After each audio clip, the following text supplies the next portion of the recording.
Welcome to Baker's channel where stories unfold, covering trials, dramas untold. Grab your seat, settle in, start the show. Courtroom clashes, the fun we bestow. Baker's channel, action's hot, trials and fun, all we got. Discuss, debate, break it down. Baker's channel, just the best in town. Lawyers spar, tensions high, sparks fly. We laugh, we learn, dive into the why. Join the chat, have your say, it's your place too. Every twist, we're here for you. Baker's channel, action's hot, trials and fun, all we got. Discuss, debate, break it down. Baker's channel, just the best in town.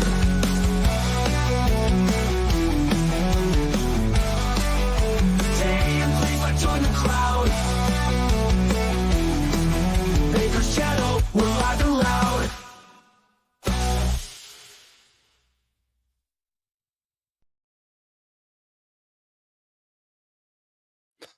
Good morning, good evening, good afternoon, wherever you are, whoever you are, what if any you are, and welcome to this new case. I was talking about it yesterday, that Florida V Bursey Armstrong, a man accused of unaliving his baby mama while his 1-year-old and 3-year-old were at the house, and she was pregnant with his third kid. Opening statements was held yesterday. We'll try and move through them, and then we will jump on the live feed. They are not that long, so we will catch up. Don't you worry. We'll get there. But a woman, former radio DJ turned teacher, was unalived in her house, and well, you'll get the specifics during the opening statements, but let's say hey to Fed because he was here first today. And Ariel, hey. Debbie Blair, and Helen from Holland. Hey, Christy. Danny T. Well, it's inspired by you. Chat is the best in town.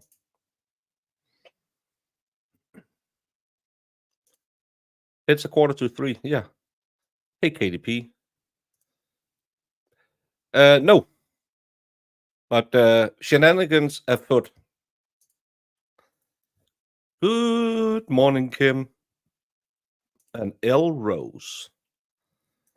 Well, innocent until proven guilty and all that. Patches. Are you related to Patches O'Houlihan? And Crazy Grammy. Erin Olivia. And Oracle Cat. It's not too early, T-Rex. It's 2:45 in the afternoon. No, Marissa, you're just up too late. Skybell. You're just like yesterday when good morning at night 9:45. What are you, communists sleeping all day? But let's get to it so we can go to the live signal. Hey, Terry. Good to see you. Oh, the Wicked Book became a member. Thank you so much. Let's do the paperwork. If I can find my blue pad. Where did it put my blue pad? I used to have a blue pad. Yellow, green. I always sit and play around with the blue pad. What the?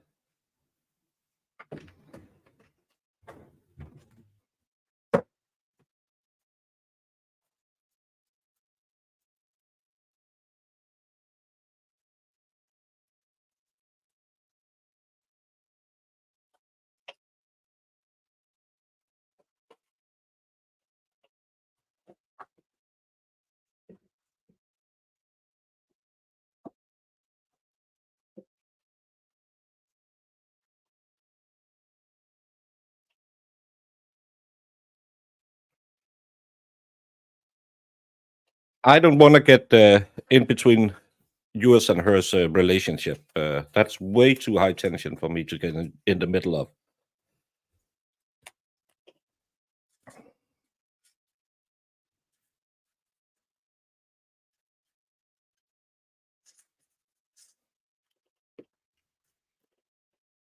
I think we'll be good.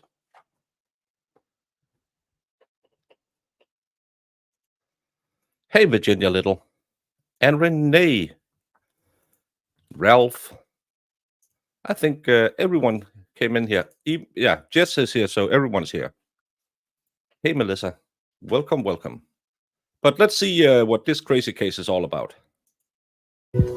Please, please don't do this. I love you. Those words were followed by one shot, and Miss Young died right there on the bedroom floor from a shot in the back. Now, how do we know her last words, and how do we know what happened? Well, downstairs, she had a neighbor, Travonia Ward. And Miss Ward had gotten up around 1 o'clock in the morning because she had to feed her 9-month-old baby. And while she was getting the bottle ready, she heard what she describes as angry, stomping, heavy steps going up the stairs. She then hears what sounds like the door being busted into. And then she hears those angry steps stomping down the hallway towards the bedroom. And again, she knows this because that's the layout of her apartment. No words, no discussion. She hears one shot that sounds like a shot. And then she said, and this is in her 911 call, that it sounded like whoever stomped up those steps and busted through that door and stomped down that hallway, shot once, and then snatched Miss Young out of the bed and threw her on the floor. And she said it sounded like her face was smushed into the carpet because she was standing underneath that in her bedroom. And that's when she heard Miss Young say, please, please don't do this. And then she heard that shot.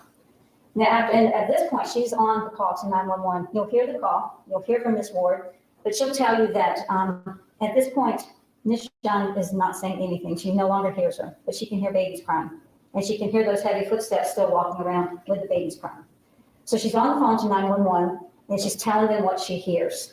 And she will tell you that at this point, she's scared.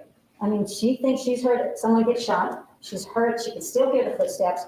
So she calls 911, but then when she's done with them and they hang up, she calls her boyfriend and she's like, you gotta come get me. I don't want to be here. I'm scared, because she was living there along with her baby.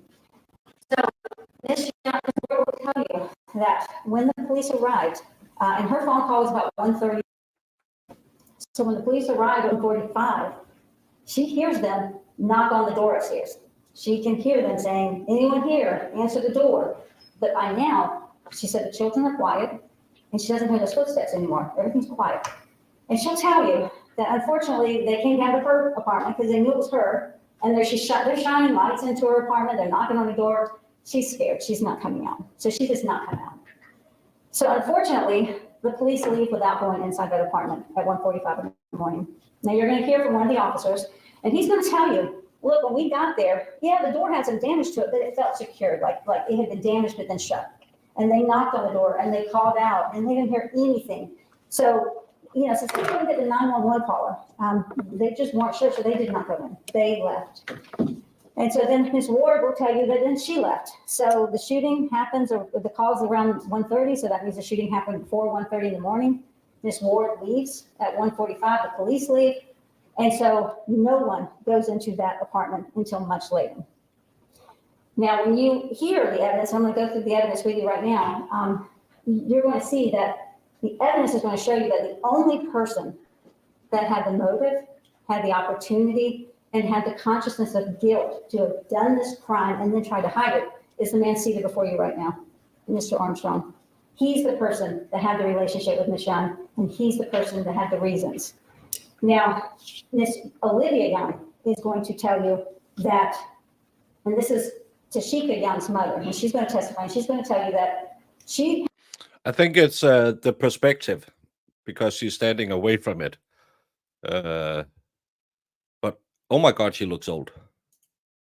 Had dinner with her daughter Friday night and her two children, 3-year-old Bursey Jr., or Bursey II, and then 12-month-old Bailey Armstrong. So they had dinner Friday night. About 8 p.m. they left to go home and start their little bathing procedures and get ready for bed. And she's going to tell you that on Saturdays, she doesn't bother her daughter because she feels like that's her day off, that's her day with the family, the children. So she normally will not call them. She normally will not go over there. Even though they're very close, she lets Saturday be her daughter's family time. So she says, she's going to tell you, it wasn't unusual that I would not have reached out to her on Saturday. Well, about 4:15 p.m., she's going to tell you that she noticed that she had a missed call from Bursey Armstrong. And she's going to tell you, we don't have that kind of relationship. He doesn't call me. He doesn't text me. We don't do that. Well, so she calls him back, and then he texts her and says, have you heard from your daughter? I can't reach her. Can you have her call me? So she then tried to call her daughter, and there was no answer. And she told her husband, she goes, something's wrong. We got to go over there. So even though she normally wouldn't on a Saturday, she drives over with her husband. She's going to tell you she walked upstairs. She saw the busted door, but it's kind of quasi-secure, like the officer's going to tell you. She tried her key. Key wasn't working right, but then she realized she could just push open the door. So she pushed open the door. She's walking into the apartment, and she's screaming, Tasheka, where are you? No answer. So she runs into the bathroom first. She doesn't see anything. And then she runs into her daughter's bedroom. And she sees her daughter covered in blood on the floor, and she'll tell you that she was cold to the touch. And she has 12-month-old Bailey is sitting next to her dead mother, holding her hand. She's covered in her pink little blanket. And Bursey II is sitting on his mom's bed, which is also covered in blood. And he's got his little blanket on the bed, and he's just shaking like a leaf. So she calls 911, and they come, and they start the investigation. But by the time she gets to the apartment, so the defendant calls her at 4:15 in the afternoon. By the time she gets over there, it's about 5:15 p.m. So keep in mind, the shots were heard before 1:30 in the morning, and now it's 5:15 p.m. And we know that children were in that apartment when Miss Young was shot because the downstairs neighbor could hear them crying.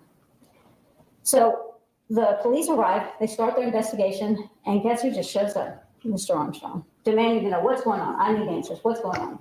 So the police detain him. And they say, take him, and we're going to interview him. That's why they detain him, because they want to know some answers. They have questions for him. So while they're interviewing him now, so they leave the scene and they go start an interview with him, there's going to be crime scene detectives who are collecting the evidence. There's some casings. There's 2 casings, which, again, Ms. Ward's going to say she thought she heard 2 shots.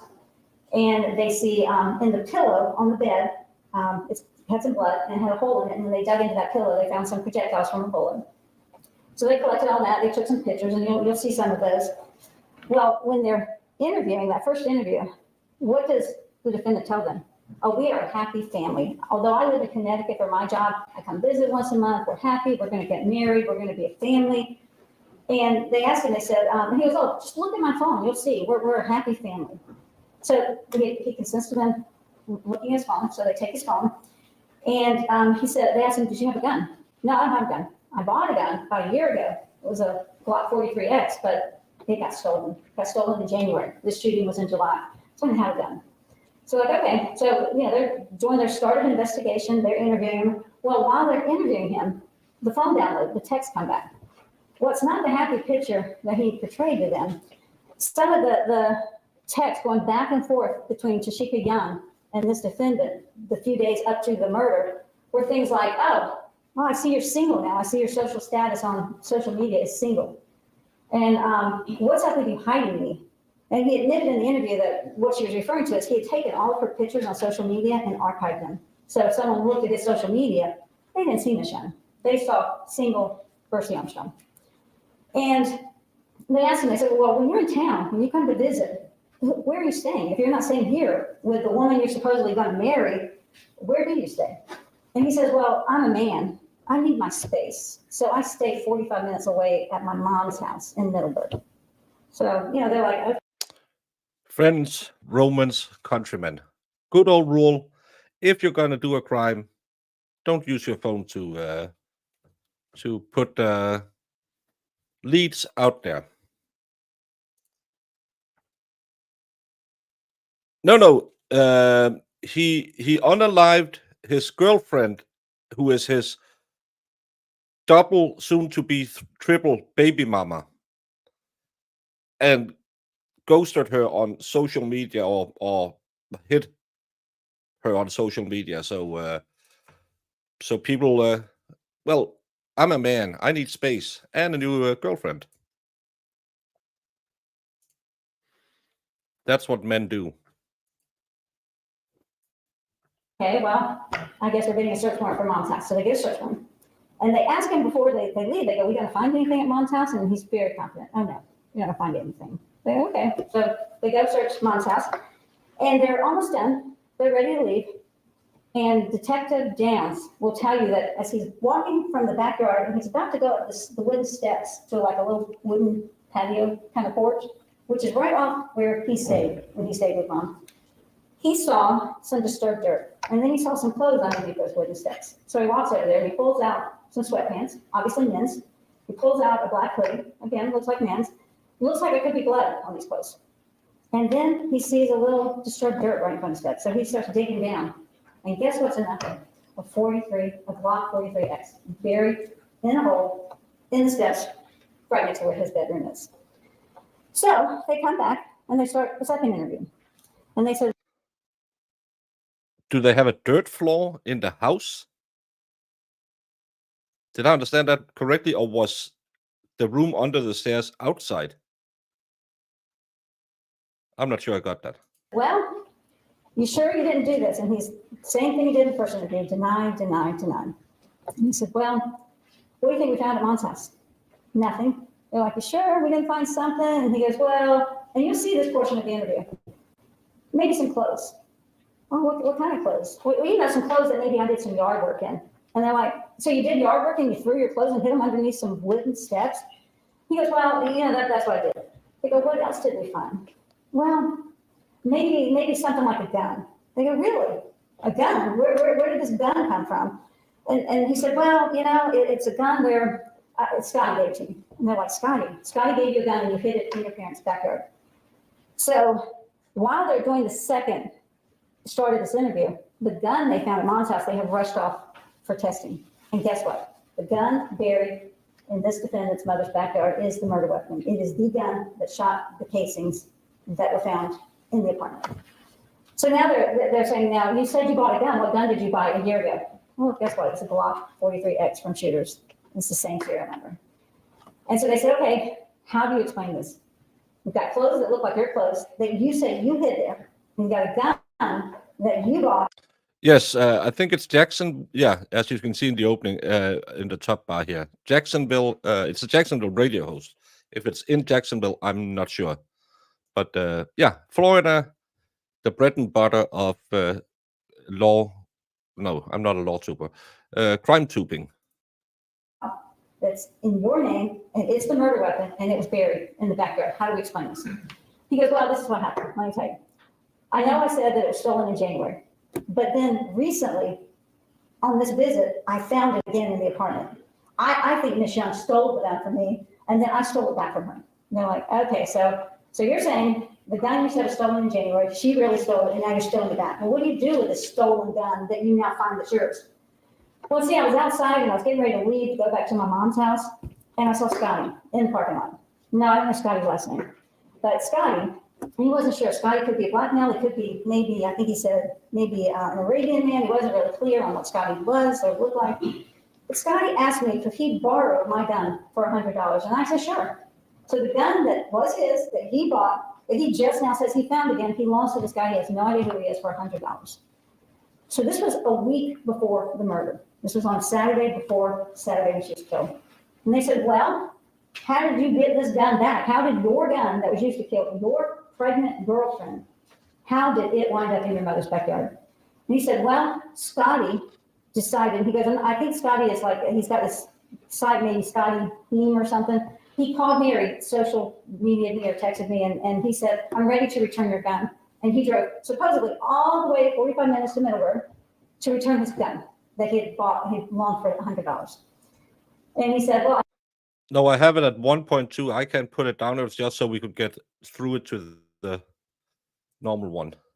I think he was driving an old car, maybe a Cavalier. Well, guess what? When the records were checked on his phone, and we're going to have a phone analyst talk to you and testify, there's no call from Scotty, no Scotty anything. But he says, well, that's what happened. Scotty decided just coincidentally around noontime after his pregnant girlfriend had been killed, he decided to drive 45 minutes to return the gun. And they said, well, did you ask Scotty what happened with this gun? And he goes, no, I just assumed something bad would happen. And you'll see in this interview, he goes back and forth. The clothes are mine. No, the clothes are his. No, the clothes are mine. So he's inconsistent throughout this interview. Now, what's going to be very interesting is after the Scotty story, and he's all over the place and he's being inconsistent, the detective said, you know what, we're done. You know, you buried the clothes with blood on it. You buried the murder weapon. It's your pregnant girlfriend. You're being charged with murder. And they said, we're going to go do the paperwork and then leave him alone in the interview room. And you're going to see while he's sitting in there, at first he's just sitting there and he'd been calm the whole interview. Except initially when It's a man who is accused of unaliving a woman and his unborn child. So this is the prosecutor. they first told him that she had died, he was emotional for less than 3 minutes, and then he was back to calm. But all of a sudden, he's starting to get antsy. His legs starting to shake. He's looking around. And as he's sitting there, he looks up at the ceiling for a second, and you can see the wheels turning. And then he looks over at the camera, and he walks over to that camera, and he kind of waves his hand, because these interviews are recorded, and he waits for a second, and nothing happens. So he turns around and takes one of the chairs at the table, puts it on the table, climbs up on the table, and he's trying to get through the tiles in the roof. And of course, the detectives come in and prevent that. But he's clearly trying to climb out of the roof in that interview room. Now, after he's charged, the detective doesn't stop there, though. He continues his investigation. A couple of days after this, there's a worker, you're going to hear from him, Florida Department of Transportation, I think. He was on I-295 near Dunn Avenue. He gets out his truck to do a job, and he goes, man, I dropped my phone. He reaches down and picks up the phone, and he goes, wait a minute, this isn't my phone. Well, he'll tell you, he's kind of tech savvy. He went into the emergency contacts. He was able to figure out it was Miss Young's phone. He was able to get with the detective and turn that phone in. You're also going to hear that on a hunch, the detective who used to live in Middleburg thought, you know what, there's a toll road near between the ravines, which is where his parents live, ravines in Middleburg. There is a toll road that would take you from the ravines up to just a little bit on I-10, then up to I-295, and you're right there at Mission Point Apartments, which is where she was killed. Because you know what, I'm going to pull some toll records. See if you can. I find it enjoyable that finally someone talks at a normal rate. So far, he showed up at the house. They asked him, are we going to find something at your house? Maybe some clothes. They found clothes and a gun. Then he told a story about how his girlfriend stole his gun, and then he sold it to Scotty, and Scotty gave it back. There's a song about Scotty I can't remember right now. And then someone found his phone, went into it, found out it's... and now they're pulling toll records. I love it. He pops up.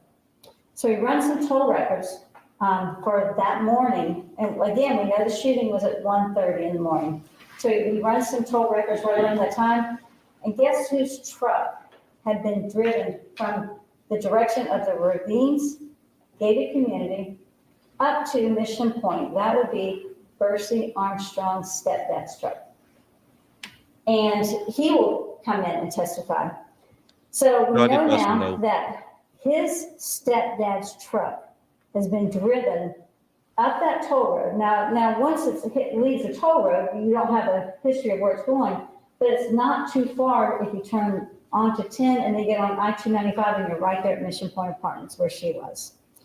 But then it doesn't stop there. When he gets the toll records, they show that he hit that toll, that first toll that would have been the closest one to the ravines community, around, I think it's like 12:37 in the morning. And then coming back, when it picks up that toll road coming back down, it's like 1:51 in the morning. Again, keep in mind, murder was before 1:30 and now he's headed back. And so he pulls the ravine surveillance video. Now you can't see the tag, but you see a black truck and the stepdad on a black Toyota Tundra is leaving the Ravines gated community at 12:27 a.m. is when he leaves. And the detective, he's driven that route. He's going to take approximately 40 to 45 minutes.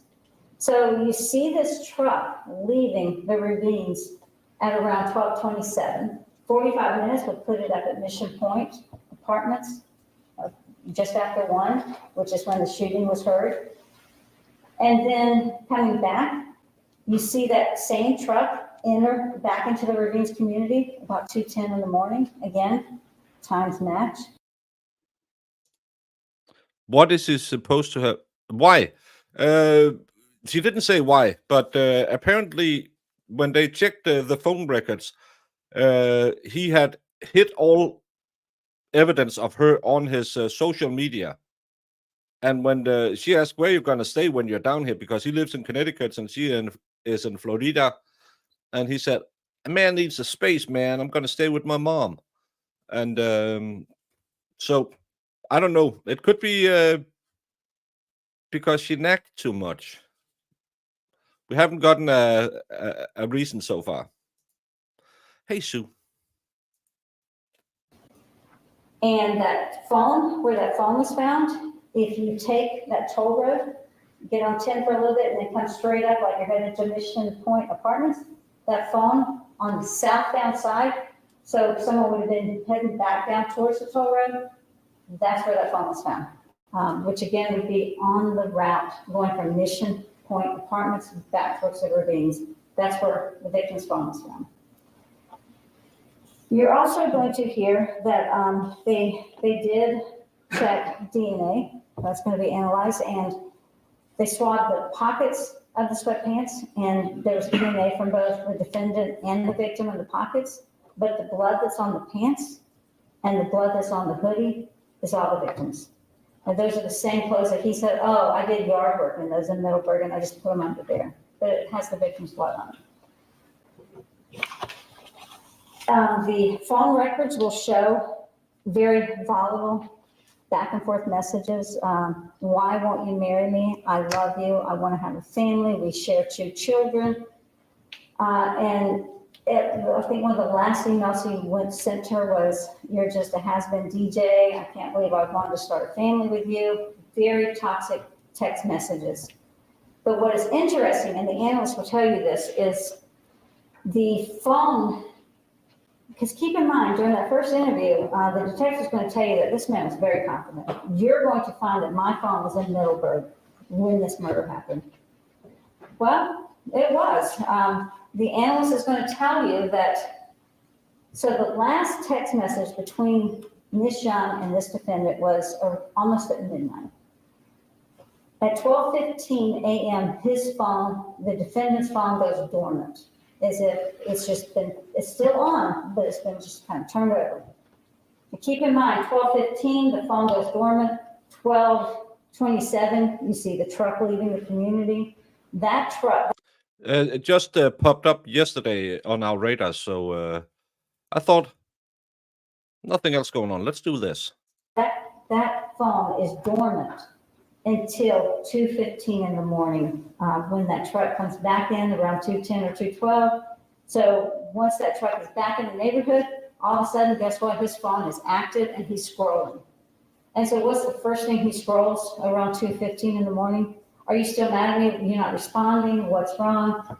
And then he does something that's very interesting. Their phone and text history shows that they were not callers. They texted, they did social media, they didn't call. And all of a sudden, he tries to call her like 20 times, right in a row. And keep in mind, he told the detectives, "Oh, my phone's not going to show. If my phone's going to show I was there and I wasn't involved." And then you're going to have like I said, the where he tried to climb out of the interview room and he hid the evidence. After you see all the evidence and you hear all the testimony, and you're going to see the casings that match the murder weapon, you're going to see the bloody clothes that match the victim's DNA. You'll see the second interview. You'll hear about the text from his phone. All of that is consistent with the fact that This man had the motive. He had 2 children with a woman that he did not want to marry, and she wanted to marry, and she's now pregnant with their 3rd child. He had the opportunity, because he could use his stepdad's truck, he could get over there, he had the murder weapon, and he had the consciousness of guilt. After he left the homicide, he threw her phone out, he came home, he hid the clothes, he hid the murder weapon, and then he tried to escape from the interview room. I'm confident after you hear all that you will return a verdict of guilty as charged to both count 1, the murder of Tasheka Young, and count 2, when she died, you're going to hear from the medical examiner that her unborn child died. And so count 2 would be for her. Yes, because the shells match the gun. I hope it's just out of the same pack or something, because please don't tell us you got tool markings. Unborn child. Thank you. All right, babe. So, opening statements. I liked it. Finally, an American lawyer who didn't spend 45 minutes talking about the weather, 45 minutes about what her cat had for dinner yesterday, 25 minutes, in, out, sum it up, and I can't wait to see the video where he tries to escape the interrogation room. That's she put it up there. And for those of you who thought it went a little fast, you better strap yourself into the chair, because the defense will be very, very law heavy. It'll be very, very. There will be a lot of details in this case that they will harp on right now in the opening. So everyone prepare. Notepads ready. There will be a quiz after this. Hey, Ms. Moises, all right, Mr. Fletcher, defense opening? Thank you, Judge. Please support. Yes. Good afternoon, ladies and gentlemen. The Constitution of this country makes criminal cases very simple. The state bears the burden of proof. If they don't prove it, beyond a reasonable doubt, you must acquit. Throughout the course of this trial, the state will call witnesses, and I will question them after the state goes. At the end of the trial, if Mr. Armstrong chooses to become a witness on his own behalf, then you will hear from him. If the state fails to prove this case beyond a reasonable doubt to you in here, beyond a reasonable doubt, we will ask you to acquit him. Thank you.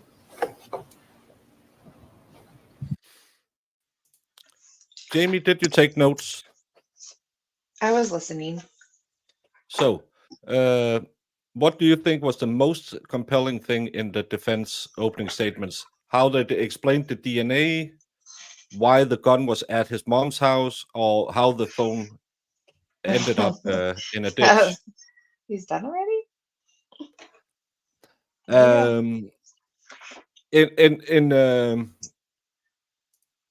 In the areas I move around in, this is what we call a lawyer who clearly know his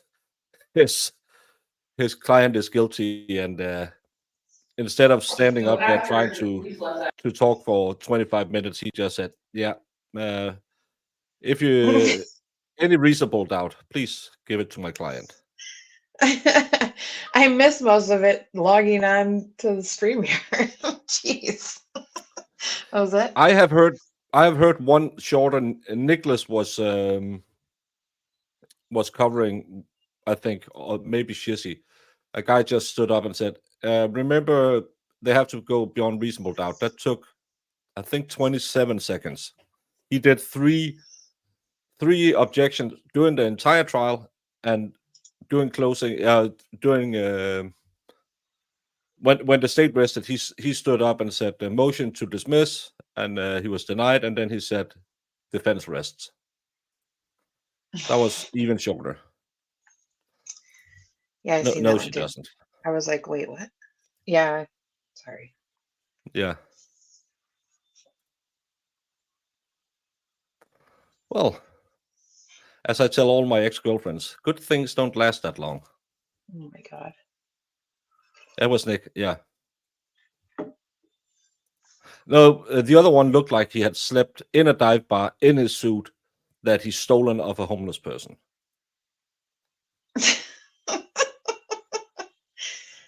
No, ineffective counsel. He has to actively do something bad. He didn't do anything wrong. He said you must acquit if any reasonable doubt. Big things mean- come in little packages. Yes, that's another thing I tell all my girlfriends. Oh my God. Jamie, as soon as you show up, it goes below the belt. Yeah. Well, let's get back to Florida because they are 12 minutes in. Okay, thank you. Is there anything we need to take out first from the state? Anything from the defense? No. All right, are both sides ready then to bring the jury out and get the trial? All right, let's bring them up, please.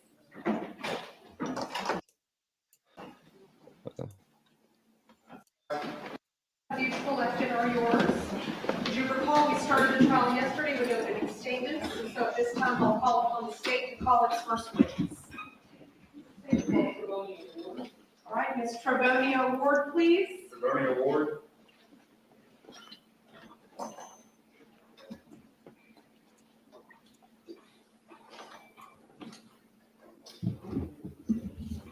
Bernie Award. I hope the audio gets better. Right there. Yeah.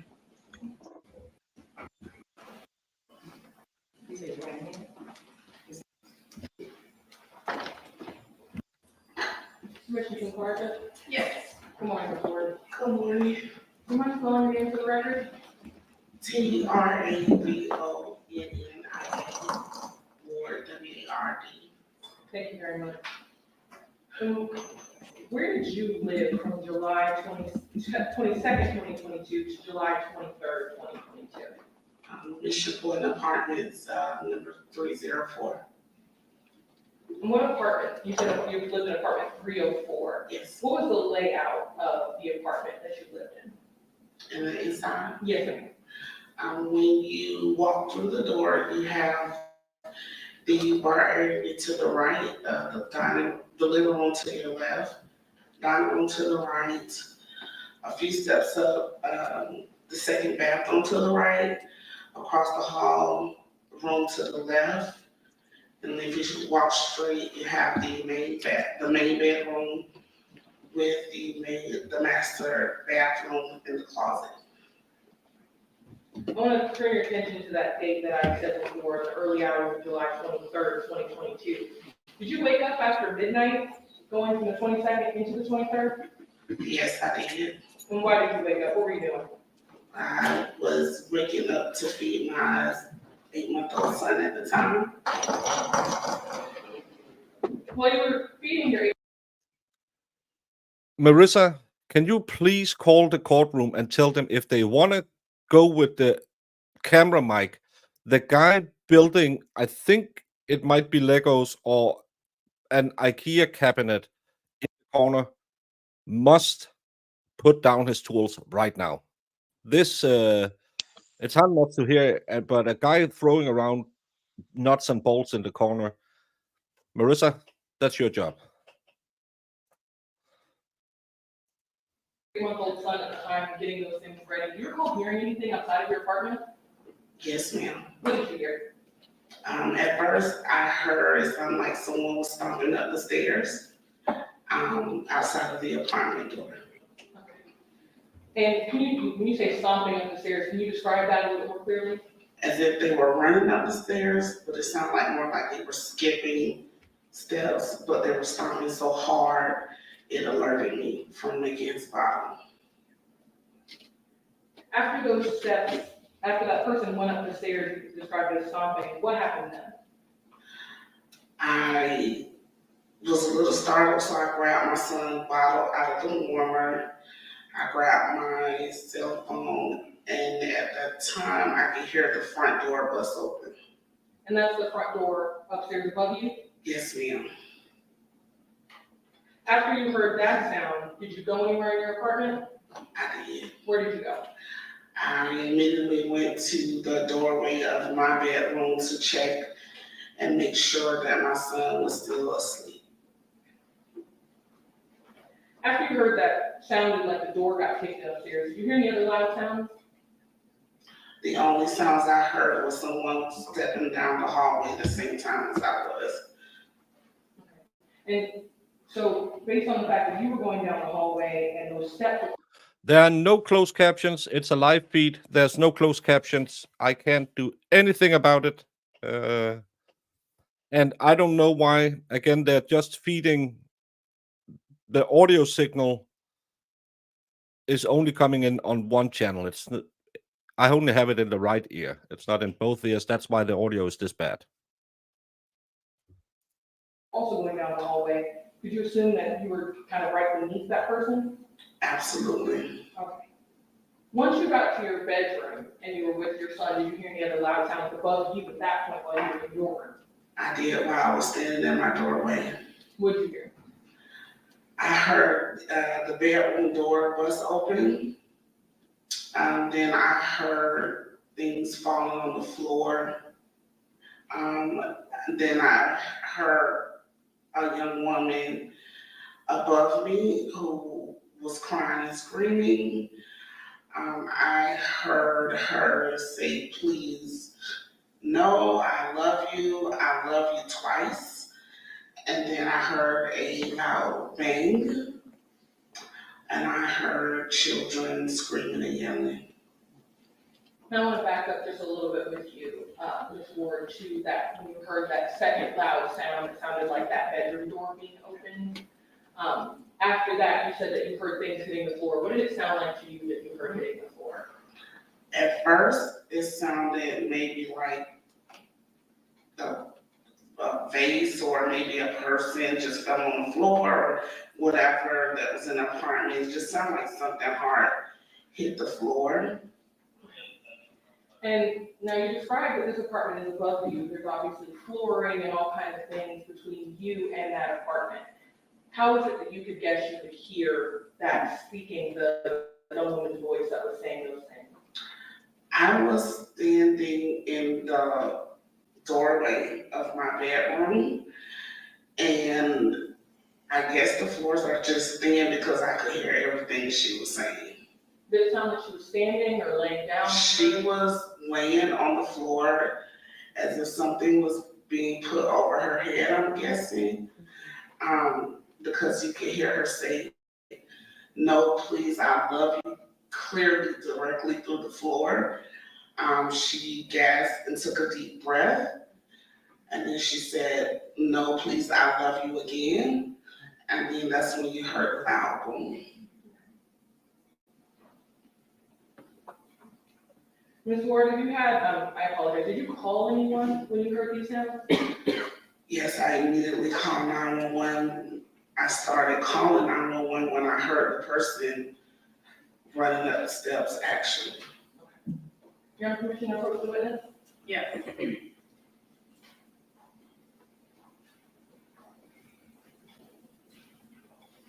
You are representing you been previously identified as State Exhibit A for identification. Do you recognize this? Yes, ma'am. How do you recognize it? That's the 911 call. Okay, does it have any markings on there that you recognize? Yes, my signature. And since, have you had an opportunity to listen to the contents of this list? Yes. Okay, does it truly and accurately depict your 911 call that night? Yes, ma'am.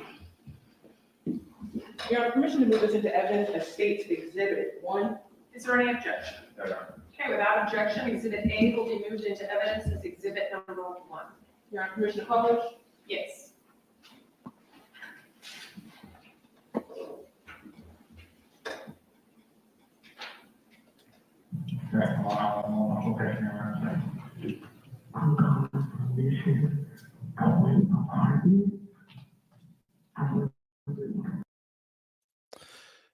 Yes, you are annoying. No, you're not. I can show you. If you look down here, the subtitle closed caption are unavailable. It shows it's unavailable. I can't put on subtitles or closed captions, no matter how much I try. I normally there would be a tab up here saying closed captions. I don't have a closed captions. Whenever you set up your stream, the one who throws it out there, you can put up that you want closed captions. This is a local TV station. It's not the big ones we normally cover it from, so I can't help. I can't do anything. Marissa won't call them. She's in the pool. She said, it's Margarita Tuesday. I said, wasn't it Margarita Monday yesterday? And she said, don't judge me. And I can't put on any closed captions. Yeah, it's okay though. Yeah, it's load. It's not that bad. It's not the worst I've ever heard. Well, this 911 call is about the worst I ever heard. Yeah. I can't hear that. We have had court cases with worse audio than this, sadly.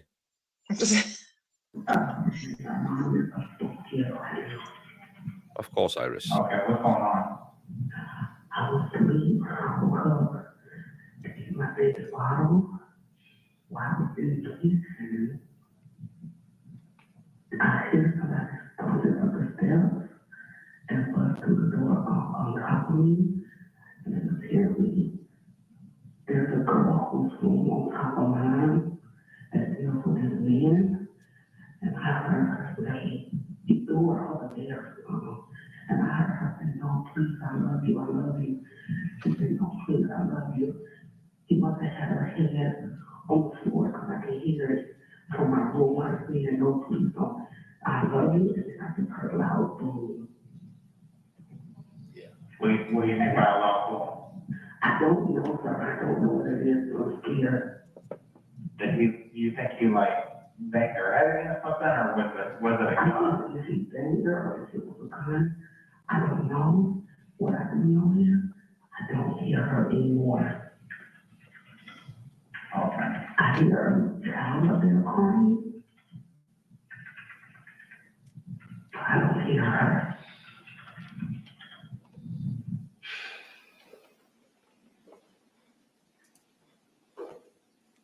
Ms. Ward, before police arrived, did you hear any additional noises above your apartment? Before the police arrived, Yes, ma'am. I can hear a child up. And if you need to take a second, actually do the tissues up there.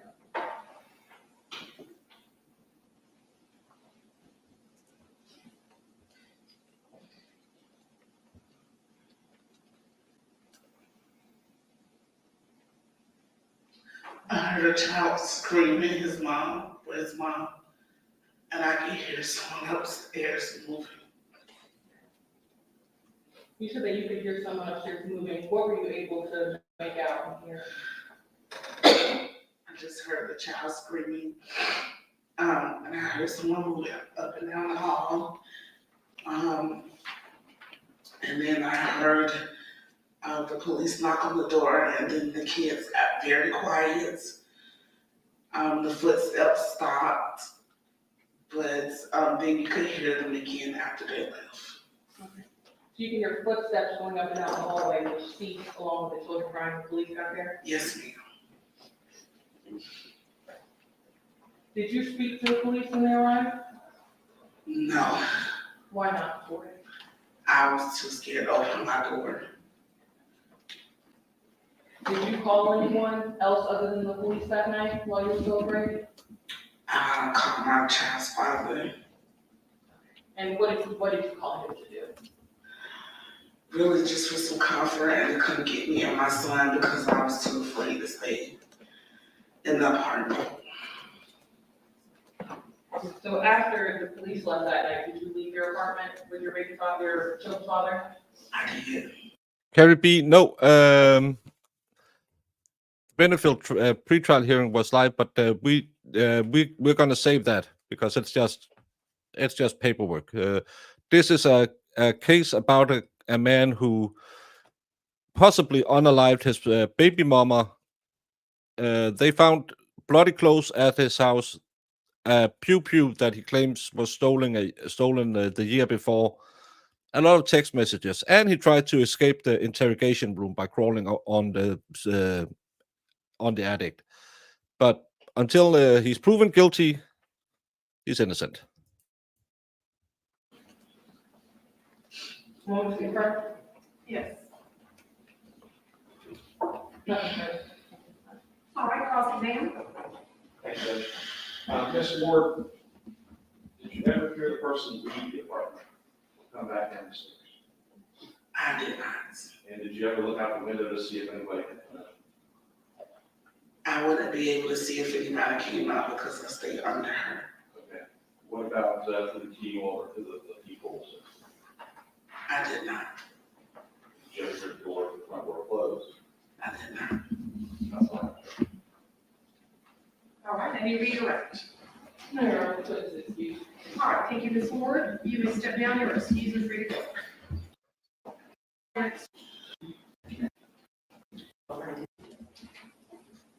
Police officer. Don't let it happen again, Jenny. Commissioner White? Yes. Good morning, Officer Anthony. Good morning. Could you spell your name for the record? JOSEPHANY. Where are you employed? Jacksonville Sheriff's Office. How long have you been with the Jacksonville Sheriff's Office? Coming up on 10 years with Jacksonville Sheriff's Office in November and 4.5 years in Lake City Police Department. And I'm sorry, with which police department? Lake City. Okay, thank you. What is your current assignment with the Jacksonville Sheriff's Office? Patrol in District 6. And District 6, can you describe what area is that? It's going to be the north side of Jacksonville, then all the way to the county line, starting at approximately Lynn Turner, 95. I want to turn your attention to the early hours of July 23rd, 2022. Were you on duty that day? Yes, Do you recall receiving a call for service around the midnight to 1 a.m. hour? I did. Sorry, slightly after 1 a.m. What was that call regarding? It was a reference to a weapon assault, a possible assault with a weapon. Did you respond to that call? I did. Do you recall where it was? It was at He looks to be in a physical better shape than anyone in Canton. By why are all police officers bald? Is it because they can run faster? They're Yeah. more aerodynamic. Yes. Accessibility. I'll let it run. I'll try to initial get code out department, it's another. 12450 Biscayne Boulevard. That in Duval County? It is. Do you recall around what time you got there? I got there at 1:49 a.m. in the morning. Once you arrived on scene, where did you go? I went to, I believe it was building 3 in the direction of apartment 304. Was anyone with you? Officer Cole and Officer Fonseca were on the call with me. And you said you went in the direction of apartment 304. Is that actually the apartment that the call was regarding? That's the call that we got dispatched to. Correct. And was that call regarding, like, actually apartment 304 or a different apartment?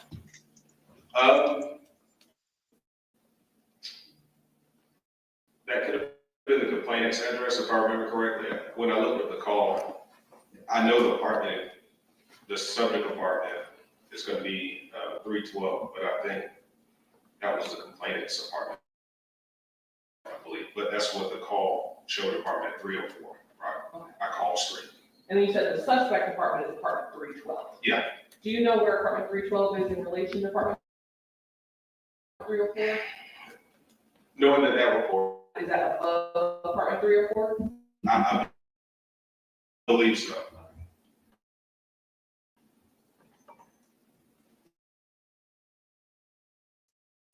Did you actually go to apartment 312? And I can put it on in Chrome, but that keeps messing with the feed then. So that doesn't work. No, we did not make entry to the apartment. Could you hear any sounds inside of that apartment? Didn't hear any sounds. No moans, cries for help, babies crying? Yeah, so when we got there, fire rescue was already there. They had been there for approximately, I don't know, they had been there for a while. All they heard from what I heard was just dogs barking. And they didn't hear anything reference to the complaint. That the complainant had called about reference to the noises from inside, babies crying, disturbance, didn't hear anybody fighting. And you yourself also didn't hear anything, correct? I didn't hear anything. We listened out for it, knocked on the door. No obvious signs of damage like the call notes. Yeah, maybe that works. If you have a Chrome, if you're watching on a Chrome tab, you can go into the three dots in the right one corner, go down to settings, and go into accessibility, and there's a live caption for audio and video. Maybe that can help, but if I try to do it, it keeps losing connection because it has to think at the same time. And Chrome really eats a lot of RAM to start with. But that's a good thing, Celestial Falls. So maybe you can turn it on, and it works okay. It stutters a lot, but you can kind of get a CC feed. Said that the door was kicked in. No obvious signs of damage to the door. At that time, no blood or nothing that would indicate reason why we should go in. Did you speak with the 911 caller that night? I didn't speak with that caller. I attempted, after I could make contact with anybody at that door, I attempted to make contact with the complainant. I later learned, I guess she was peeping out the peephole at me, but she didn't talk to us. But regardless, you did not speak to her that No. night? Okay. And I want to go back to the door. Did you touch the door at any point? I did. So I wanted to verify to see if it was kicked open or not. From my angle, I was on the left side of the door, behind the actual, where you, a little bit to the left of where the door handle was, so I would be immediately in front of the door. Now I wanted to open the door or test the door to see had it been busted in or anything that would indicate that it was forced entry was on that door, and I didn't see any forced entry on that door. So I opened the door, see it was unlocked, and the door was unlocked. So I opened it and I closed it, and Officer Cole mentioned to me that there was a little bit of damage on the door. From what I understood from him, that it was superficial. I didn't think it was anything. From my angle, there was nothing obvious.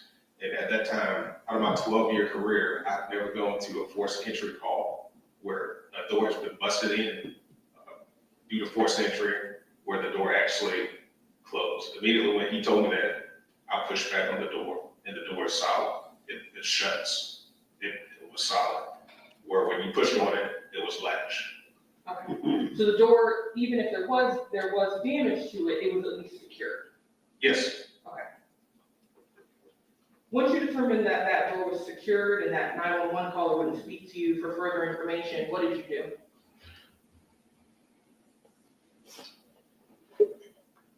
At that point, the 911 caller.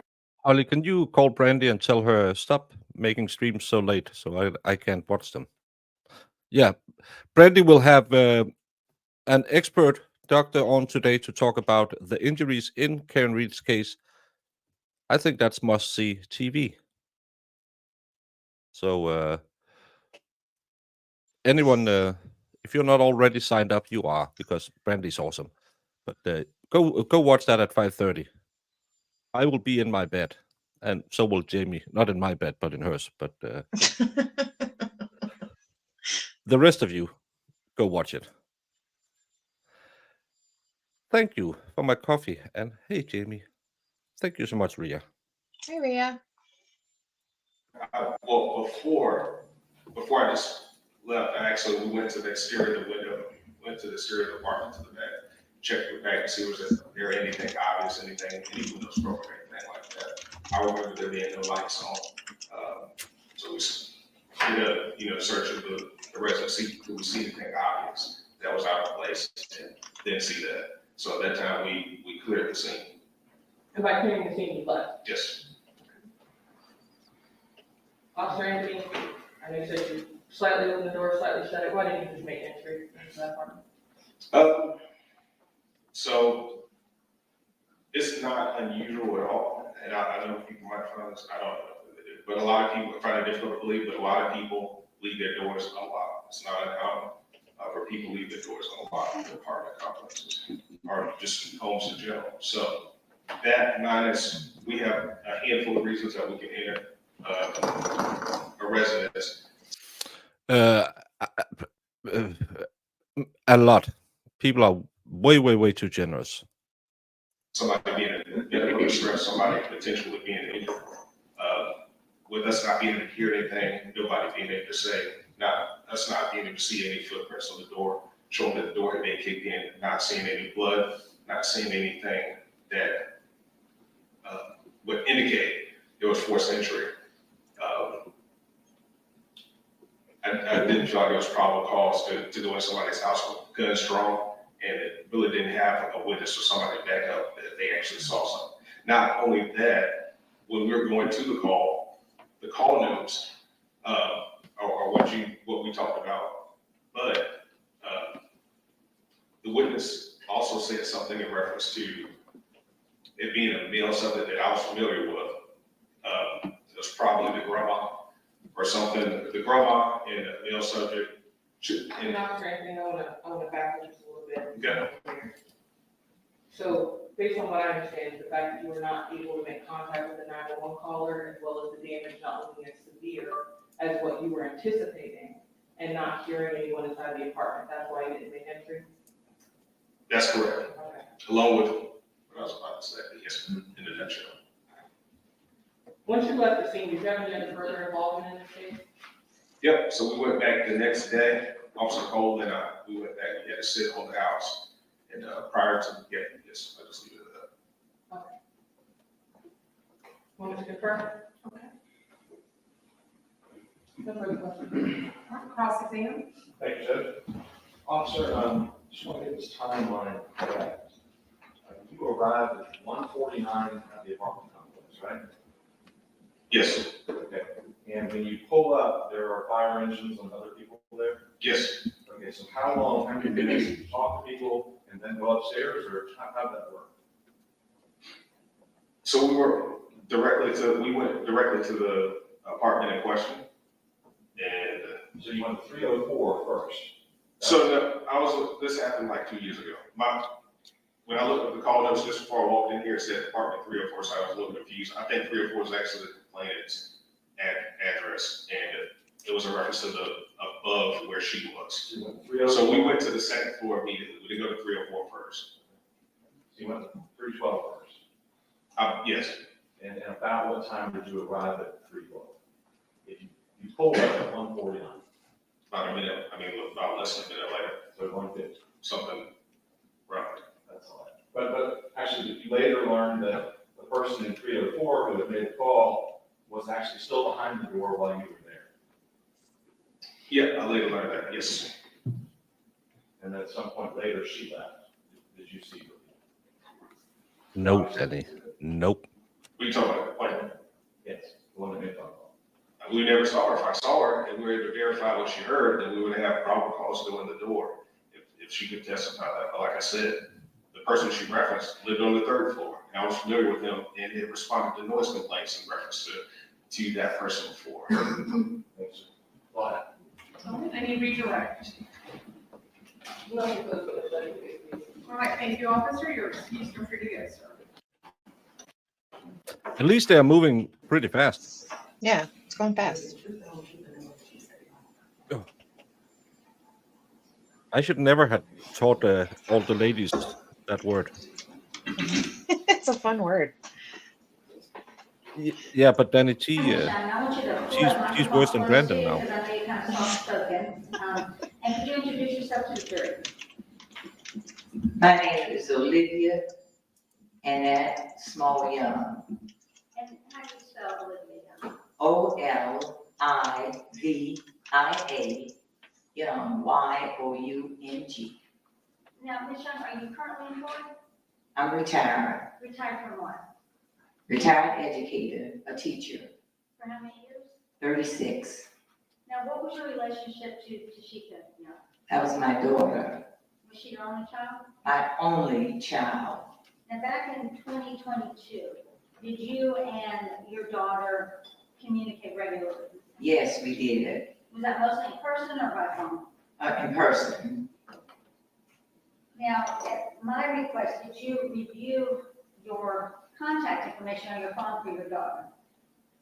On your phone, like her phone number and everything? Yes, And what was her telephone number back in July of 2022? 904-609-1886. Now, was your daughter working in 2022? 2022, yes. And what was she doing? Tasheka was, during the summer, she was a sub, and then she was a radio personality. And had she recently gotten to reach to further her teaching position? Yes, she got her. Thank you so much, Ria. Now Aw, Jamie thank will have me pay her $15 because that's how she does her math. No, it's more like 35. Yeah, I forgot the taxes. Have But thank you so fees. much. Yeah. A master's degree in leadership. Did your daughter have any children? Two, And who were they? Bursey and Bailey. And how old were Bursey and Bailey in July of 2022? Bailey was 1 going on 2, and Bursey was 2 going on 3. And who was the father of those 2 children? Bursey. Who The was father, Bursey Armstrong. Now, since your daughter had 2 children with Bursey Armstrong, had you had contact with him? Had you met him before? Yes. Do you see him in the courtroom today? And if you need to stand up and look around, you can. I know there's a monitor there. Yes, I see him. Could you identify him by where he's seated and maybe an article of clothing he's wearing? He has on glasses, and he has on a dark suit, and got his hand up on his mouth. Can I make a record of what she's identified the defendant? Yes. The record shall so reflect. Thank you, Michelle. You have something to take. Now, in July of 2022, was your daughter pregnant? Yes, And who was the father of the unborn child? Bursey Armstrong. How long had your daughter been in a relationship with the defendant, Bursey Armstrong? Oh, I think maybe 8 to 10 plus years, something like that. Was there a relationship during those years, on again, off again? On again, off again, yes. From what you could see, did you think it was a healthy relationship? No, Were you aware that earlier in 2022, Mr. Armstrong had moved out of the state? yes, In those periods when your daughter and the defendant were in the off again part of their relationship, throughout those years, did your daughter date anyone else? no, And even after the defendant moved out of state, did your daughter date anyone else? no. So if your daughter was killed on July 23rd, 2022, which is a Saturday morning, when was the last time you saw her and the children? That Friday night, Do you and your daughter normally have contact on Saturdays? sometimes, But normally, if you don't have contact with her, why is it that you don't have as much contact with her on Saturdays? because that's her weekend rest on Saturdays. So then it wouldn't be unusual for you to go even the whole day without really speaking to her on a Saturday? No, it wouldn't be unusual. Now, on Saturday, July 23rd, 2022, did you get a call? Remember the good old rule: it's only leading if the other side objects to it. And a text? I have a sneaky feeling the defense lawyer won't be putting on the most strenuous defense. He will do what's necessary and probably not much more than that. From the defendant. Yes, I did. So which was first? Well, I have to look at my phone later, but I got a call from him. And you missed that call? I missed that call because I was maybe doing some laundry and my phone was in my room. So then, did you, after that, receive a text? I received a text, yes. Do you remember approximately what time on Saturday you got a text from him? Oh, it was around 4, maybe 4:14, something like that. Yeah, Did you two have the kind of relationship where he would normally call you or text you? no. And what was that text message? What did it say? The text message said, Mrs. Young, have you heard from Tasheka? If you do, tell her to call me. So after you got that text, did you think that was unusual, getting a text from the? Yes, Did you try and call your daughter? yes, Did she answer? no. So what did you decide to do at that point? I told my husband, I said, Ralph, put on your shoes. Something is wrong. He never called me. My husband put on his shoes, got in the car, and drove to her apartment. What apartment complex was she living in? Mission Point. And do you remember which apartment she was living in? It was 3rd floor, 312, I believe, the number. What time did you and your husband get to her apartment? Oh, around 4:30, 4:32, or maybe a little later. So when you got to the apartment and you went upstairs, what did you do first? But she always give me a key, so I got the key, put in the door. And it was unusual because I looked at the door and the door was gutted. So what did you do at that point, when you saw the door was gutted, but? I still pushed it and went in. So when you walked into the apartment, what was the first thing you did? First thing I did was scream her name and ran to the bathroom and then hit the door and she wasn't there. And then I screamed her name again and ran to her room.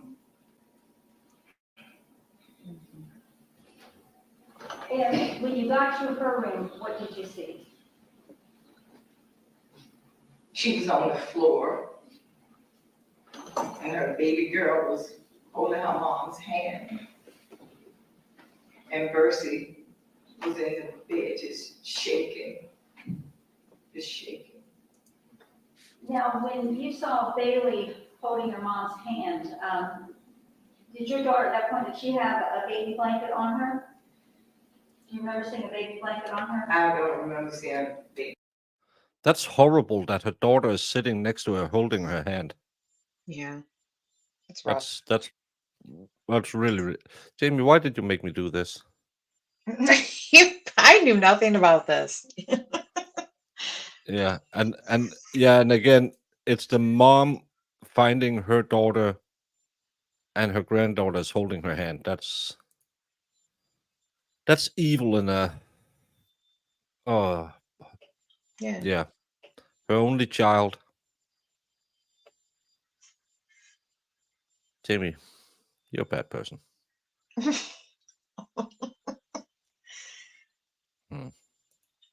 Blanket on her, no. Did Bailey and Bursey both have baby blankets that they used? They had blankets, yes. Did you call 911 at that point? Yes, I did. What was the condition of the children in terms of hunger, food, thirsty? They were hungry, they were wet. They were glad to see me. You're at this time, I have no further questions, and I'll attend to the rest. Dr. Bailey? Ma'am, you said that Mr. Armstrong had called and texted you, right? Yes. So you did have the number, right? You don't talk to him very often, but you have the number. Yeah, my phone number, yes. Okay. And when you used your key to get in, was the lock still functioning, or did you push the door and the door just opened? When I put my key in, it looked like it was open, it wasn't jammed, I put the key in, but I went in and it was like, Well, did you have to turn the key though, I guess? I think I turned it once, but the door is pushed open. That's all right. Thank you. All right, thank you, Ms. Young. You may step down and you are. That's horrible.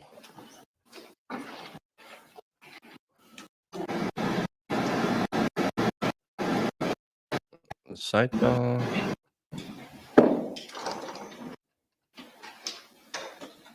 Cynthia, thank you for being a member for 4 months, and thank you for tapping the like. Hi, Cynthia. Detective, could you please introduce yourself? Good morning, Detective, could you please introduce yourself to the jury? My name is now Officer S.B. Taylor, ID 7256, And by whom are you employed and for how long? Jacksonville Sheriff's Office, over 21 years. Come on, camera guy. Give the jury a summary of what your positions were with the Jacksonville Sheriff's Office within those 21 years. I was a patrol officer, a task force officer, an offender tracking detective, a crime scene detective, and now I'm a traffic enforcement officer. Now, prior to going to traffic, which is your current position, how many years were you in as a crime scene detective? 11 years. What are the duties of a major crime scene detective? We photograph, collect, and preserve items of evidence at crime scenes. And what training or education did you receive that would qualify you to collect evidence and preserve it? Upon assignment to the unit, I did initial training with a veteran detective, and then I attended basic crime scene investigation, digital photography training, shooting investigation. I'm going to direct your attention to July 23rd, 2022 at 12450 Biscayne Boulevard, apartment 312 in Jacksonville, Florida. Were you assigned as the lead crime scene detective for that case? Yes, I was. And how were you assigned as the lead detective for that case? Just normal case rotation. So when you first arrived at the apartment, what was the first thing that you did? First thing we do is typically we'll meet with the detectives on the scene and discuss what's known and kind of the direction that they want to go with handling and processing of the scene. Now, in this case, I know sometimes maybe a person's body is not still there. Was the victim's body still at the apartment when you arrived? Yes, it was. Is it common to have, for the lead detective to have another evidence detective assisting? Yes, it is very uncommon to work a major crimes investigation by yourself. Who was the main evidence technician who was assisting you in the apartment? Detective Anderson.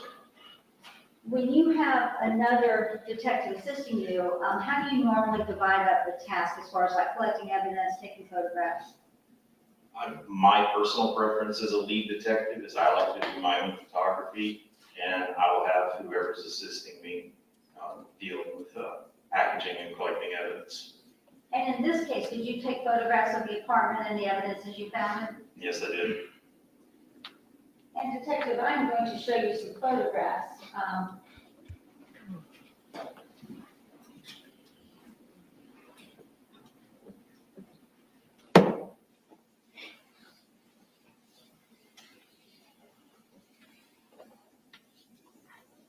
And Detective, you see something on your screen? Yes, I did. Is this being shown on the jurors' monitors at the It's time? going to be. Currently it's not. Okay, because it's not an evidence yet. Well, Your Honor, the defense has already looked at the photographs and told me that he is agreeing to these photographs. That's correct. Okay, so, is there a disc containing all the photographs? I have given the clerk a book. A book with each photograph?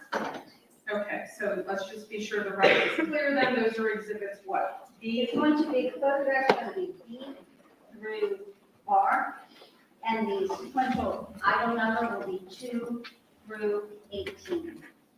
Okay, then without objection, exhibits B through R marked for identification will be moved into evidence as state's exhibits number 2 through 18.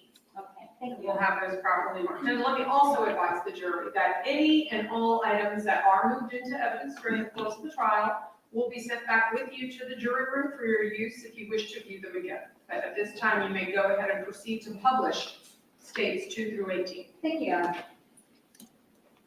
Now, so Detective, on your screen, you see exhibit B. Yes, I do. Now, 2. What is shown in that photograph? That's a photograph of the front door showing the damage to the door and to the door frame. And I'm going to go to number 3, which on your screen shows states exhibit C. What is that depicting? That is a close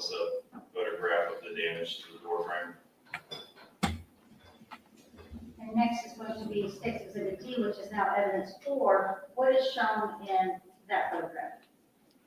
You can see the damage to the door frame on the right, and that's a photograph of the surface of the door with the actual deadbolt and the closing. Now, officer, by the time you arrived at the scene, had there already been other officers in the apartment and fire and rescue? Yes, So the position of that door being open right there is just the position you saw it as you were taking photographs, but you don't know how it looked when the other officers first arrived, is that correct? that is correct. Now showing State's Exhibit E, which Thank is you, Karina. number 5 in evidence. What's shown in this? This is a photograph taken from the living room. You can see the door with the damage to the frame, and that white piece of wood laying on the floor, that is a piece of the facing from the door frame. So now going to F, which is State's Exhibit 6. Is that just a different angle of that door jamb piece that you just described? Yes, it is. And would it be accurate to say that prior to you taking that photograph, you didn't move anything from the way it was? No, I did not. So now I'm going to go to G, which is State 7. What's seen in this photograph? That is a photograph taken from the living room. You can see a little piece of the frame down at the bottom, and you can see the bedroom. And if you look past that door, you can see the decedent. Now I'm showing you H, which is State's number 8. What is this a photograph of? That is a photograph taken inside the master bedroom with the decedent present on the floor. And I can see some white, like panels or pads. So that would have been there when you first saw it in the picture. Yes, that's typically equipment placed by fire rescue personnel. So again, you didn't move anything in the bedroom prior to taking this picture? Correct. Okay, so now I'm showing you State's Exhibit I, which is 9. And what is this showing? That is a photograph close up of the decedent, and with her hand kind of being the focus of the photograph, that if you look underneath the hand, you can see a spent casing. And is that a gloved hand right there holding her hand, lifting it up, that you see in the top of the picture? Yes, it is. Is that you or someone, is that Detective Anderson? No, that's going to be the medical examiner. Officers were not permitted to manipulate the bodies.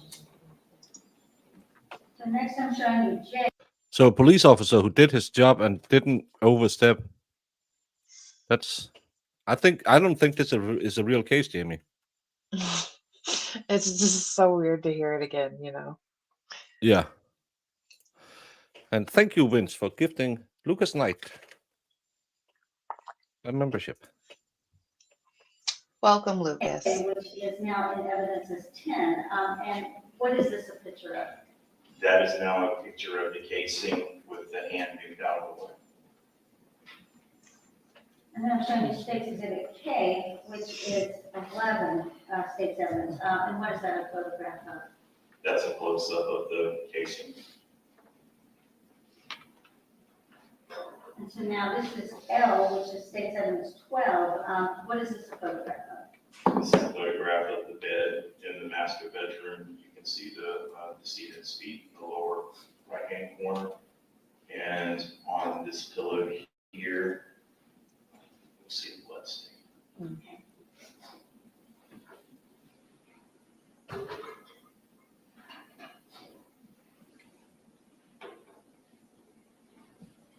And what is shown in this next exhibit, which is M State's, so M in the State's Exhibit 13, what is shown in this one? That is a close-up of the pillow with the blood stain, and if you look right here, you can see a small hole in the pillow.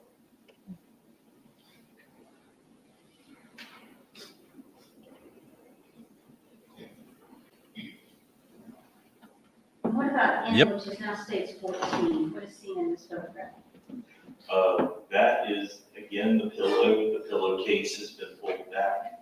And here you'll see what what we identify as unknown fragments.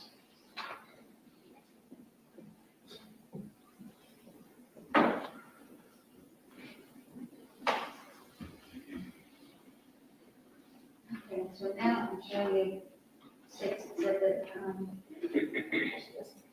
oh, and what is seen in O? That is a close-up, the fragments found in the pillow. And at some point, I mean, you did not collect it, are the fragments collected? Yes, they are. And what about in states P, which is 16? That is just a shot of the bed in the master bedroom, just from a little further away, showing how the bed was found. What about Q, which is state 17? That is a photograph of a casing on a rug in the children's bedroom. And do you remember where the children's bedroom was in relationship to where you found the deceased?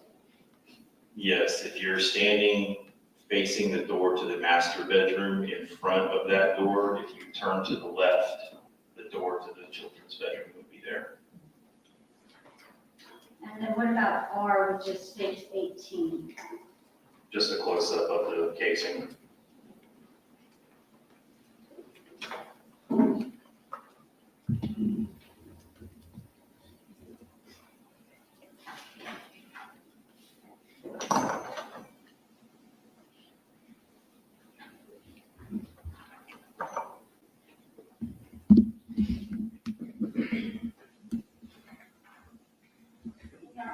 Okay, first witness. Yes. Maybe we're going to put that on, show them state with the C2.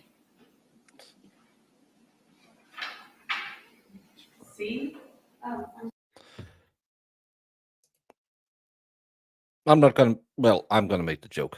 P for pew pew. Oh my God.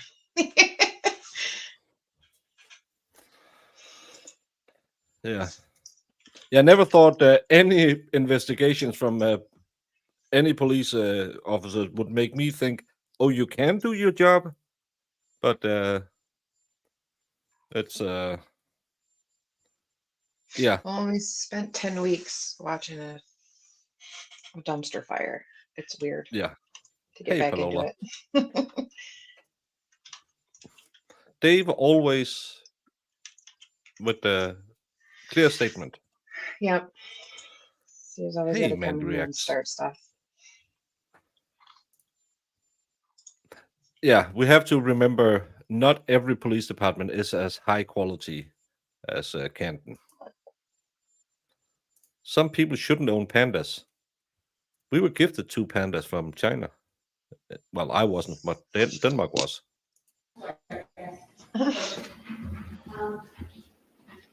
Or officer, I'm just gonna take a look at this, answer identification at this point. What do you recognize that to be? That is the casing that was collected by myself. That's my ID number, the initials, and the date on the blue evidence tape. And what other tape is on that? That is red evidence tape, and I do believe that that is placed by Florida Department of Law Enforcement. So was the red tape added after you had sealed it with the blue tape on it? Yes, when I turned this in to property, the only blue tape that would have been on it would have been this strip across the back here. So other than the addition of the red tape, does the casing work like it's the same, substantially the same? And the detective knows how to collect evidence, and he doesn't even have it in a brown Jiffy Lube bag. I'm not sure this is even a police officer. Yes, it does.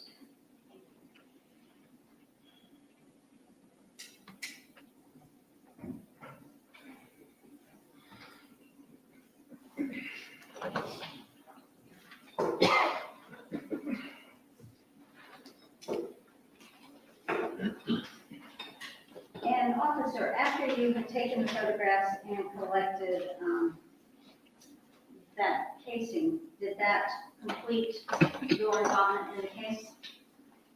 Other than writing my final report for the case, that was the completion of the work done at the scene. Yeah, at this time, I have no further questions. It would tend to the witness for the cross. On the cross exam. No questions, Judge. May this witness be excused then? All right, thank you, sir. You may step down. You're excused and free to go. Thank you, Your Honor.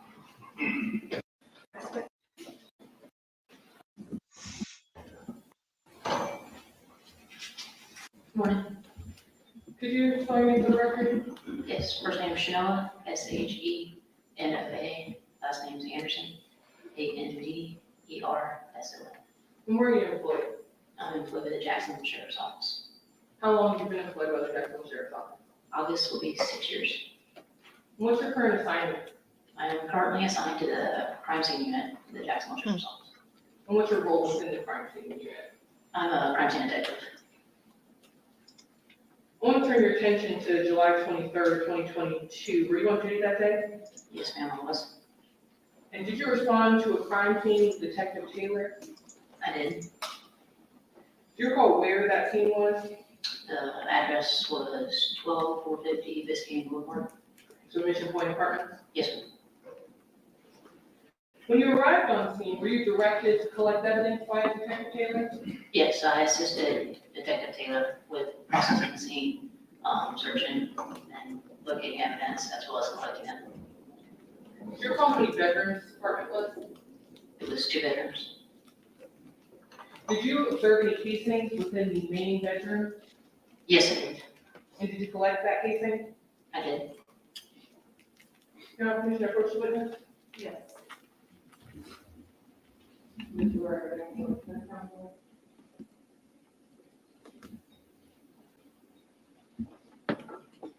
Detective, I'm showing you for the record what's been labeled as State Exhibit T for identification. Do you recognize this exhibit? I do. And how do you recognize it? It's my handwriting on the envelope. And is that the casing that you located inside of the apartment? I did inside the main bedroom. Now, at this time, the state would seek to move this into evidence as states. Will be 19. 19. If there's no objection. Okay, without objection, Exhibit I will be marked into evidence as State's Exhibit, Exhibit T will be marked into evidence as State's Exhibit number 19. Did you observe any fragments of projectiles inside that bedroom? Yes, ma'am, I did. And where did you observe those fragments? It was located on a pillow, which was on the bed in the main bedroom. Did you collect them? Yes, ma'am, I did. Commissioner Crowe? Yes.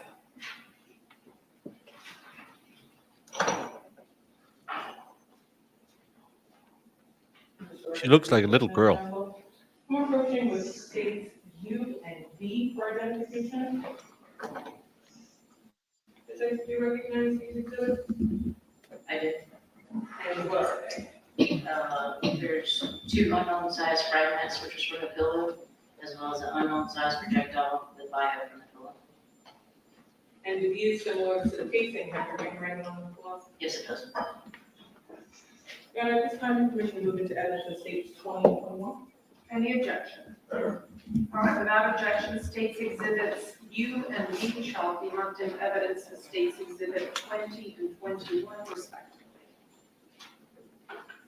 Detective, did you collect anything that was actually on the body that you located in that main bedroom? Yes, ma'am, I did. And what was it? There was a blanket, like a baby blanket that was covering the bottom half of the victim. Did you collect that blanket? Yes, ma'am. Not that long. We should be in and out before the weekend. It's just to fill the time so we can be back.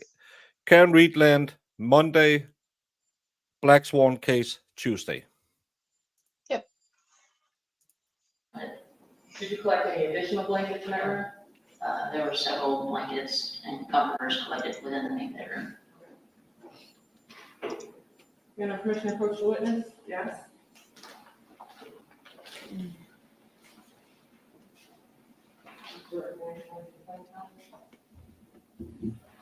going to approach you, detective, with what's been labeled State Exhibit W for identification.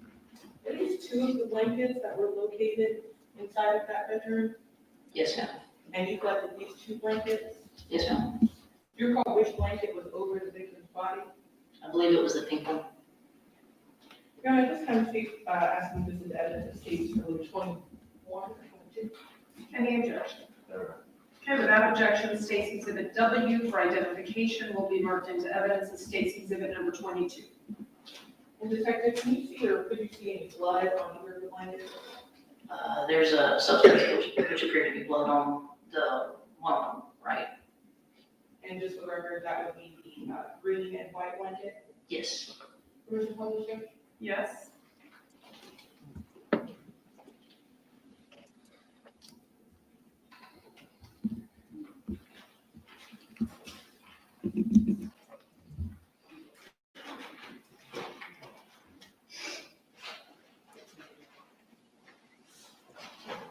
It's an officer. I didn't get the name because the audio is so back. Is it the backyard? That's at the mom's house. After collecting the evidence that you described today, did you have any further involvement in processing the scene? The only other involvement I had was after I left the scene, I responded to the property room where I submitted the evidence collected from the scene. But after you took the items to the property room, that was your involvement? Yes, ma'am. Moment to confirm. Okay. No further questions. Thank you. Is there any cross? No, Mr. Chair. All right, may this witness be excused. Well, it's moving fast. That's a good thing to say. I saw the witnesses. They had a ton of police officers, and I thought, this is going to take forever. But I forgot, not all prosecutors is named Lally, so we don't have to get into what shoe size, what oil do you use for your holster, do you start your shirts, don't you start your shirts, what's your kid's name, what's your kid's third grade teacher's name, what, if any, basketball did you play 25 years ago, and what was the score? How many witnesses have we gone through now? Like 5 or 6 witnesses so far. And we've been going for 90 minutes. No, not even 90 minutes, because I had I played like 30 minutes. So in an hour, I like it. Yeah. What, if any, names do your kids have? I know there's a black swan, but we're going to cover it later, because it's just so far what's on the docket is a judge clerk not wanting to be a witness and stuff like that. Yeah, and with we also have to agree that the defense isn't asking any questions, so that speeds up stuff a little bit. But they don't need to ask questions, because this is just police work. It's just providing a chain of custody. Yep. You had the first responding officer, then you had the guy who went in there, found some brass. Then you had the woman who went to the house and found the baby blankets. They're just building a chain of custody. It's not like what if anything went missing for 25 days and then magically showed up when Officer Berkowitz was out driving around with his dog. This is a clear, consistent chain of evidence. I like it. In Fedorowski, we'll get to the snow. We will get to the snow.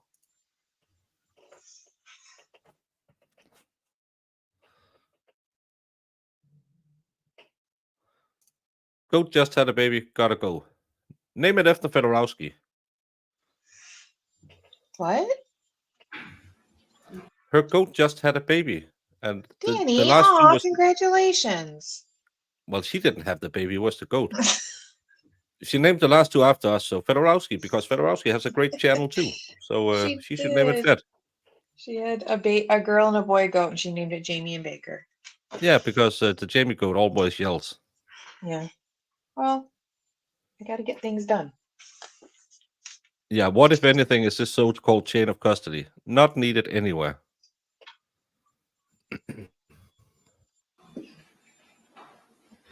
Never trust the cops. Thank you. Good morning, Detective. Would you please introduce yourself to the jury? Yes, my name is Detective T.J. Downs, Jacksonville Sheriff's Office Crime Team Unit, And who are you employed by? Jacksonville Sheriff's Office. And how many years? I've been since 2006. Could you give the jury a summary of what your positions have been with the Jacksonville Sheriff's Office? Yes, ma'am. I started at the jail in 2006. I transferred to patrol in 2016, and then transferred to the crime team in 2020. And so what are the duties when you moved into the crime scene unit? What were your duties?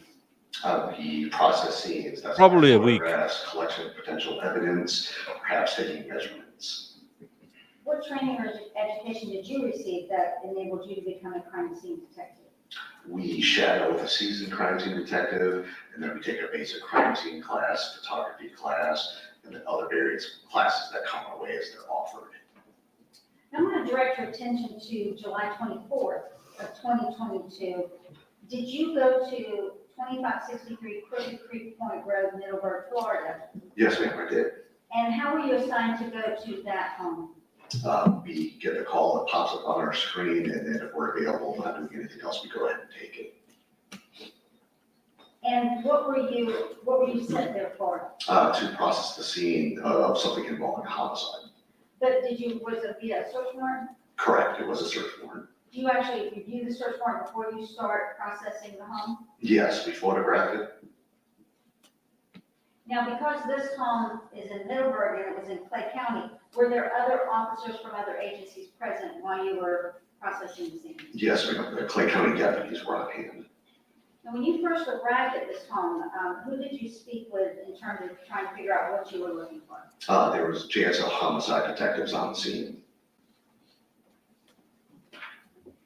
When you were processing the scene, was one of the things you did was take photographs of the home? That is correct, yes, ma'am.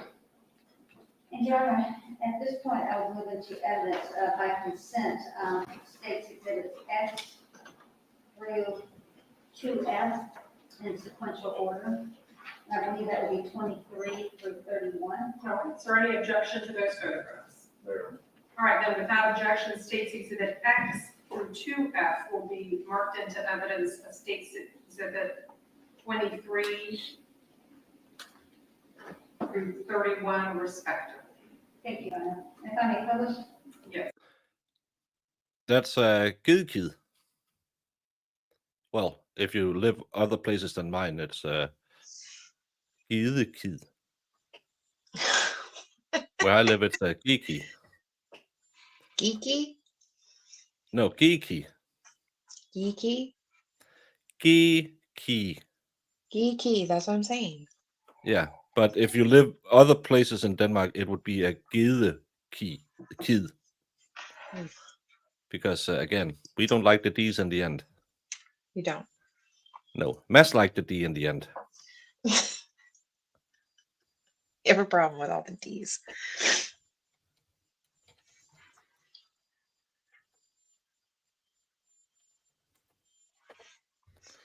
Not a gate key. Jesus.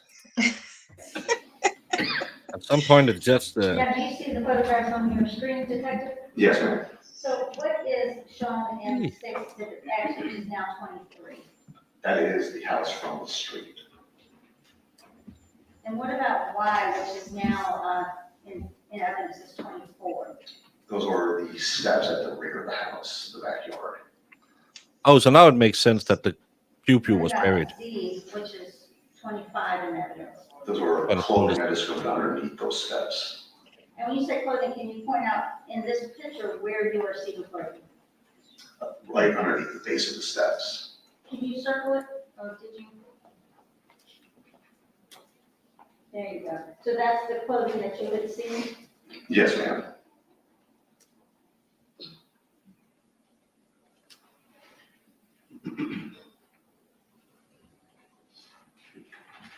So next is 2A, which is now 26 in evidence. What's shown in that photograph? A pair of sweatpants, a red cap, and a black hoodie. Are those the items of clothing that you just circled in the last photograph that you had seen underneath the wooden steps? Yes, ma'am, they are.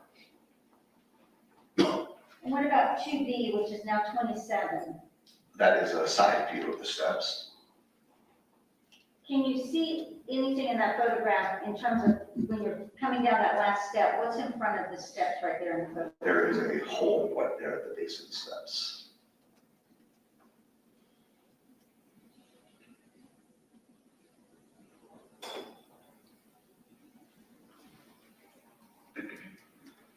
about in 2C, which is now 28 in evidence? That is the same hole from directly on top. Did you have to remove dirt from that hole to get inside the hole? Was it actually covered by some loose dirt? Yes, ma'am, there was loose dirt. So what drew your attention to this hole? Was it the close first and then you saw the hole? That is correct.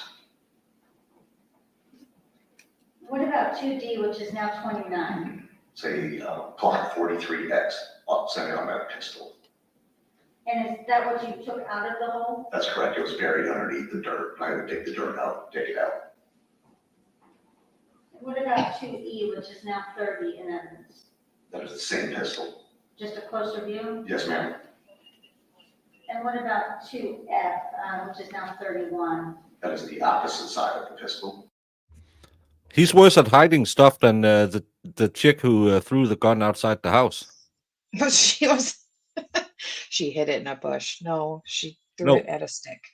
Yeah, it was right next to a stick. And Yeah, then she called someone and said, "Hey, can you come pick up my pew pew?" And he said, "Nah, isn't police outside your house?" "Yeah, just walk in the back." Probably not. Well, it's an easy way to get new holes in you if you walk up on a crime scene and pick up a pew pew.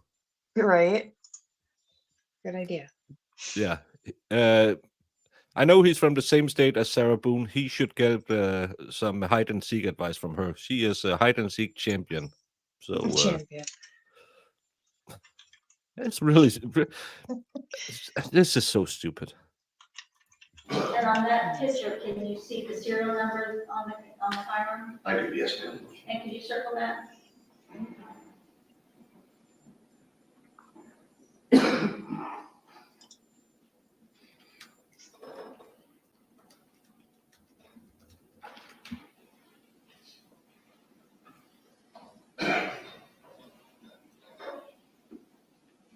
Your Honor, if I may approach the witness. Yes.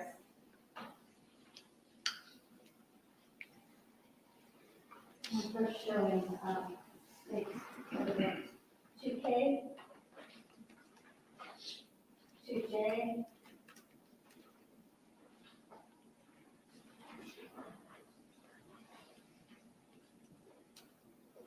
and 2G, 2 defense.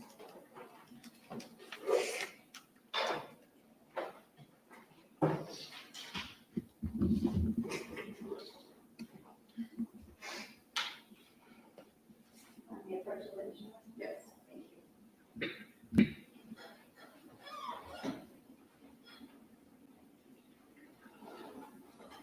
First, I'm going to start with 2G. What do you recognize in this box? This is the same pistol in the photo. And is the serial number the same? Yes, ma'am, it is. Now, when you collected that firearm, what did you do with the firearm? I swapped the firearm for DNA and then the magazine for DNA, and then I handed it over to Homicide Detective hands. So then you did not submit this into evidence. That is correct, yes, ma'am. So if there's tape on this, this would be tape from someone else. That's correct. Does it, other than the fact that you did not seal the box, does that firearm look like it's in the same condition as when you recovered it from the home? Yes, ma'am, it does.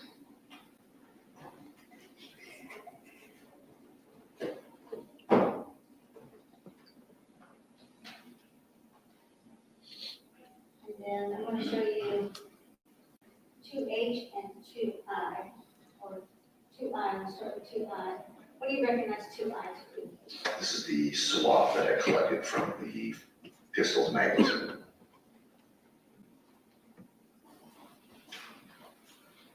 This is so refreshing to see a real case. Let me ask you about the swab.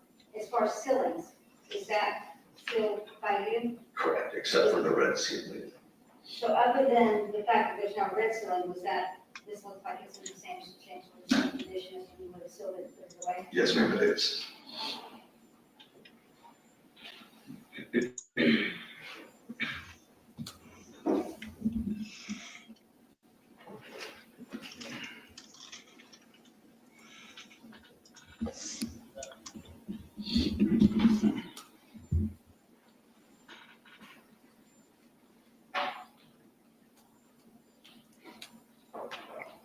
Yes, Jude, this is a case we just started today. It's Florida V Bursey Armstrong, a guy alleged to have broken into his girlfriend's house, kind of baby mama's house, and unalived her. This officer just testified they found the pew at his mom's house along with the bloody clothes, and her mom previously testified that she arrived at the house, went inside, found her granddaughter, who is either 3 or 1 year old, sitting holding the hand of her deceased daughter. So it's a really, really bad case. The defense doesn't seem like they are going to put up much of a fight. But as always, innocent until proven guilty.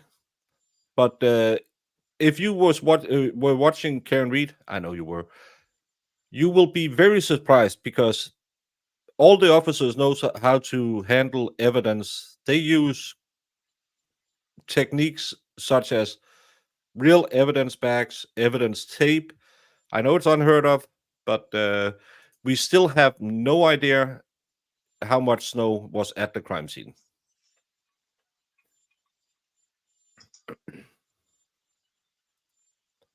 Did you also collect, did you search any of the vehicles that were on the property? Yes, ma'am, we searched the Volvo, I believe. I can see that. And did you find anything in the Volvo? Yes, there was a 9mm live round. And did you collect that live round? I did, yes, ma'am. You want to identify the first? Yes. We're going to the record, I'm showing 2 H defense and 2 K.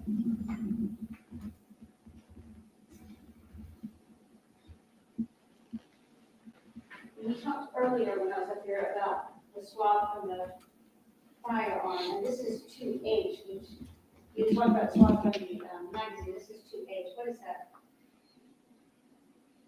This is the swab from the actual firearms. And again, you sealed this yourself? Yes, ma'am. And other than the red tape that has been added to it, that swab looks like it's in the same, substantially the same condition? Yes, ma'am. And now I'm going to show you 2K. What is, what do you Thank you, recommend Jude, for 2K? being a member for 9 This months. is a live round that I took it from the vehicle. And that has your sealing on it and it remains, it looks like it's in the same, substantially the same condition? Yes, ma'am, it is. Now, this time I will move 2K into evidence in the next sequential order. Any objections? All right, without objection, exhibit 2K will be marked into evidence as exhibit number 32 for this state.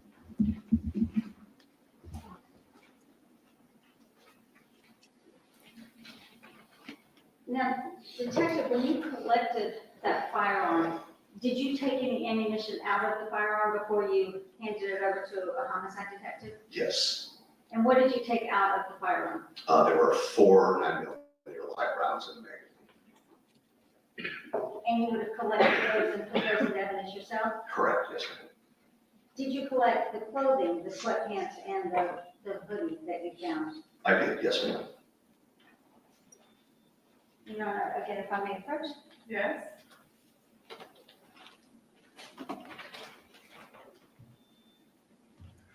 Did he have an explanation for the bloody clothes? For the record, I'm showing defense states 2M identification. Jimmy, you ask questions. I think he No, I kind of don't. said something he had been over there. That's why he had DNA, but not really why he had blood. Okay. I was trying to remember her opening statement. No, there was no really explanation for anything. No, the gun, pew, was given to Scotty. Scotty don't know. Scotty doesn't know. And he gave it back to him after he sold it to him, or maybe he didn't do that, and she stole the pew from him. It all seems very reasonable. Okay. Cool. Those are the 4 9mm live rounds from the magazine. Yeah, I want to see his No, I can't see his left hand. He has all his fingers. It's not Davos Seaworth, but he looks kind of like him. And were those still in the same area that you discussed before? They are, yes.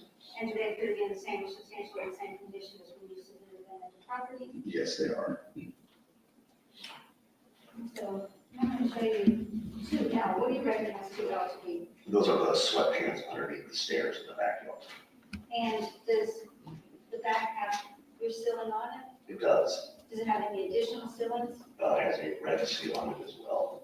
So in addition to a red seal, then, is there anything else that you recall that was different in these than when you submitted them? Currently, there's some holes in the pants that I found. Okay. So other than this hole, in the addition to the red tape, these appear to be in same or substantially the same conditions when you submitted them? Yes, ma'am, they are. And the same thing with 2M, what do you recognize that to be? That is the hood, but that was underneath the stairs. And do you see your label on it? I do. Do you see additional labels? Right, that is the label. Does it appear to be in the same condition as when you collected it? Besides the holes and circles, yes. And again, you did not do the whole thing. That is correct, yes, ma'am. Yeah, this time I would put 2J into evidence in the next sequential order. All right, any objection? All right, without objection, 2J will be marked into evidence as states exhibit number 33.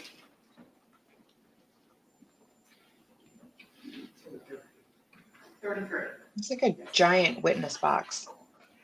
Yeah, Now, it just Detective, dwarfs when them. you were You know, collecting the hoodie and the sweatpants, were you wearing protective gloves? Yes, medical grade gloves. What did you do to ensure there was no, once you collected them, I understand they were underneath the stairs together, but once you separated them, what did you do to ensure that they were not put together again?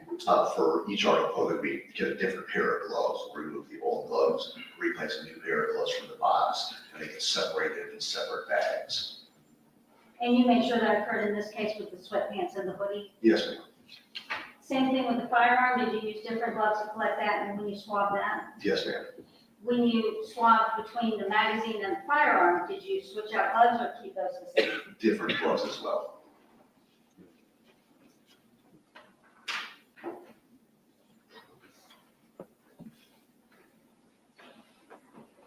Yeah, I just need that one moment. All right. Your Honor, I will attend to this witness for cross-examination. All right, thank you. Any cross? No question, sir. May this witness be excused? You may, Your Honor.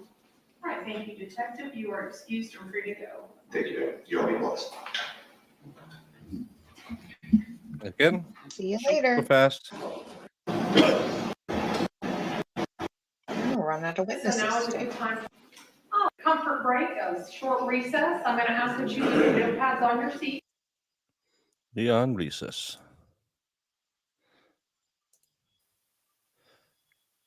And now we're live. Weird. Yeah.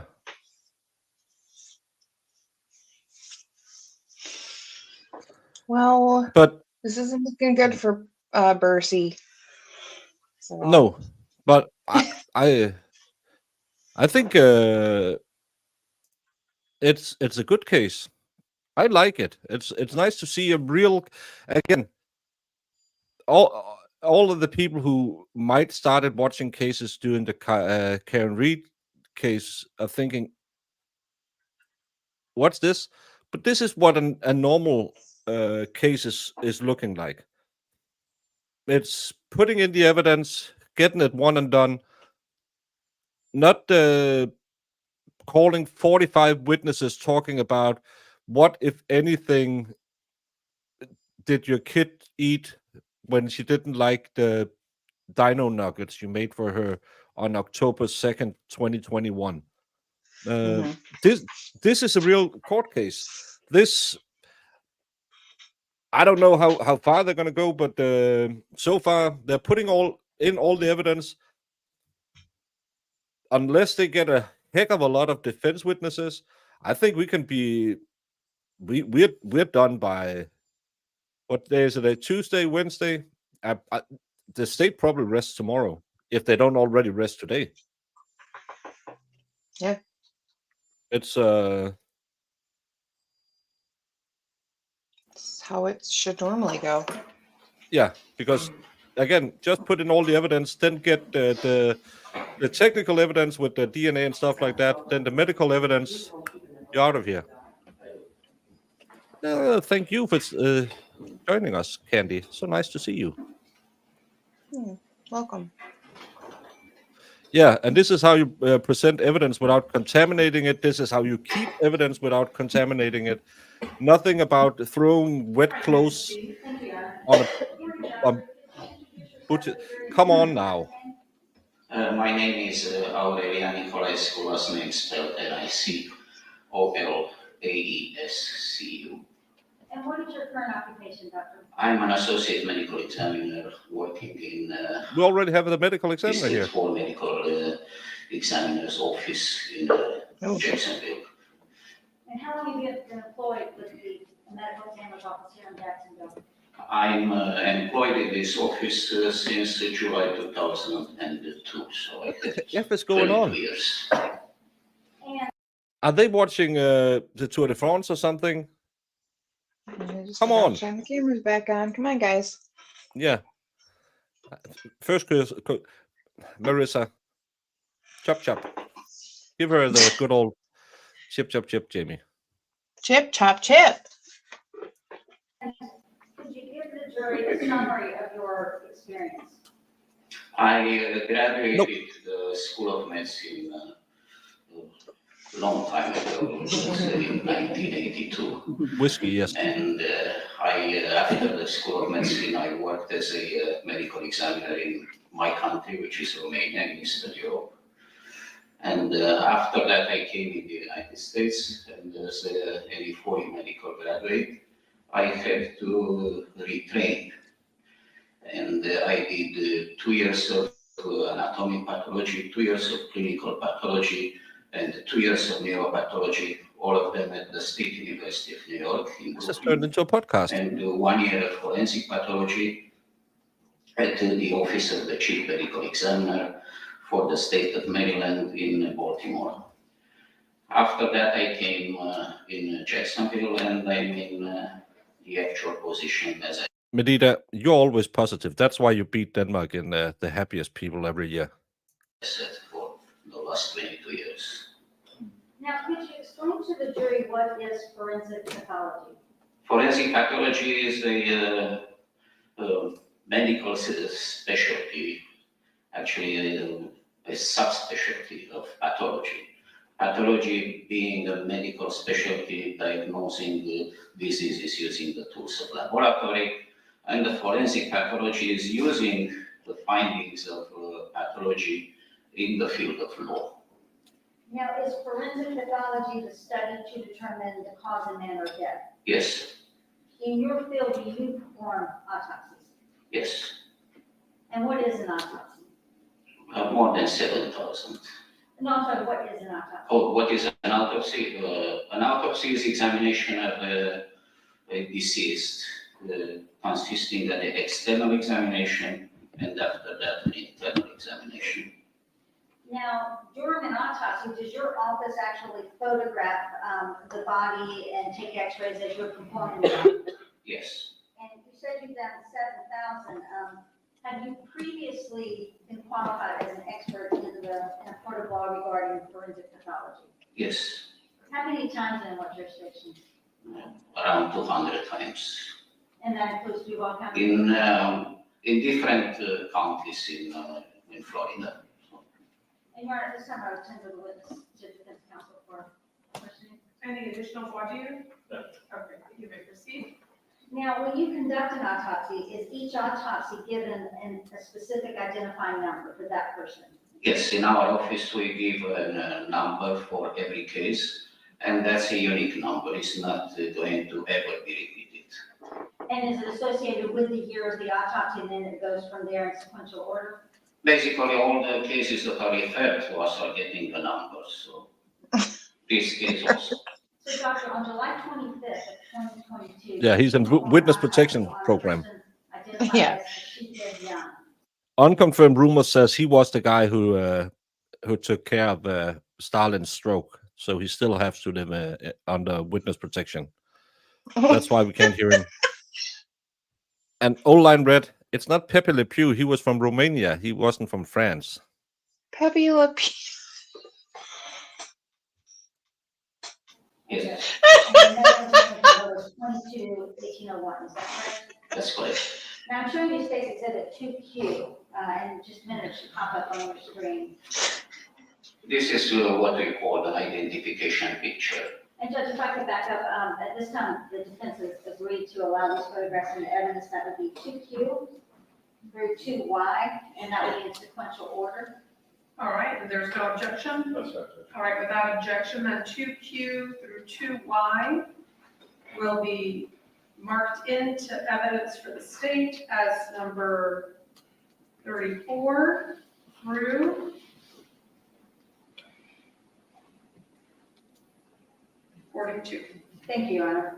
So let's go to 2Q, which is 34, and what do you recognize that photograph to be? So this is an identification picture in which you can see the face of the deceased and the number of the case. 22 indicating the year, it was 2022, and after that, that number for that specific year. Okay. Now what about 2S? What do you see in that states? I'm sorry, 2R, number 35. What do you see in that? This is a picture of the upper body, and you can see in this a gunshot wound. It is an entrance gunshot wound because we have regular borders, and there is an abrasion indicating the angle of the bullet as the bullet got into the body. And so would that be, I know we're looking at photograph a certain way, would that be? It's like, I'm gonna try to make it something like this. Right, so that would be the deceased left shoulder. Left shoulder, anterior left shoulder. And could you explain to the jury what anterior is? Is that front? Yes. And then what is seen in State's Exhibit 2S, which is 36? We have a picture of the back of the left shoulder, and in this case, we have two gunshot wounds. Now, on that photograph, I'm going to erase what you just drew. Which one would be the exit wound for the one that you just described us that went into the front of the shoulder? So in this case, there were, if I can go ahead a little bit, there were two gunshot wounds. Okay. One was on the anterior side of the left shoulder, the other one was on the posterior side of the left shoulder. From the anterior side, we have an exit wound here. So this is the exit for the wound that you saw previously on the anterior side. The other one, if you can erase it, Yeah. And not be confusing. when you use the term posterior, does that just mean back? The back of the Yes, shoulder? so she was shot in the back. This is the entrance on the back. So we have two entrances, one on the front, one on the back. And the one on the back, the entry wound into the back left shoulder, did that one have an exit? This one did not have an exit because the bullet traveled to the body and was recovered by me in the body. I will explain you later, but I can do it now. Let me go down to that. Let me go to the next photograph. And so this is an X-ray. So what is states 2T number 36 show? In all the gunshot wounds, we do X-rays just to see if there are any fragments left in the body or bullets. Or like in this case, we can see injuries to the bones. And we have a fracture of the bones of the left shoulder. Now, so this one is showing, this is where the. There are those small whitish Right. fragments or whiter fragments. And this would be from the one that went into the front of. That's from the front one, because that one was through the bones of the shoulder. Gwyneth, I can do a lot, but I can't understand why people. I think they fell asleep. They forgot they have to hit the switch. I don't know. I can't tell you. And would you expect And the when rest are a Scotch. bullet goes through bone like that and then exits, would you expect the bullet to fragment? Yes, and not only, but is helping the pathologist to identify the direction of the bullet, because going through a bone, the bullet is displacing the fragments as it's going to, so you can have a better idea of what was the direction. Now, what is shown in this one, which is 2U and now 38 in evidence? This is an X-ray of the right chest. I don't speak rhetorically. So, and I don't understand sarcasm and humor either. Or Dutch. But. And here we can see. That's right. I forgot to buy that doll, so I could show you how. I have to do that tomorrow. A bullet. So this is the bullet from the second gunshot wound, second in my report. So as is described, so it's the gunshot wound from the back of the shoulder, let's put it this way. And were you able to recover that projectile? This was recovered in the right breast.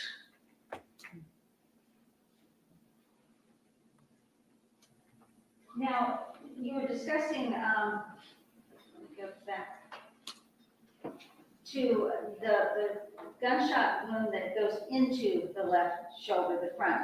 What was the direction and path of travel of that bullet? Well, this one is, direction is front to back.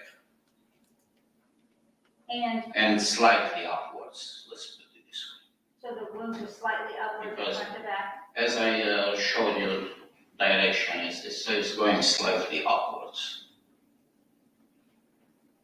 The fact that it's the front and then it goes through some bone and fragment, would that be consistent if she is in bed on a pillow and fragments are found in the pillow? Could that be consistent with that direction? Yeah, there is a possibility. Now, what injuries inside were associated with this wound? In this one, as I mentioned, there are injuries to the bones.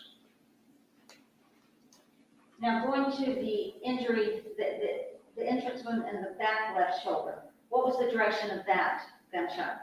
In the case of the gunshot on the back of the left shoulder, the bullet went through the left lung, went through the right lung, and then stopped into the right breast, from where I recovered the bullet that you saw on the X-ray. Now, on either the front entrance gunshot wound or the back entrance, did you see, let me ask you first, what is stippling? Stippling is one of the so-called secondary factors It's not hard to learn Dutch, I think. of the shooting, so we are dealing with certain stippling.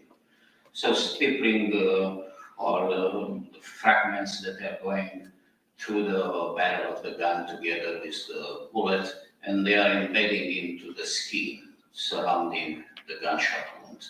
And that's why sometimes they are calling like the gun powder tattoo. It's like the fragments embedding into the skin. And by literature, they are described to be in less than 3 feet distance from the barrel of the gun to the body. So within those 3 feet, we can see stippling. More than 3 feet usually disappears. And so looking at that front. So we didn't have any stippling related to both of those gunshot wounds. So in this case, with both gunshot wounds, the person who shot would have been 3 feet or further away? More than 3 feet. More than 3 feet. Now, again, going to the one where you said the bullet went from the back and into the breast area, could you describe the internal injuries that would have been sustained from that gunshot? So as I mentioned, injured both lungs and was associated with a large. No, stippling is the residue gunpowder coming out of the barrel, and stippling is, I think it's within 3 to 4 feet. You'll see a stippling pattern. So we talked about this yesterday when we talked about the Black Swan case, because they didn't find stippling on him, but stippling is residue coming out of the gun. Thank you so much. I was a bit bored and I got inspired. Amount of blood that I recovered from both chest cavities. It was more than 1,300 milliliters of blood. Now, 1,300 milliliters of blood, what percentage of a person's blood would that be? Considering that the average for a normal person is about 5,000, average might be less. So 1,300 can be close to 30% in some people, 25 to 30%. So with that wound to the left back shoulder that caused all that blood in the lung cavity, would that have been a fatal wound? Yes. Would the first one into the front of the shoulder, would that have been a fatal wound by itself? No. Now, what is blunt force trauma? Blunt force trauma are injuries which are occurring on the body when a hard object is hitting the body or the body is hitting a hard object or surface or something. Basically, it's very difficult, close to impossible to identify what caused the blunt trauma. I'm going to go back to the photograph 35.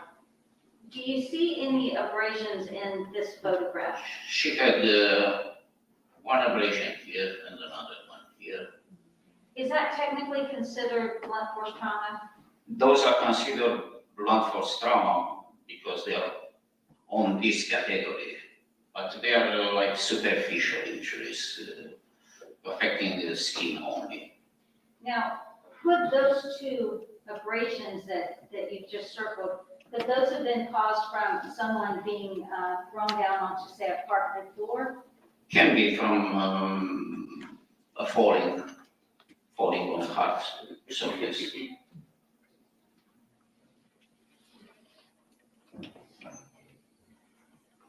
Now, what are defensive wounds? Defensive wounds are by definition wounds that are inflicted when somebody is trying to protect himself or herself from assailant or whatever. Now, it should be on your screen right now, State's Exhibit 2F, which is now 39 into evidence.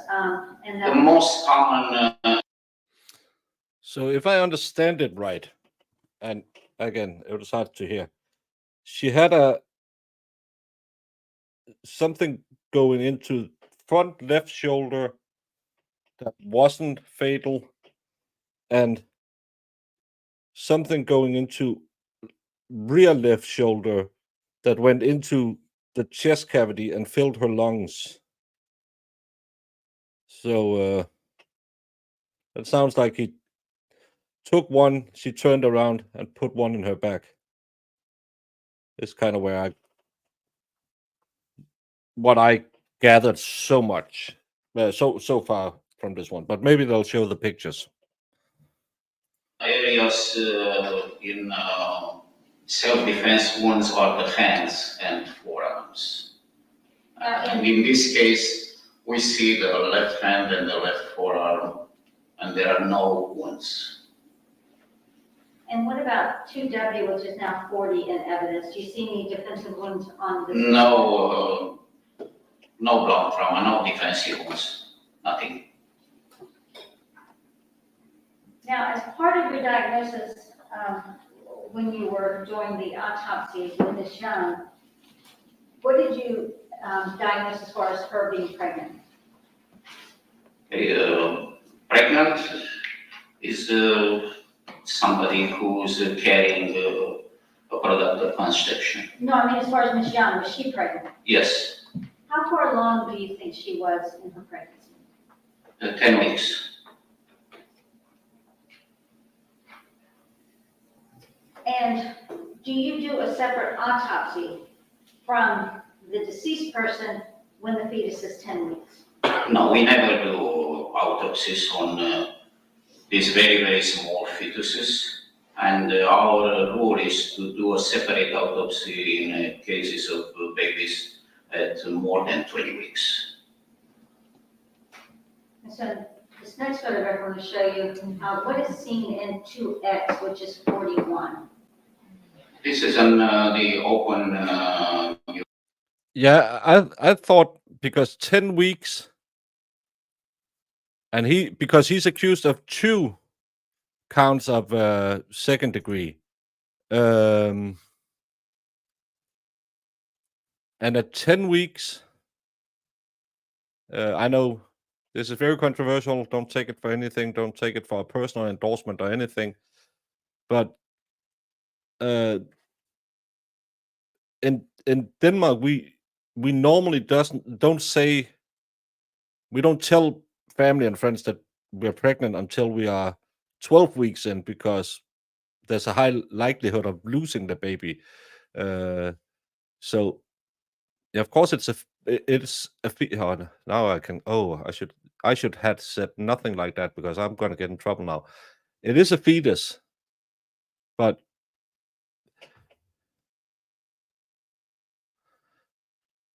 I don't. Of course, that fetus passed away and could have been a viable human being, but it seems at 10 weeks. Well, if he knew she was with child, that would change my mind too. But yeah, I'm getting in hot water saying anything like that. But 4 months, that would make it even more the second count of second degree.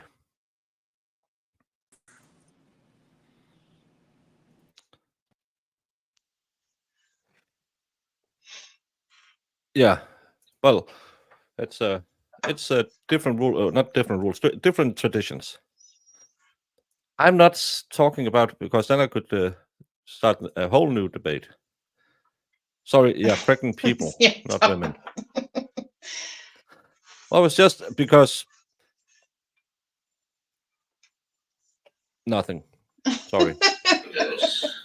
That's hot water. And we can Yep. see I'll do it. the placenta.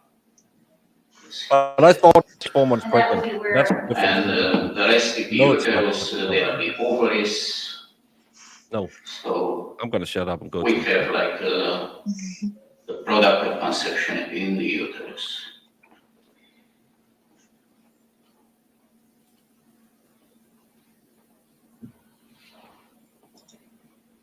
And what is seen in this next photograph, which is 2 wide and now 42 in the evidence? This is a picture after I incise the placenta. So we can see the amniotic sac. So it's the sac where the fetus is lying, and we can see the fetus.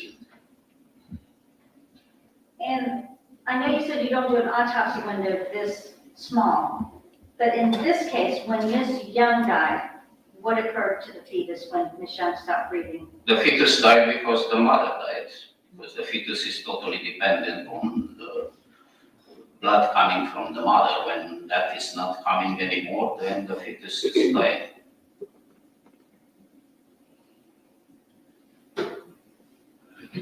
And you're how many approach? Yeah.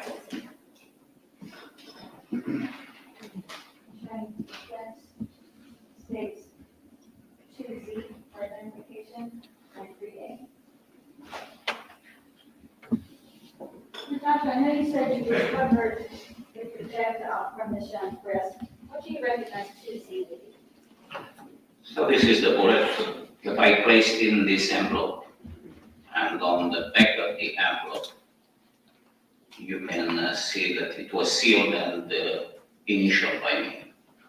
And is this appear to be in the same or substantially the same condition as when you took it from Ms. Young. Yes, Did you also take what is called DNA or buccal swabs from Ms. Young? yes, And I'm showing you 3A, with the buccal swab being contained in that envelope right there, yes, and that appears to be the same condition as when you Yes. put it.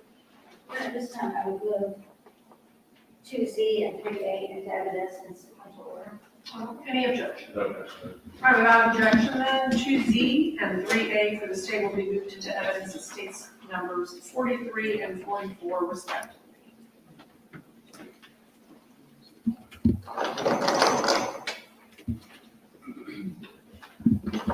Can you hear that? Focus to 2 3? Yes.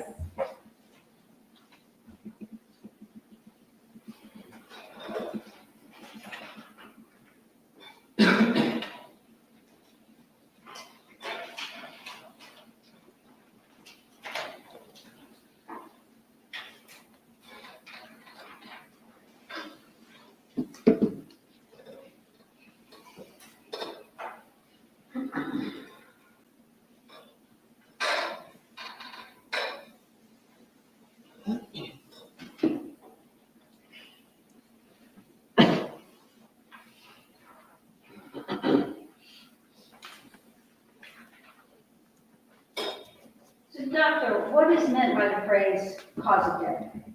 cause of death is how somebody is died, and we are dealing with hundreds, maybe more, of causes of death, because somebody can die from a myocardial infarct, somebody else from a subdural hematoma due to a fall, or subdural hematoma due to a natural disease.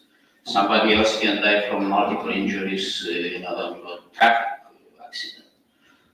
Somebody else from a gunshot wound. So there are different causes of death. And what was the cause of death for Ms. Young and her deacons? In this case, the cause of death was 2 gunshot wounds of the left shoulder and chest. And what's meant by the phrase manner of death? Manner of death is indicating basically how the cause of death occurred. So for the state of Florida, we have 5 manners of death, which are natural, accident, suicide, homicide, and undetermined. And in this case, what was the manner of death for Ms. Young and her unborn child? In this case, the manner of death is homicide. And I have no further questions, and I'll tender the witness for cross-examination. All right. No questions, Judge? Do the parties wish for me to read the stipulation at this time? Oh, I apologize. Ladies and gentlemen, when the parties agree that certain facts are true, that's called a stipulation of fact. You must accept stipulated facts as having been proven. However, the significance of these facts, as with all facts, is for you to decide.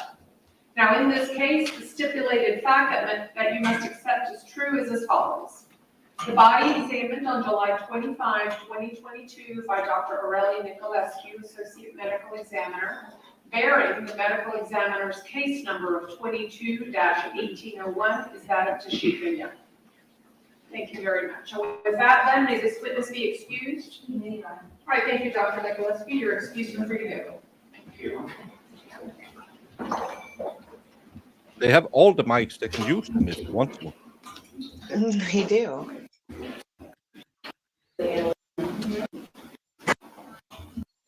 Oh, medical examiner. That was quick. Yep. Easy peasy. All right, may I proceed? Good morning. Good morning. Could you spell your name for the record? Yes, my name is Emily Amiher, spelled Emioee, and the last name Amiehe. And who are you employed by? I'm currently employed at the Florida Department of Law Enforcement in the Jacksonville Regional Operations Center. How long have you been employed by the Florida Department of Law Enforcement? I've been with the department in total over 11 years. And what is your current assignment and duty? My current assignment is as a crime laboratory analyst in the firearms section. How long have you been working in the firearms section? I've been a qualified analyst in the firearms section for nearly 7.5 years. What are your primary duties as a crime laboratory analyst in the firearms section? As an analyst in the firearms section, our primary responsibility is comparing fire components Usually bullets and cartridge cases to see if they were fired from the same firearm, if no gun is submitted in a case, or from a particular firearm, if a gun is submitted in a case. Could you give the jurors kind of a summary of your education and background that qualifies you to be a crime and operating analyst in the firearm section? So I have a bachelor's degree from the University of Florida, and I also have a master's degree in crime scene investigation forensic science from the George Washington University. And additionally, FDLE has its own in-house firearms training program for analysts. And can you describe the training that you went through with the Florida Department of Law Enforcement?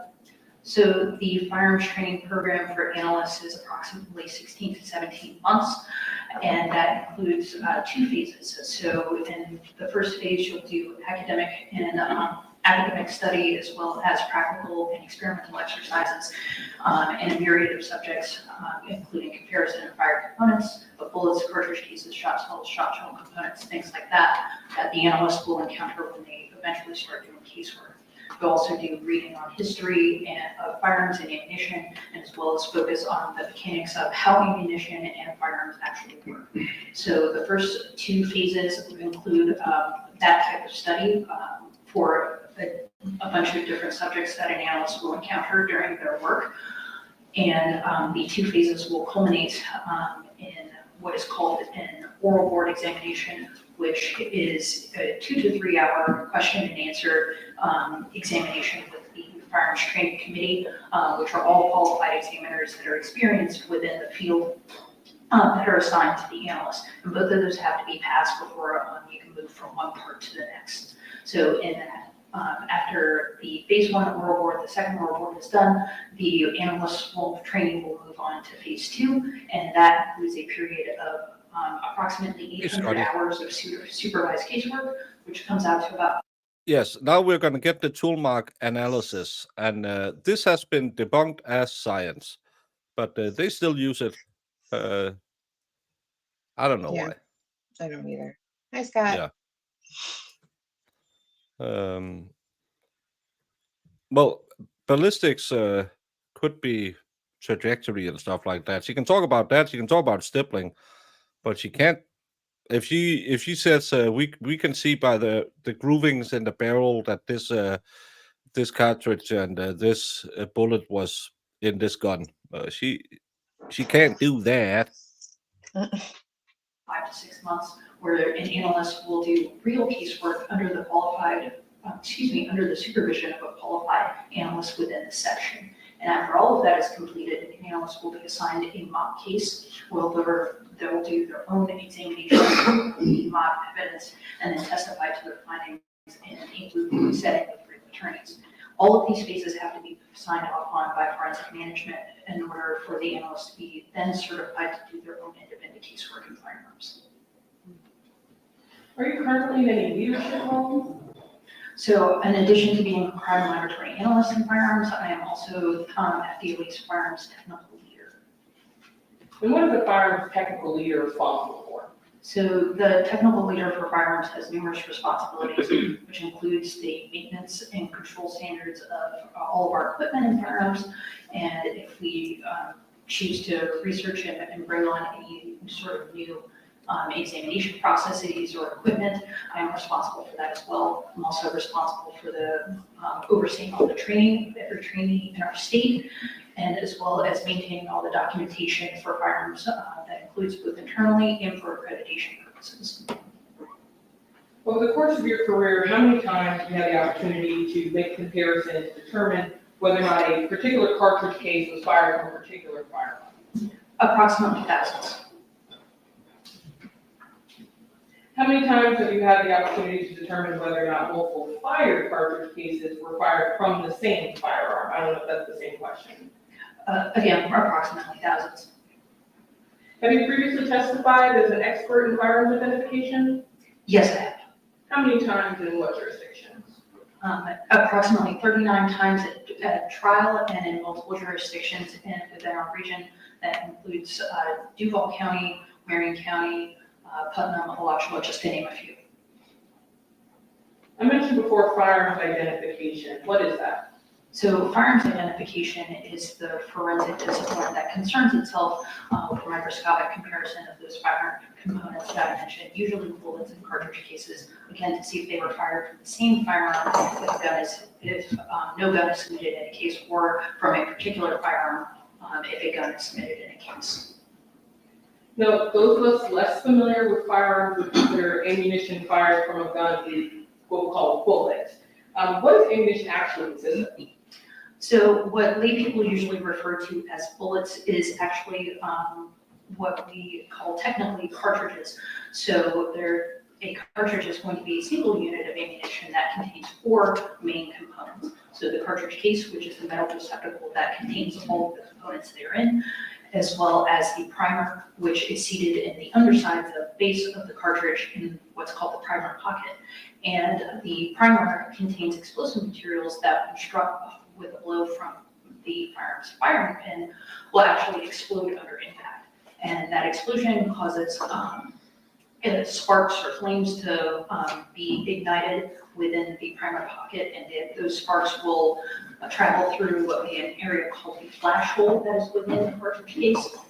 And traveling through that flash hole, these sparks will hit a material called the propellant, which is otherwise known as gunpowder. And the ignition of the gunpowder will create a volume of gas, and that gas will expand the cartridge case against the walls of the chamber of a firearm to seal it off, to build pressure, and the volume of gas will also allow the bullet to swell as well to the size of the bore, which is the inner portion of the barrel of a firearm.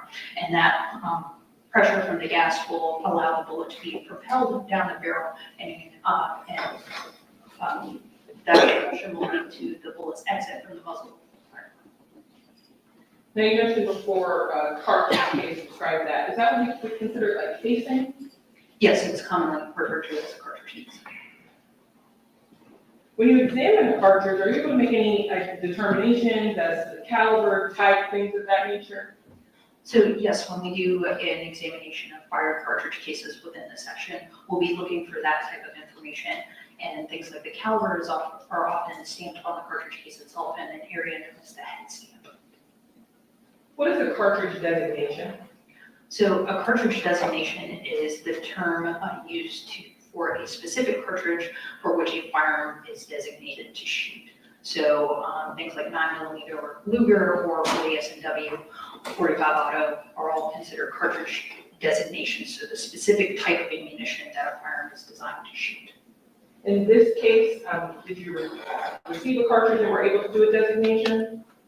Yes, the cartridge designation is again often stamped on the underside of the cartridge case, which is known as the head, and again, that information is called the head stamp. And I'm sorry, you mentioned before 9mm Luger. Is that what it was in this case? Yes, that was the type of cartridge cases that were submitted to me. And 9mm Luger, is that its caliber? So again, 9mm Luger is the particular designation. The caliber has multiple definitions, depending on which item you're actually referring to, being either the firearm or the ammunition itself. So in the firearm, the caliber is actually the diameter of an imaginary circle that is formed by the tops of the lands on the inner portion of the firearm, otherwise known as the bore.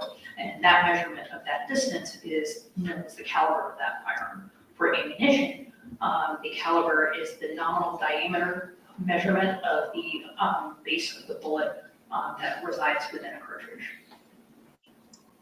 When you're asked to examine cases, Caro, before you hit send, when you put in the amount, there's like a small line where you can type in your message, and then there's according to which amount you give, there's a number of characters you can use. But it's funny. But thank you so much for the support, and thank you for being here. Yeah. It's the $2 like tax. That, Yeah. That Kimmy talks about. Yeah. things or cartridges to determine if they're shot from the same firearm. You can't tell anything about the actual shooting itself or about the victim or the shooter, can you? No, not at all. That's not the purpose of firearms identification. We're really only looking to look at the evidence to see if we can determine, again, if they were fired from the same firearm or from a particular firearm, depending on the circumstances of the case. So we're looking to attribute the evidence to the questions of really why and how something occurred at a particular shooting incident. So the why being, or excuse me, the what being exactly what type of firearm or ammunition components were contained at the incident, and the also the how being how many items are attributable to either the same source or a particular firearm in a case. What's the normal procedure when you receive evidence for analysis? So once Yes, he tried to crawl into the attic. We'll see that video later. evidence is a case is assigned to me randomly by my supervisor. I will pick up the evidence from our secure evidence section, and those items will be scanned to my custody using an RFID label that is on every item of evidence that we have submitted to the laboratory in order to track chain of custody. So once those items are in my custody, I'll take them back to my office in the firearms section, which is a secure area where I can store the items and work on them as I'm working throughout the case. So in working the items initially, I'll first make sure I have a detailed accounting of all the items that I'm supposed to have and that were supposed to be assigned to the firearms section. So I'll make sure that I'll have all the packages that are contained on the tracking form that are supposed to be assigned to the section. And after making sure that I have all the items, I'll check seals and make sure that all the seals are intact and everything looks in good condition and is legible on the outside of the packaging before I start opening anything. And once you open the package, do you do anything further with the package depending on the items you receive? Yes, so once I open the package, I will sign the outside of the packaging, so the outer packaging, insert inner packaging, and also the item itself with the unique FBLE case number that is assigned to the items in the case, as well as any sort of item number, and also my initials to be able to track the evidence within the section as I'm working it, and to make sure that the chain of custody is again maintained. After any testing is completed, what do you do with the evidence at that point? So after I'm done working a case and the lab report has been released, I'll be able to seal up all of those items and use our FBLE frangible tape to create new seals on the outside of the items. I'll seal up the outer and inner packaging, sign and date those seals, and then return the items to the evidence section via that RFID label that I mentioned before. That's one thing I don't get, how the dentistry is so expensive. It's the only thing we are not covered by healthcare in Denmark too.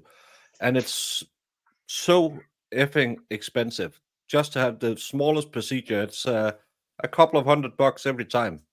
And I just don't get it. It's crazy. Yeah, it's really, I had a buddy who his teeth structure was kind of iffy, so they cracked a lot his teeth. So he actually went away and said he had went to a new dentist who said, I can keep doing this every 6 months, 12 months, and it's going to cost you this amount, or I can give you dentures.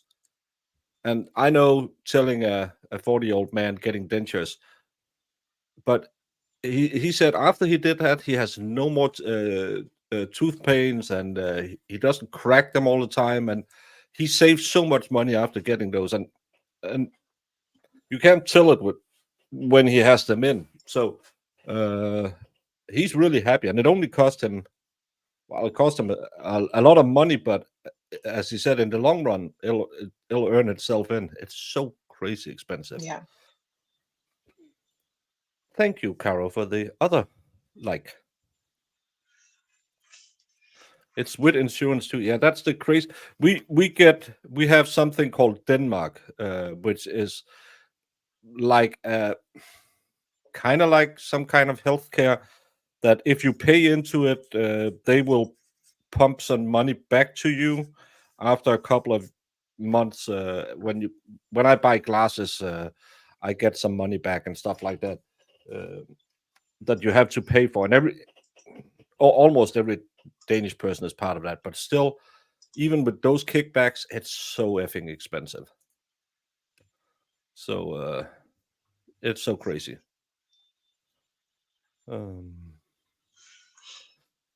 Yeah, bad teeth is actually one of the worst things for your health. Yeah, that's. Yeah, actually, when you think about the amount of money spent on stupid things, healthcare dental care should be. Yeah. I won't go to Turkey because one of the things I've learned is we have a lot of influencers going to Turkey and getting booblets and butlets, and a lot of them get very, very infected or might even be close to losing their life. So we have to pay a lot of money extra to fix it when they come back home. In some people go to Germany because I think it's like 20% cheaper than Denmark. So yeah. Implants is also really expensive because he was looking, because you have those now that where they put them up and you can kind of click up the dentures in it, and really, really expensive. That's yeah. That's so stupid. Yeah, but I'm closer to Germany.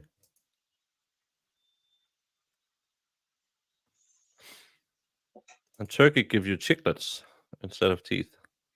Chiclets.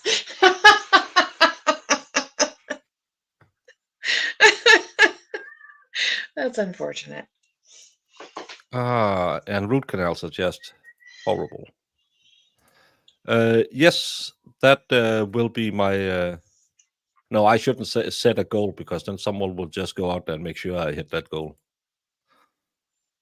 When I'm bigger than Mr. Beast, I might consider it. Can you hear the kitty? She's being a brat. Yes, they were. Yeah. Regarding FBLE number 2022-0404-668 in July of 2022, what evidence did FBLE receive to analyze? So there were 3 items that were submitted to the firearms section. If you don't mind, if I may refer to my notes. Yes. So there was item 1 and 2, which were each one fire 9mm Ruger caliber cartridge case, and then item 7, FDLE item 7, is one 9mm Ruger caliber Glock semi-automatic pistol, which is a model 43X, and also 1 magazine. Yes.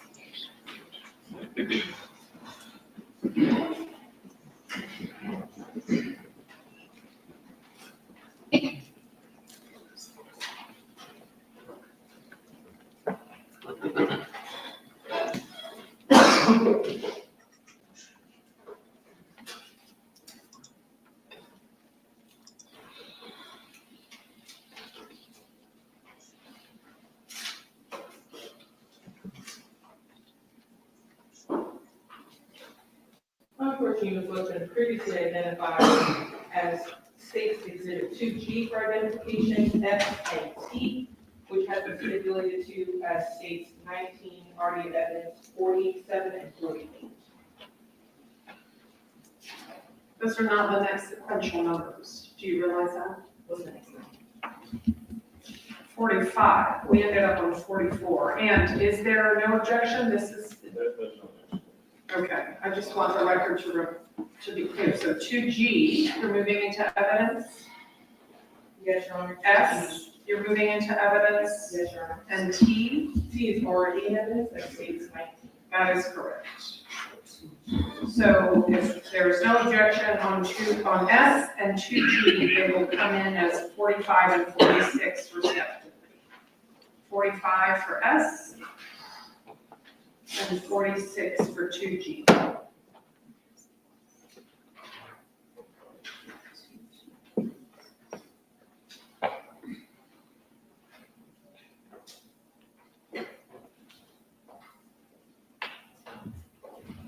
I'm going to do 60 to 46 and 2G for identification first.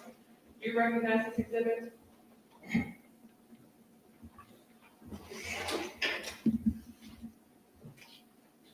Yes, I do. And is that the firearm that you received? Yes, it is. Does it still have the red tape and those things you just described that are normally on us used to seal the firearm before you receive it? Yes. I'm handing you 60 to 45 with S for identification. Similarly, do you recognize that exhibit?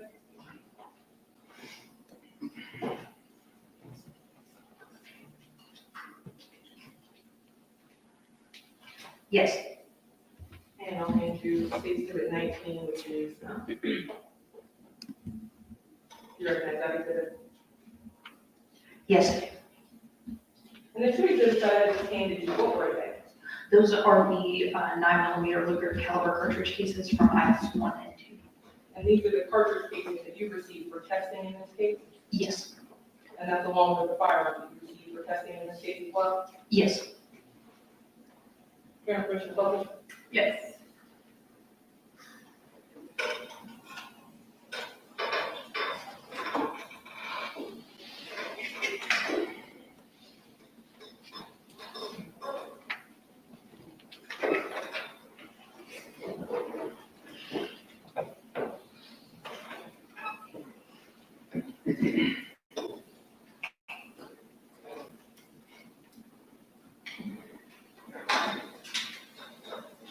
You mentioned before that you should recognize it based on your markings. Were each of those 3 submissions properly sealed when you received them?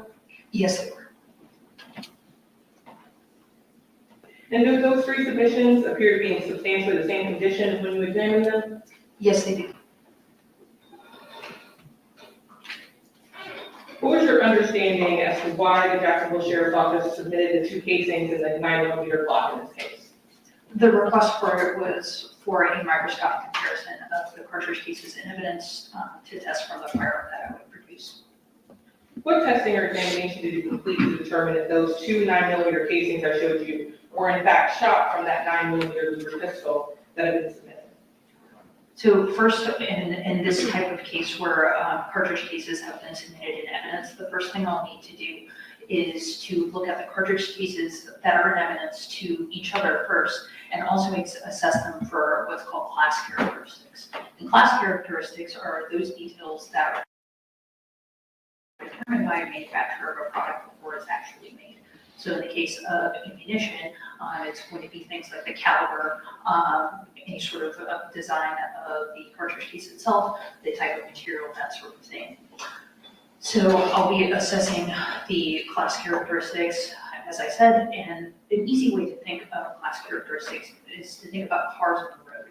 So there are different types of classes of cars, so SUVs, sedan, whatever, that you'll see driving down the road. So all of these cars, all of these different classes of vehicle relate to each other because they share the same design, the same detail. And all of that was determined before the product was actually made. So the class characteristics help us to easily know which items need to be compared to each other. So when I do the class characteristic assessment of the cartridge cases, I'm looking to see if they share those same class characteristic details. Again, things like caliber, the shape of the firing pin, design on the breech face, any markings on that are going to be on the primer that were imparted to the cartridge case during discharge from the firearm, and to see what items need to be compared to each other. So I did that in this case and determined in my initial screening of those cartridge cases that they had similar characteristics and would need those characteristics would indicate that they were from a similar source. Now, after doing that initial screen of the cartridge cases to each other, I would also inventory the gun as well. And then you said that you do a first observation and examination of the cartridges against each other, did you also do any testing between the cartridges and the firearm? Yes, so after I worked with the cartridge cases initially to see about those class characteristics and to see if they shared any sort of similar individual characteristics as well, I started working with the firearm. And with any firearm, before we shoot any sort of live ammunition in a gun that's submitted in evidence, we'll do what's called a bench test.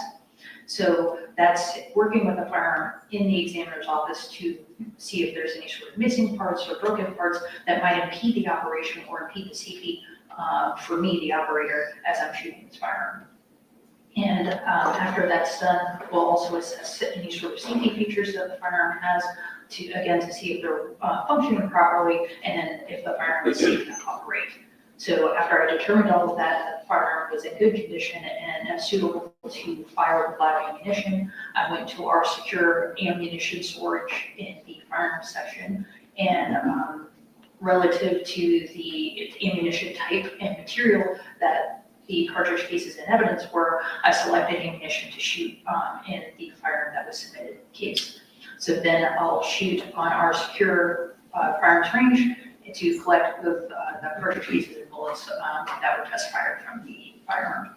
After that is done, I'll take those test fires back to my examination area and look at them under the microscope to each other to see if those test fire cartridge cases have sufficient markings to be able to examine two other items to see if they'll be suitable. After you examined the 2 fire cases or test fire cases and the 9mm firearm that you received, what was your opinion? So after doing all of that and examining the cartridge cases in evidence to the suitable test that I fired from the submitted pistol in this case, I was able to determine, as my opinion, that the cartridge cases were what's called an identification as having been fired in the submitted item 7 pistol. And identification might be a term that we're not familiar with. What does that mean, that the projectile has been identified? So that is a same source conclusion, meaning that all the class characteristics, those things I talked about before, those details were in agreement with each other, and as well as the individual characteristics, which are those pattern details that are imparted to the firearm in discharge. And those come from the use rust or damage and also the manufacture of the firearm that give a unique pattern to left behind in the firearm surfaces that are imparted to the ammunition. And there is sufficient agreement of those individual characteristics in addition to the agreement of class characteristics that support the identification. No further questions. Thank you. Any cross? Yes, sir, thank you. Just so I understand this, as a jury understand it, you have 2 casings that are submitted to you in a firearm, right? Yes, that was the evidence in this case. And those casings, they've already been fired, so you just have the casing itself, right? Yes, for the cartridge cases in evidence. Okay. And then you take that firearm and you, how many test firearms did you do? So in this particular case, if I may refer to my notes to get the right number.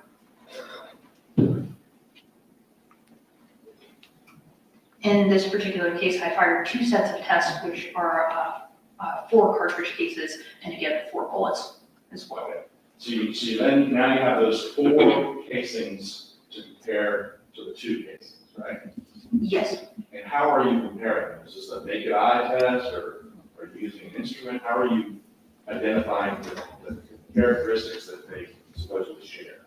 Yes, so the principal instrument for microscopic comparison for a firearms examiner is going to be what's called a comparison microscope, which is 2 compound light microscopes connected by an optical bridge, which allows me, the operator, to see 2 different specimens that are on the stages at the same time under the same magnification. So the view is very similar to what you would see to like a split screen on your television, where you see one item on one side and one item on the other. Okay. So with that microscope, and how powerful is the microscope? How the little things that you're looking for, how small are they? Can you see them with the naked eye, or do you need a microscope? So again, they're going to be microscopic details, so you do need a comparison microscope to see them and compare all of the items in detail detail. My particular microscope goes up to 102x. Okay, so for instance, you're looking at a casing, let's say it's on the left side, and that's the one that was submitted to you from the police that's found at the scene. And then you take one on the right side, and that's one that you test fired. And you put them in this microscope, and they sort of, you have a line down the middle, but you can see that the characteristics all line up. Is that what you're saying? Yes, again, the view is going to be of both items at the same time, and there will be a hairline, a dividing line in the middle, which separates one view from the other view. Okay, and are you able to photograph that so that we can see that? Yes, I do take photos if there's an identification in the case as evidence for and justification for my opinion for the case file. That's required.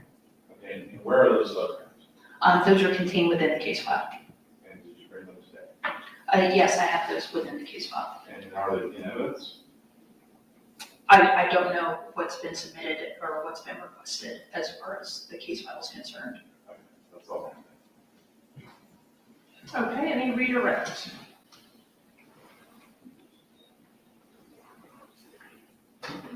Just briefly, all right, go ahead. After you mentioned the photograph you take and that shows your depiction of the hairline split between your test fire as well as the cartridge and the body. What happened? Are you able to look at those now just to justify everything I'm saying right now that it's still the same, or at least the same source identification from the firearm for the test fires as well as the cartridge provided? So I don't make conclusions off of the photos themselves. They're just there for the justification of my initial opinion from the microscopic comparison. I can look at them now to see that what is depicted is the same detail that I observed when I did the microscopic comparison. And you can do that briefly.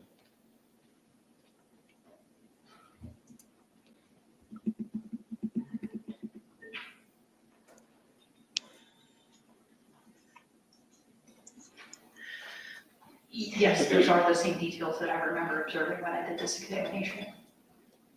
No further questions. All right, thank you, ma'am. You are excused or free to go. MD, why can they still use it as evidence then? Shouldn't it be banned? But again, some people still believe you can trust a lie detector. So people probably just want this to be like CSI. So yeah. According to the opening statement, if he chooses to, it sounded like the defense won't put anything up there to. I don't think they're going to call any witnesses. I didn't look at the paper you got me, so I don't know if they have any witnesses listed. Well, I looked at on some of them. Those are too many names, and I thought this is going to take forever. And I'm bored. I'm lazy, like my mods. But it sounded like he might want to do it. But can the lawyer let him take the stand if he knows he's going to lie? So yeah. Oh, they didn't post any witness. Yeah, I read everything you sent me. Thank you so much, Marissa. Okay. Hi, Jamie. Hello. Why can't I?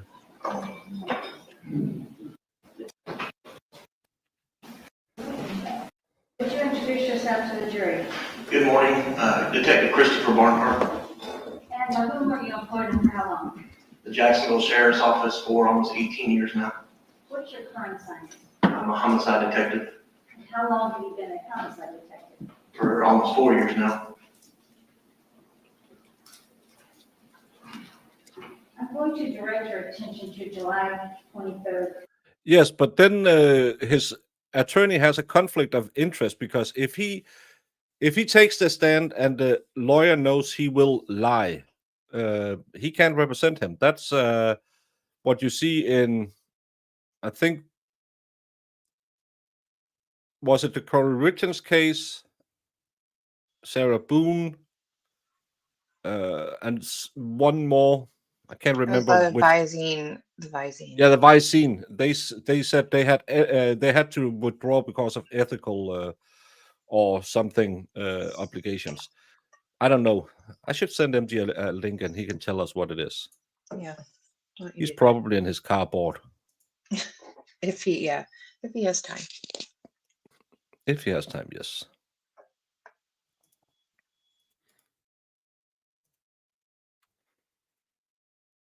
Were you on duty as a homicide detective that morning? Yes, I was. How do you get assigned a homicide when you are on call? Just standard shift rotation. And how many people are on the homicide team? There's 5 people, 4 detectives and 1 sergeant per team. For this homicide from July 23rd, 2022, who was on your team? Myself, Detective Kelsey, Detective Hanson, Detective Lee, and Sergeant Hopley. Now, while on duty that morning, did you get assigned to investigate a homicide that occurred at the Mission Point apartment? Yes, I did. Are those apartments located in Duval County, Florida? Yes. So what time did you arrive at Mission Point Apartments? We got the call at approximately 6:30 that evening on Saturday the 23rd, and I believe I arrived on scene about a half hour after that, around 7 p.m. Now, when you first arrived at the scene, who was the first people that you speak to? The patrol officers on scene. And do you remember who those officers were? Yes, Officer No Sant specifically was one of the first officers I spoke to. She was one of the first officers on scene. And I believe there was an officer in Montgomery and Adjournment as well. From speaking to those officers, were you able to determine at this point that the person deceased in the apartment was a Tasheka Young? Yes. And without going into what they told you, did they brief you as to what they saw when they first went into the apartment? Yes, they did. Now, who was Olivia Young? Tasheka's mother. Were you able to speak to Ms. Young at the scene at some point? Yes. Did you go through the apartment first and speak to her then, or did you speak to her first? I walked through the apartment to observe the scene before I spoke with Olivia. Was it your understanding that Ms. Young was in the apartment before the arriving officers? Yes.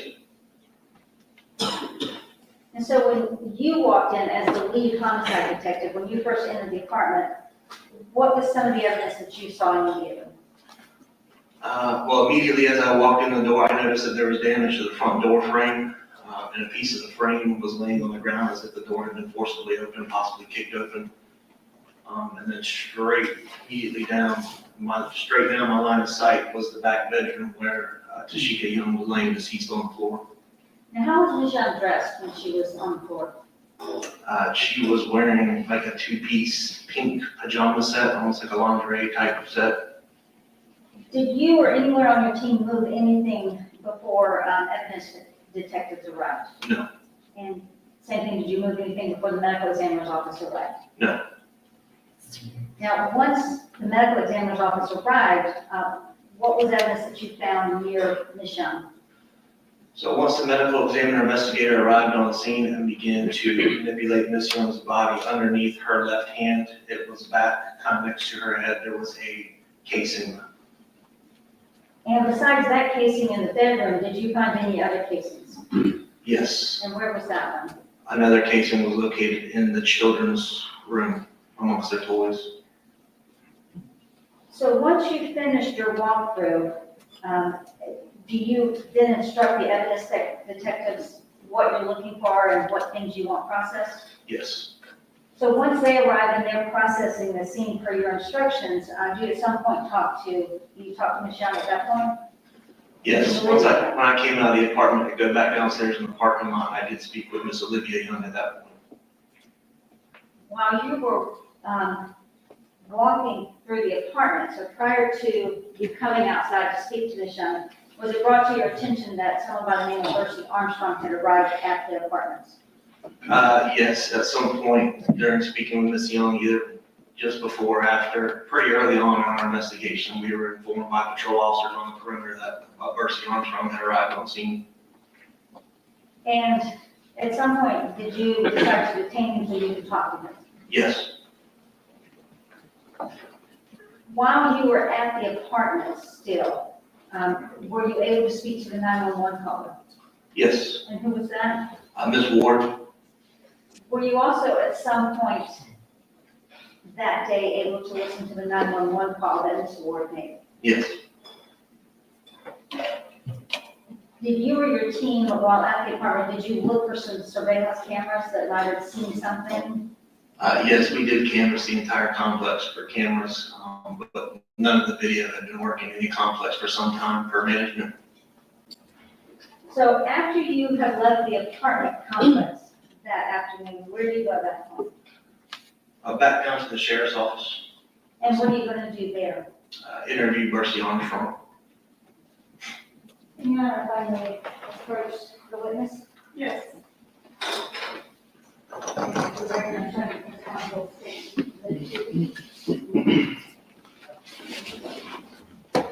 We're going to interview Mr. Bursey. Thank you very much. The constitutional rights on that one over with Mr. Armstrong? And it's stated it's signed by you and him? Yes. Your Honor, I believe this states exhibit 3D is the next. Okay, any objection? No, they didn't find evidence. They found the cartridge in the kids' room, I believe. Yeah. If you go to the Discord, warning, warning, warning, Marissa have put up the crime scene photo. Again, you're grown people. You determine yourself if you want to press that button that removes the blurring of the picture. As grown-ups, you are old enough to decide for yourself. Some people might not find that nice to look at. But again, it's available if you want to see it. It's clearly marked as not for everyone. So if you want to see it, but she's on the ground next to her bed. And just for the record, that would be 47. Yes, it could be. So without objection, State's Exhibit 3D is marked and received into evidence as State's Exhibit 47.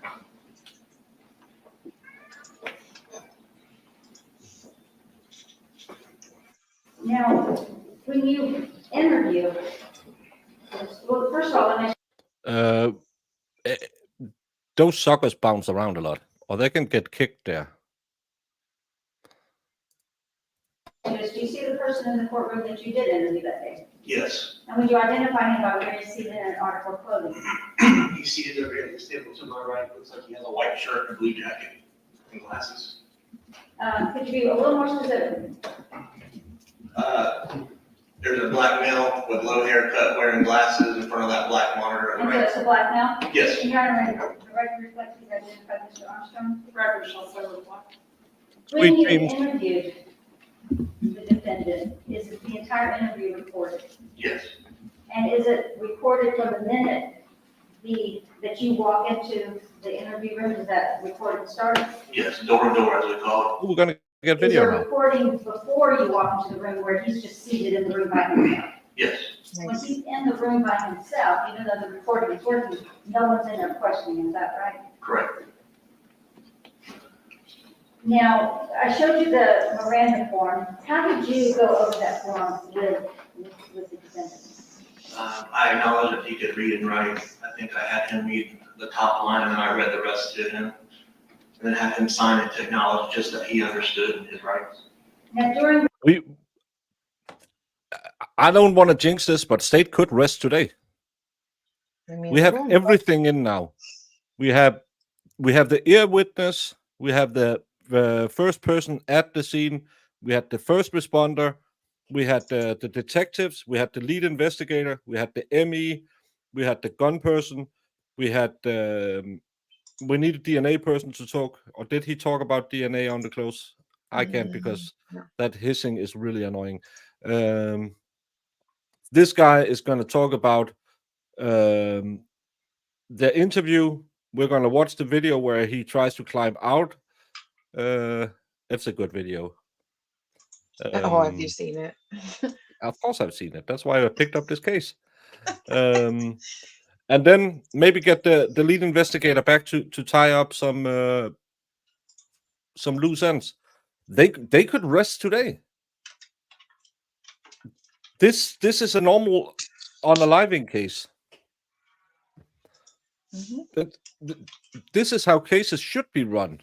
This is if if the Karen Reed case was a real case, it should have taken the same amount of time as this one, because it was a simple DUI hit and run. Yep. So those were the people. They didn't need 45 people to talk about what, if any, music the band played at the Waterfall Bar. Yeah, they did show a lot of pictures earlier. I know, Stephen, but maybe that it wasn't the worst blizzard in Florida history that day. The kids will be 3 and 5. I don't think so. Yeah, We they have were- had one long sidebar, but they could actually be done before. No, don't jinx it. Don't jinx it. This first interview, did he appear to be under the influence of anything? No. Did he have any questions for you about the interview? No, he was very calm and very cooperative. And did he agree to answer all of your questions? Yes. Now, that first interview is pretty long, from door to door, as you said before. Correct. Do you remember about how long? 13 hours-ish approximately. So at least 10 hours or more. Yes. During the first interview, when you are talking to the defendant, did he acknowledge that the two children that were in the apartment when Olivia Young entered the apartment, that those were his children? Yes. Did he acknowledge to you that he knew that Miss Young, That's why I said if it was a real case. Tasheka Young, was pregnant? Yes, he did. And did he acknowledge that was his baby that she was pregnant with? Yes. Where did he tell you that he was living as far as permanently at that point in time? That he was living and working in Connecticut, and mostly stayed with his mother in Middleburg when he was in town. And when you asked as far as why he would come into town, why he would stay in Middleburg and not with Tasheka Young, what was his answer to that? That he preferred his space. Did you ask him who, because obviously the mother of his children, but did you ask him specifically, who is Tasheka Young to you? Yes. And what was his response? He referred to her as his future wife.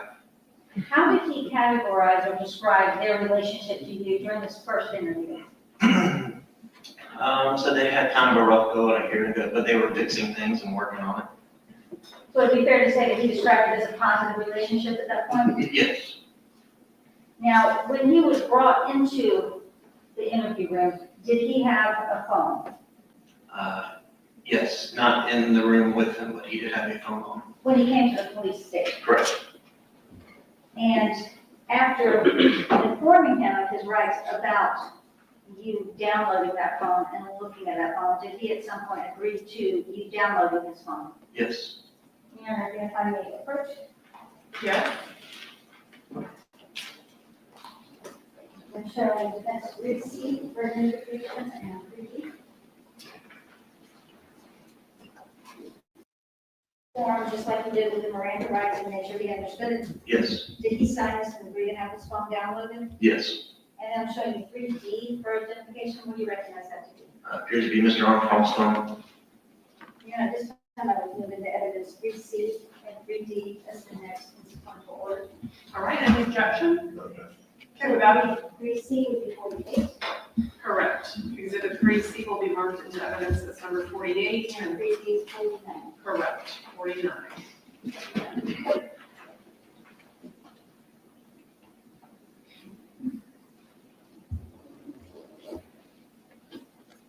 Yeah, well, because court audio is so bad, Jamie has her Now, what did you ultimately her stream muted because the clickety clack of her keyboard will ruin the sound even more.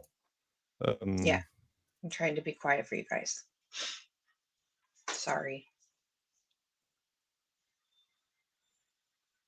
Plus, it's storming out right now, so there's no birds. Sorry, guys.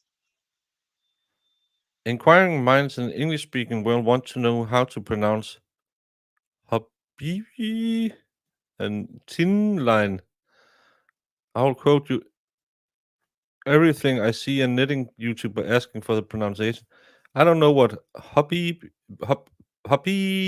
and tin line is. Never heard that. The ear witness was a downstairs neighbor. Do you know those words, Fed? Knitting world, I can see knitting world, but those two words aren't.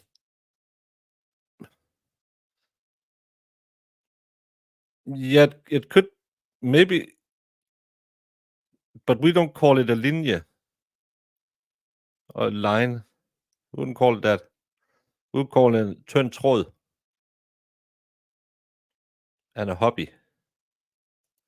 Kind of doing with the I'm phone not that sure. you took from the defense. After he gave us consent to search the phone, Detective Kelsey actually brought it into the interview room, and we looked at some things with him that we had found in the Oh, phone. knit. But I mean, who did Oh, this is because we're really smart, so we make things sound like something else. So this would be pronounced hobby, even though it's not spelled like that way. But this would be pronounced hobby. you? Detective Ostertag with our computer forensics unit took the phone to download it. And when you say download, what kinds of things were you looking for? What did you want the detective to look for? I described to Mr. Armstrong, I told him we'd be looking for message history, especially between him and Miss Young, location history and things of that nature, things that could exonerate him 10 minutes ultimately. behind. Did he have any problems with you looking at that? No, he agreed, even when as far as they start explaining that he understood how cell towers work and knew that his phone would show down in Middleburg at his mother's home the night before. So did he seem confident to you that there was not going to be anything on that phone that would be a problem for him? Yes. Now, so while this phone is being downloaded by Detective Ostertag, are you still going through the interview process with the defendant? Yes. At some point during the interview, this first interview, are you alerted to what some of the stuff was that was downloaded? Yes. So after you review what has been downloaded on the defendant's phone, what are some of the things that caught your attention that you first saw in terms of text between him and Tasheka Young the couple of days or the night before that she was actually killed? There was messages exchanged between Miss Young and Mr. Armstrong on the phone in which there was pictures of a gun, a black Glock gun specifically, and a knife. The message referenced from Miss Young to Miss. And let me ask you as far as their relationship. I want to focus on their relationship. Okay. Did it show what he had portrayed to you initially in that interview, that it was a happy, good relationship? No. So at some point, did you go back in the interview room for that first interview and confront the defendant with what you had found on the phone? Yes. So what did he now tell you about the relationship between him and Tasheka Young? Initially, he made it sound a lot better than what it appeared to be in the messages on the phone, and basically said that they were trying to fix things and that he admitted the hang-up. She wanted commitment, she wanted marriage, and that the hang-up was on his end. He did admit that. Now, up until the point where you tell the defendant that Tasheka Young is deceased, what is his attitude and demeanor during the first interview? Very calm. Now, at some point in that first interview, you tell him that she is deceased. How does his reaction change and for how long? He went from very calm to, he screamed and yelled, threw his glasses, was upset for maybe a couple minutes, and then went back to calm. Now, in that first interview, so knowing that Ms. Young was killed on a Saturday morning, when did he tell you was the last time that he had been at that apartment and seen Ms. Young? He said it had been approximately a week since he had been there.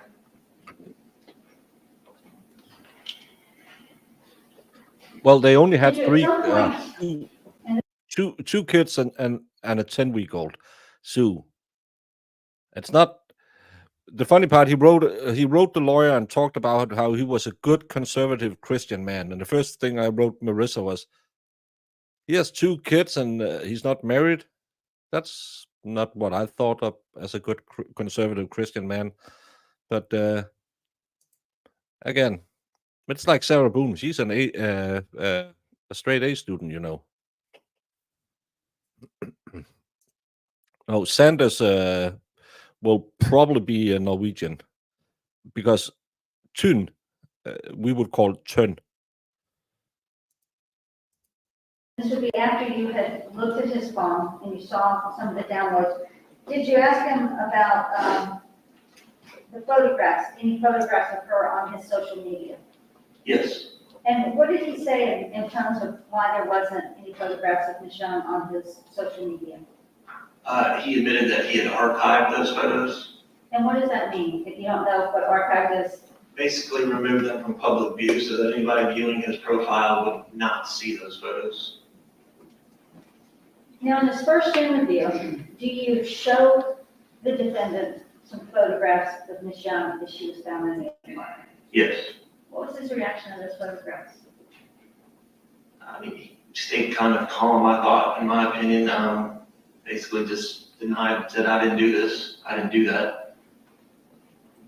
Up to that point where you have shown him now the photographs of Michonne from the apartment, have he asked about his children to you at any point during the interview at this point? No. Throughout this first interview, and I know you said it went a long time, did he admit any involvement in the killing of Michonne? No. What did he tell you about a gun that he had owned before Michonne was killed? He admitted to owning a Glock 43X, but said that it had been stolen months before this incident occurred, months before Miss Young was killed. Were you able to, at some point during the investigation, verify that this man had actually bought a Glock 43X? Yes, we did. We were able to prove that he had purchased a Glock 43X from shooter in Jacksonville. And when you verify that, did it have the same serial number as, did it have a serial number on it, on the receipt? Yes. Did you ask him specifically in that first interview, okay, you said your gun was stolen months earlier. Have you seen your stolen gun since it was stolen up to this point? Yes. And what was his answer? No. Now, while you're in this first interview, do you at some point ask him to give you what's called a DNA or a buccal swab? Yes. And did he agree to do that? Yes, he did. Can you identify me at first? Yes. And show him the fence. 3E and 3F for identification.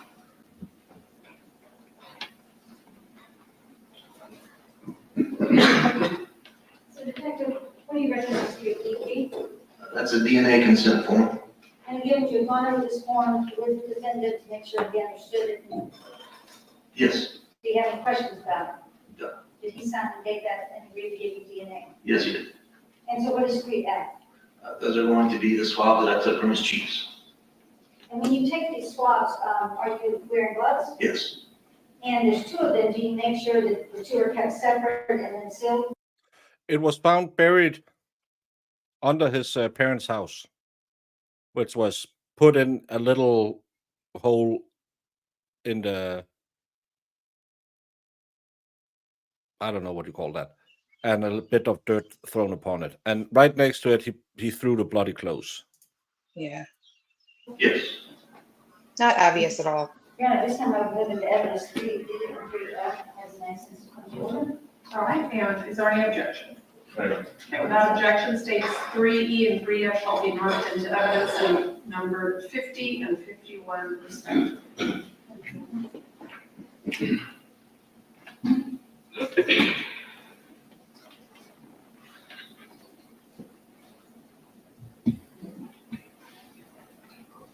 Now, when you took these DNA swabs, what were you going to do with those swabs? Send them to FDLE. For DNA analysis? Yes. Did you at some point, so you've been in this interview now for hours, did you decide at some point to do a search warrant for the defendant's parents' home? Yes. And what did you base getting a search warrant for his parents' home on? The messages in the phone and evidence in the phone and But was it the fact that he said he had lived there while he's in Jacksonville? yes, Did you allow the defendant to actually come to the search warrant and sit in the car outside while you guys searched his parents' home? yes. When you first told this defendant that you'd gotten a search warrant for his parents' home, what was his demeanor and attitude about that? I asked him, hey, we're gonna do a search warrant at your mother's home. Is there anything at all, anything anything we should be concerned about, anything that might concern you that you need to tell us about now that you'd like to tell us about before we find it? And he said no. And during that search warrant of his parents' home, what evidence did you find? In the backyard, under the deck steps, we found a black Glock 43X handgun in the dirt in a hole, and as well as some bloody clothing. And did you have the evidence technician who was assigned to that call collect those and put those into evidence? Yes. Now, so you completed the search warrant in Middleburg, and where do you go then? Back to the station, instructed patrol officers to bring Mr. Armstrong back downtown so that I could reconfront him now with the evidence that we found. And so at that point, once all of you are gathered back down at the police memorial building, do you begin a second interview? Yes. And Your Honor, if I may approach the defense, Yes. I'm showing a State Exhibit 3G. And Your Honor, this interview is approximately 48 minutes long. Do you want to start it, or I just want to check your schedule?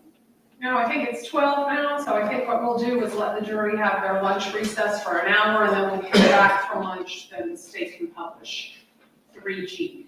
Is 3G being objected to or consented to? All right, then we'll go ahead though and mark 3G into evidence as state's exhibit number 52. Well, I'm not. Everything depends on how long it goes because we have Reed on Monday and we have Black Swan on Tuesday. All right, ladies and gentlemen, we're going to go ahead and take our 1 hour lunch recess. I'm going to ask that you leave your notepads on your seats. We're going to lock them, secure them, and return them to you while we read. So an hour recess. Jamie, do you know what time it is if we have an hour? It is, it'll be like 1:17. Are you taking a shower? No, I'm cooking something. It sounds like you're taking a shower. No.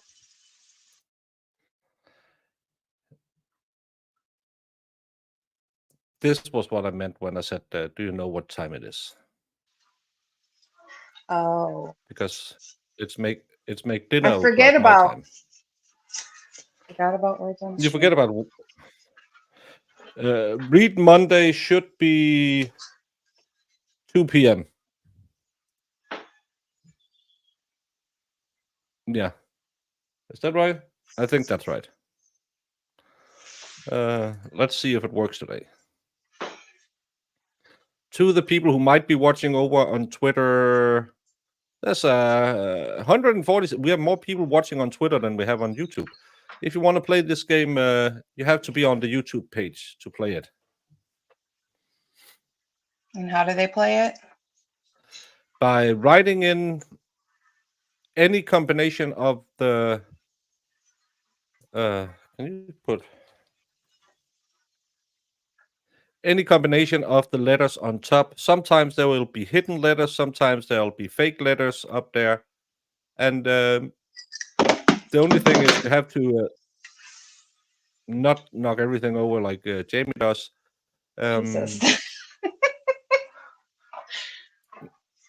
It's just a little stupid game, so I don't have to close down the stream, start up the stream again in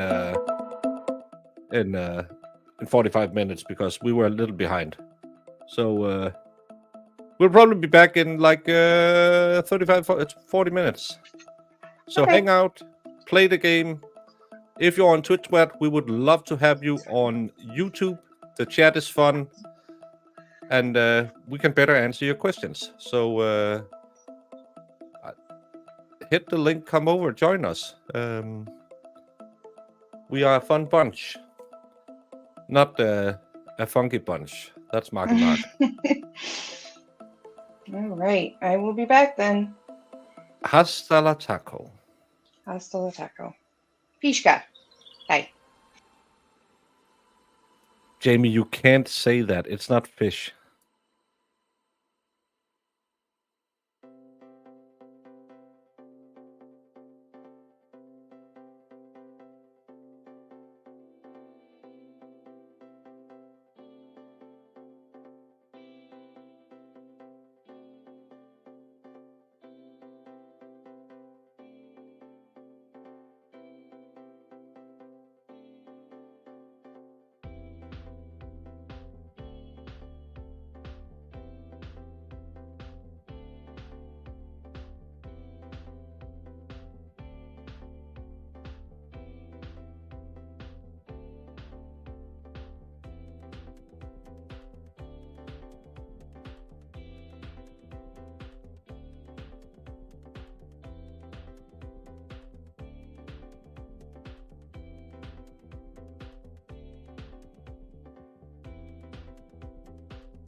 Just to let everyone know, I'm still waiting for court to come back while I'm eating.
I don't know what's going on. Wasn't they supposed to be back at 15 past? This is weird. Maybe he tried to escape during the lunch break.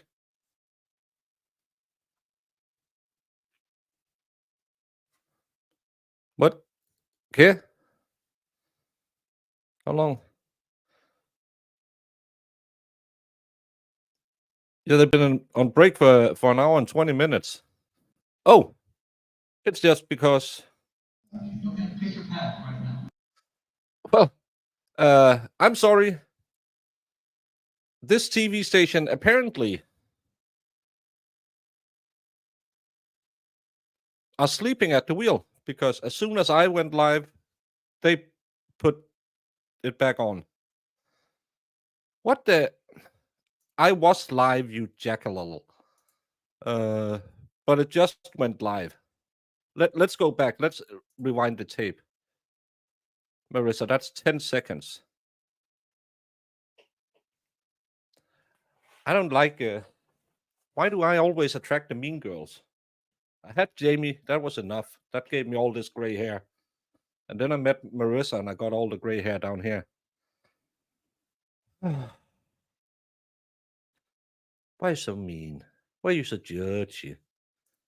I wasn't lazy. I was. Jesus Christus. Give her 5 minutes at the helm and she knows all about running a channel. But let's get back into it because they are apparently watching the interrogation video. And that could be interesting. We have the audio boosted. We have audio on full. Hopefully we can hear something this time. No, just go on Discord and share that we're back. Thank you, Grenin. Well, I have the proof, so. Look. Okay, pick your path right now. Stop talking and pick your path. Which one do you want to do? I wouldn't do anything like that in front of my kids. Okay, so you didn't do it? No, I didn't. Okay. All right.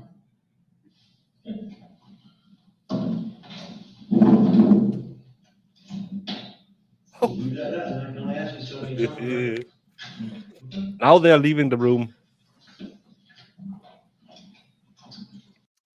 Let me set this up for you. They have been interviewing him, and now they're going to leave the room. And now he's going to do something that you always should do if you're innocent.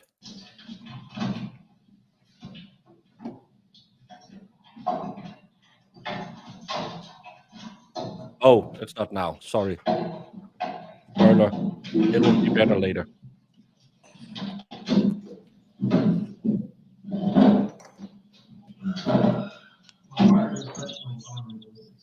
The birds are back.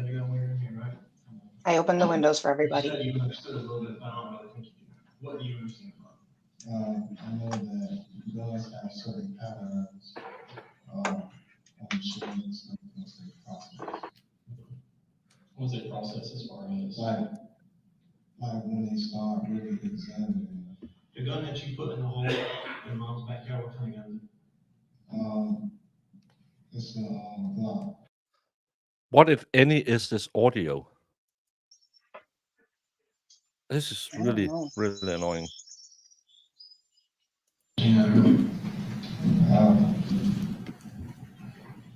Why did you tell us? Why is it all? You have because no, what I'm saying is 15 hours. We've had to because I know that I didn't do anything. Because what I just told you earlier. I know that I didn't do anything to it. So. Well, we're not talking about that. We're talking about the gun. When did you put the gun there? And where did the gun come from? That's what we're trying to figure out now. The gun has been there for a while. For a while? How long is a while?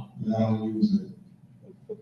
You know how long it's been since we first put you in handcuffs to right now? It's probably been 24 hours. It's been less than 24 hours. It's been somewhere maybe 15-ish. How many smoke breaks have you gotten? How many times have we offered you food, water, gone to the bathroom, make sure you were doing okay? So why did you say that earlier when you were talking about recording stuff? I mean, because I don't know what they did with it. Who is that? It's one of the guys who are. What's their name? It's a young guy. What's their name? He calls himself Scotty. What's his real name? I don't know. Man, this is someone who calls himself Scotty bullshit. Man, No, somebody returned it to me, but I know that I didn't use it. It came out the Middleburg and dropped off to me. I hid it.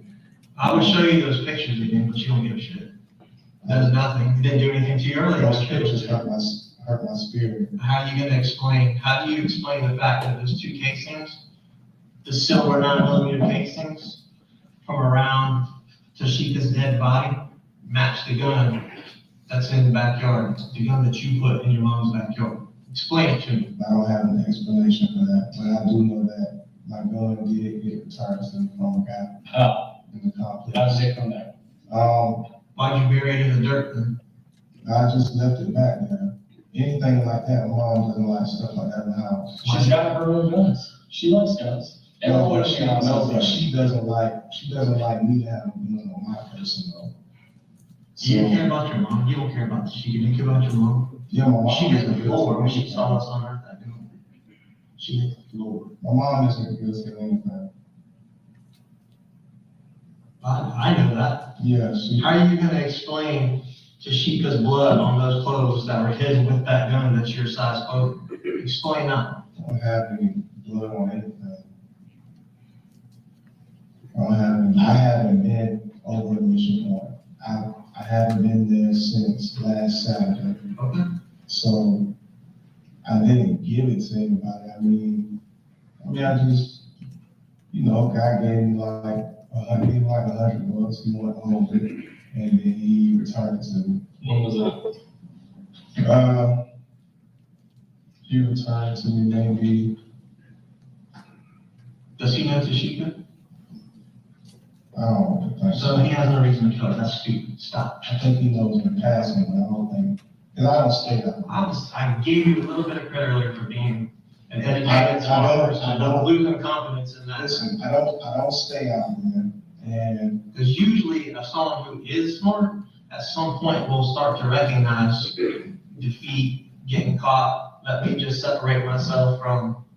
You're not doing that. no, but my thing is, but I know where I was.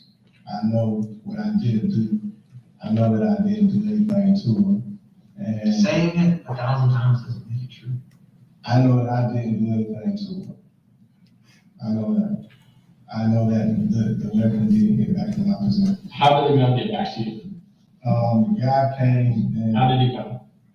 He was driving, he met me at the store, he met me next to the smoke shop across the street from the Walgreens. I rode a bicycle. Okay. He was in the vehicle. What vehicle was he in? I think he might have been something, like a Cavalier or something. Okay. And he brought it back to me, and.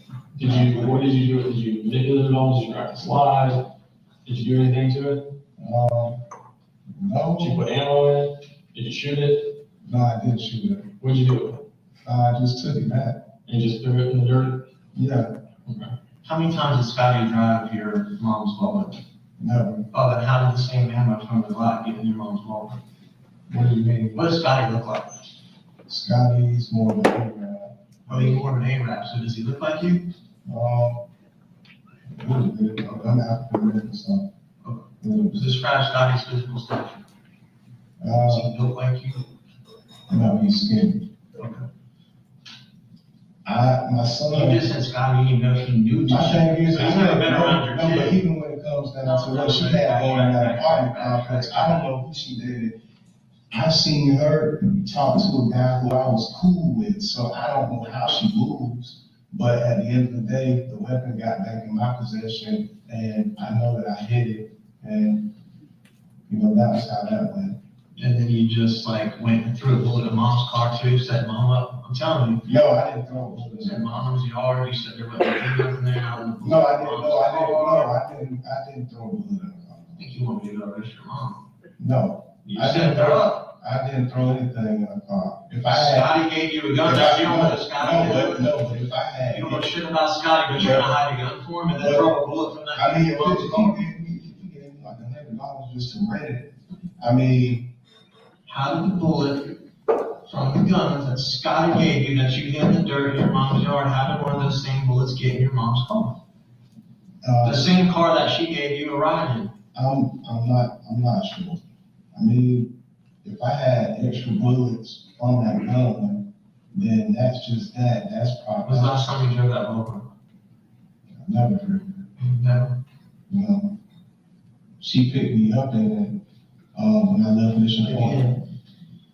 She picked me up in that Volvo the day when she picked me up. Again, how does the casings that were around Tasheka's dead body, how do they match the same gun that's hidden in a hole in your mom's backyard next to your clothes? The bloody clothes that you wore. Sebastian, you missed the real trial. Super fast, went through all the evidence, and now we're listening to an interrogation we can't hear because the audio is horrible. He's talking about Scotty bringing his gun back. Other than that, I have really hard time listening and trying to figure out what it is. The guy stays in the apartment complex. Well, I think he stays out there. I know he hangs out there. So, you know, he and I, we met each other a couple of times, but he asked me if he was over. I know that I haven't committed murder. I didn't shoot anybody.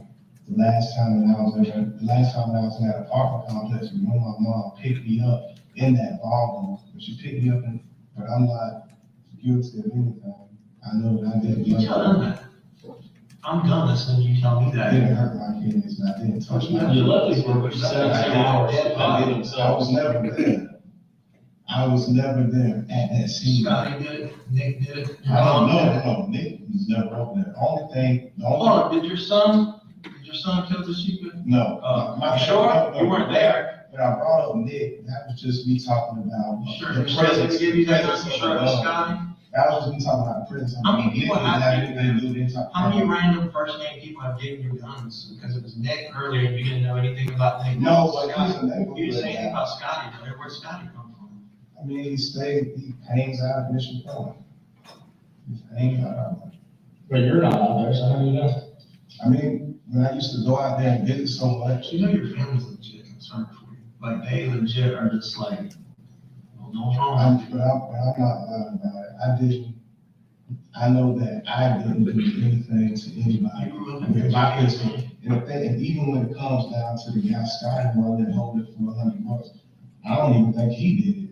You know what I mean? But I know that he was. Of course he didn't do it. He doesn't have a reason. So he's implying that Scotty did it, but he don't think Scotty did it. No, I know. You're the only person that has a reason to. He could have done it, just gave you the gun before it happened. No, I got the gun back. I got the gun back like yesterday. Earlier you said it's been a while. I said, how long is a while? A couple of days, couple of months, couple of years? You said a while. Yeah. A while's not a day. No, you asked me about the time between when I had seen him when he picked me up to now. There's nothing left. Yeah, it's a shame. I didn't do anything. I'm not guilty of anything. And I know I'm not. Scotty is. Nick is. No, Nick's not guilty of anything. He just let me. So far, you've been willing to. I mean, the thing about it, blame on anybody. I'm not putting the blame on anybody, but I know what I didn't do. I can't speak on what the next person did.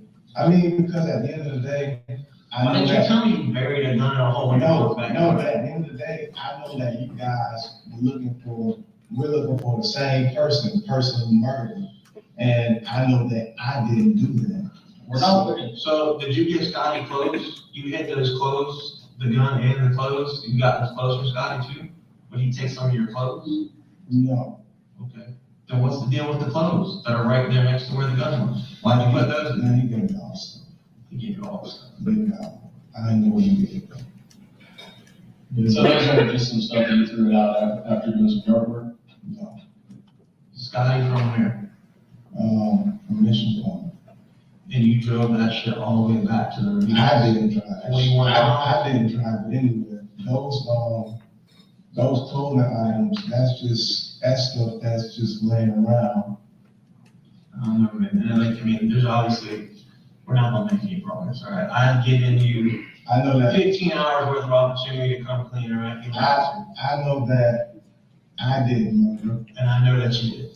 I did. That's where we're wrong. That's where we're going. And better than that, we can prove that you did. So you can come up with all these stories. Even with those clothes, Nothing was done with those clothes. Never. Because I just. Scotty gave them to you. How do you know it was done? How do you know it was done? No, Scotty gave me back the gun. Not You just said Scotty gave you all the stuff just literally 2 minutes ago. You first said that the you girl guys was are, you guys know, listen, you in guys are targeting, and now you're saying that No, you didn't do you it. guys are talking to me. Confusing me. At the same, no, you guys are talking to me at the same time. I've been up for 26 hours straight. 63 seconds ago, you said Scotty gave you all that stuff, and then you said he only gave you the gun. Go ahead, explain.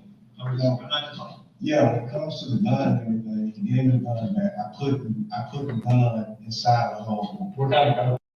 Yeah, I think Scottie Pippen got really mad back when they did that documentary on MJ. Maybe it's him. Helen, just understand Scotty did it, but he didn't do it, but he might have done it. He haven't seen Scotty in a long time, but he maybe this is what I didn't miss about being back in a real trial. Audio.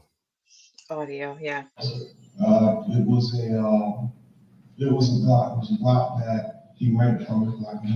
A block? It was either 22 or 43. Where'd you get it from? It was probably one of the same. Not probably, where'd you get it from? It was probably one of the same ones from over there at the apartment. Well, that doesn't make any sense. I can't help myself. You like probably me. Where'd you get the gun from? Did you find it laying around like the BB gun? No, I didn't find that laying around. Then how'd you get it from the apartment? I mean, I took the gun, I took it with me. From where? I stole it back. From who? I stole it back from her before I left. She never stole it. You said you left it there. When I reported it stolen, she had originally stolen it, and I took it back without her knowing that I took it back. Then why didn't you tell us that? I mean, that's not that important. He claimed he got the gun from Scotty. Scotty came over with the gun. Now he's claiming he stole it from her. But she never stole it from him.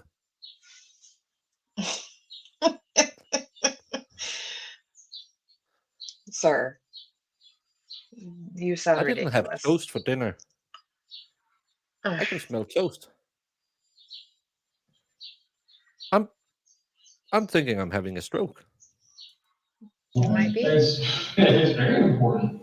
You being in possession of a firearm that killed your baby mama and your unborn child doesn't seem important to you? You leaving your 2 kids for 17 hours to fend for themselves and their dead mother laying on the floor doesn't seem important to you? You burying all that stuff in your mom's backyard to try and hide it and lying about it for 15 hours doesn't seem important to you? What does seem important to you? Are you the only person that's important to you? Your well-being, not the well-being of the children that you brought into this world, not the well-being of the woman that you're supposed to care for, not the well-being of the unborn baby in her stomach? I was never at That's the end of it. There's nothing else you can say. I was never at that apartment complex. So you keep saying that. Say it 10 more times. See what's gonna change. Hold on. I was never at that apartment complex 117 times. I got that. I'm sitting here telling you Maybe. were. I wasn't. Okay. I never went That's there. what you're gonna stand on. Take it to your grave. I never went there. I stayed in Littleburg the whole night. I don't know who. I'm sure at some point your Mazel tov, Fed. You got a goat. mom will get beyond this maybe. Right now, I can tell you she's just. But the guy. You've already told us this guy didn't kill him. Yeah, I said, I don't know what anybody would do. I think your mom. If anybody did something with the weapon, they wouldn't tell me. Understood, but I'm not guilty. Okay. Not guilty. Can I get a witness? No, I didn't. All right. That's it.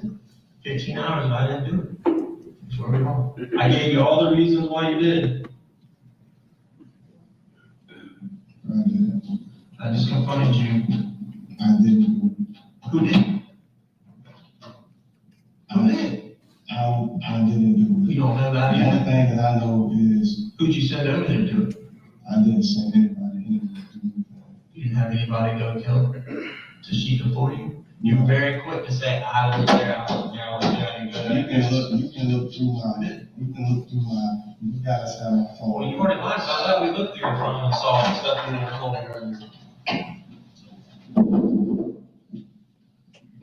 your phone earlier and saw all the information that you had withheld from us the first go around of it. Yeah, I didn't kill him. I didn't put my hands on him. Do you know who killed Tasheka? No, I don't. Why did you teach him? It could have been him. Did you discuss having Tasheka killed with someone? No, I didn't. Did you want Tasheka dead? Was she aggravated? Was she threatened? No. But I know that, I mean, she did threaten me sometimes. She did aggravate me sometimes, but it wasn't worth a murder. I know that. Did you in any way, shape, or form have anything to do with either killing, planning the killing, setting up the killing of Tasheka? No. Okay. And you have no idea who did it? No. And you have no idea why someone would? I can name reasons, but there probably would be witnesses for it. Sorry. Anything changed? They still didn't do it? Okay. Just walking back through this, I'm just going to try and understand the story that you've given us. So, you buy a firearm sometime last year, Glock 43X, correct? 9mm Glock. Yeah. Okay. You got it at her apartment, right? Yeah. You leave it there when you go back to Connecticut and she steals it. Yeah, she said that she couldn't find it and stuff like that. Okay, when do you come back and steal it back from her? I probably. Not probably, when did you come back and steal it from her? You can give me an approximate date range. Right before, I want to say maybe right before I left her apartment, because she left me. Left her apartment when? Like last Saturday, it was between last Friday and last Saturday. Where did you find it at? I found it in the closet. Which closet? I found it in a bedroom closet. In her bedroom closet, was it in a box? What condition was it? It was like tucked on the shelf behind a lot of clothes and stuff like that. Where was everyone else when you found it? She had taken the kids with her, I was by myself. Okay, was it loaded?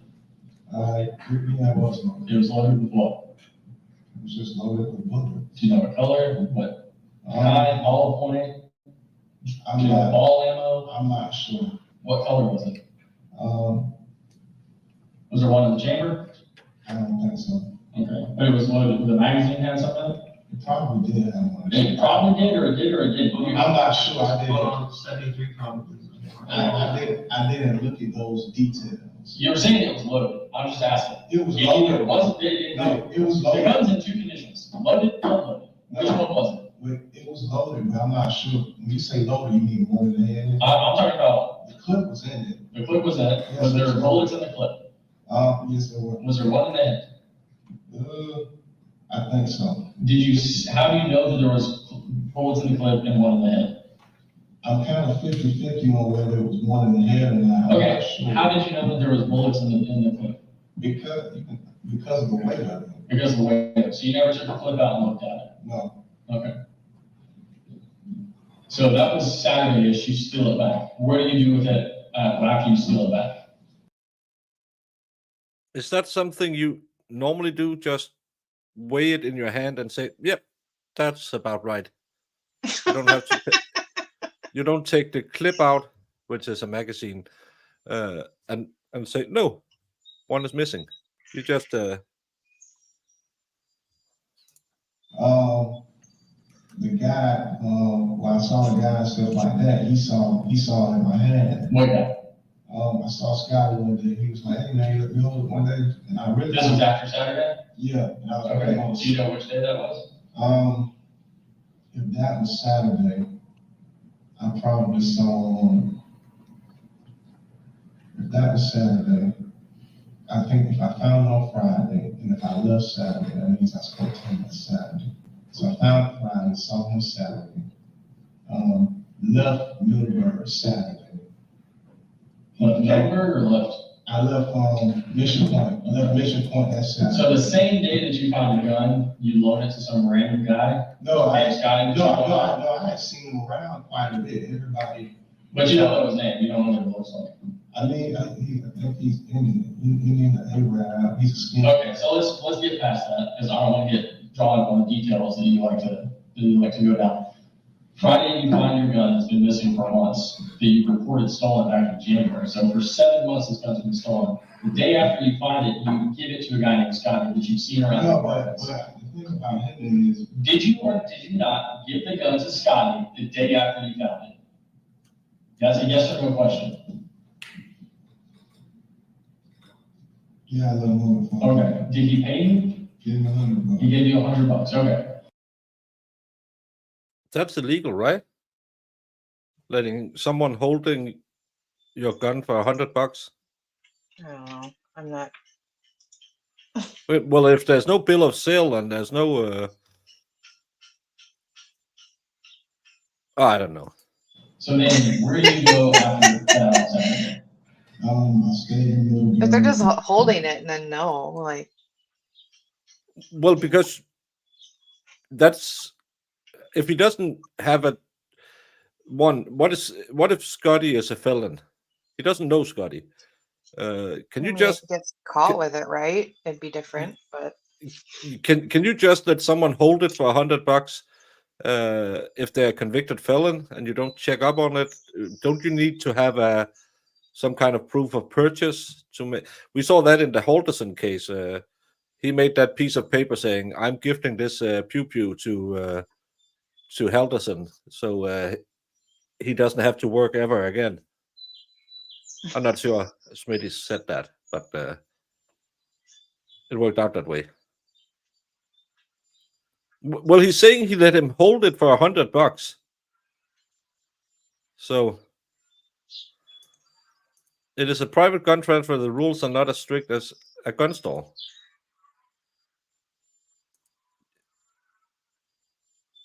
I don't know. well, I don't like hold it, just like have it at his house, or like he sold it. He didn't know Scotty. Scotty was just some guy he met somewhere. He might be white, he might be Arab, he might be black, is what I get. And he just met him the same day he picked up the gun from her house. And then outside somewhere in the parking lot, Scotty said, "Yo, man, can I hold it? Give you 100." I mean, I don't think Smitty was had a license, but he had he made a form of some kind of transfer document. So someone in Los Estados Unidos who understand gun laws, not this guy, tell me if it's legal. I love I don't. Baker asks about pew pew laws. Yeah. Because Denmark has no idea. I couldn't let you hold it for $5 because that would be illegal. Scotty might be Arab. He said that he was a skinny guy. It might be Arab. I'm saying what he said. He just said it 5 minutes ago. He's skinny. Might be Arab. Don't judge me, Jamie. I'm translating. I don't know why you think people from the Middle East should be fat, but that's you. That's your prejudice. Oh my lord. Arab isn't a race. Well, it's Middle Eastern. Bees on Mars. I'm listening to this guy, and I trust him until the state have proven him guilty. I believe every word he says. He said he was skinny, maybe Arab.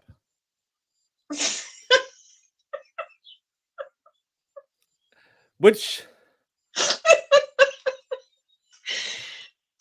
Jamie, this is a great place to I'm interview. actually trying to cover this case, and you're just laughing. He said the words, and it's really hard to hear because the audio is so bad. But he said he's a skinny, might be Arab.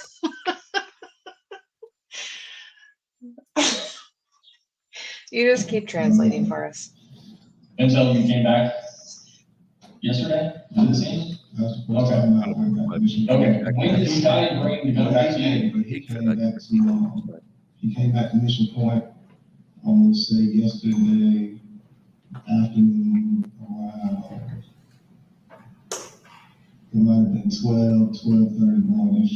Yesterday afternoon around 12:31-ish. Time off. When we gave it back to me, because I'm not driving. That was at which point?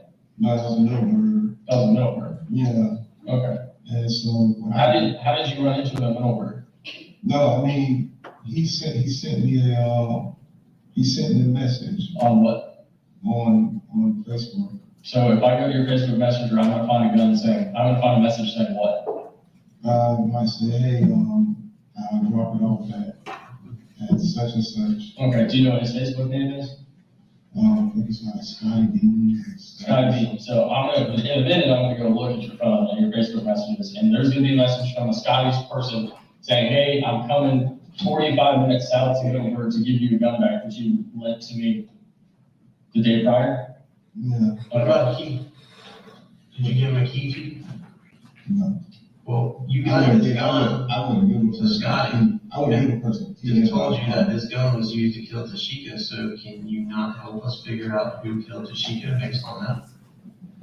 I mean, Do you not want to?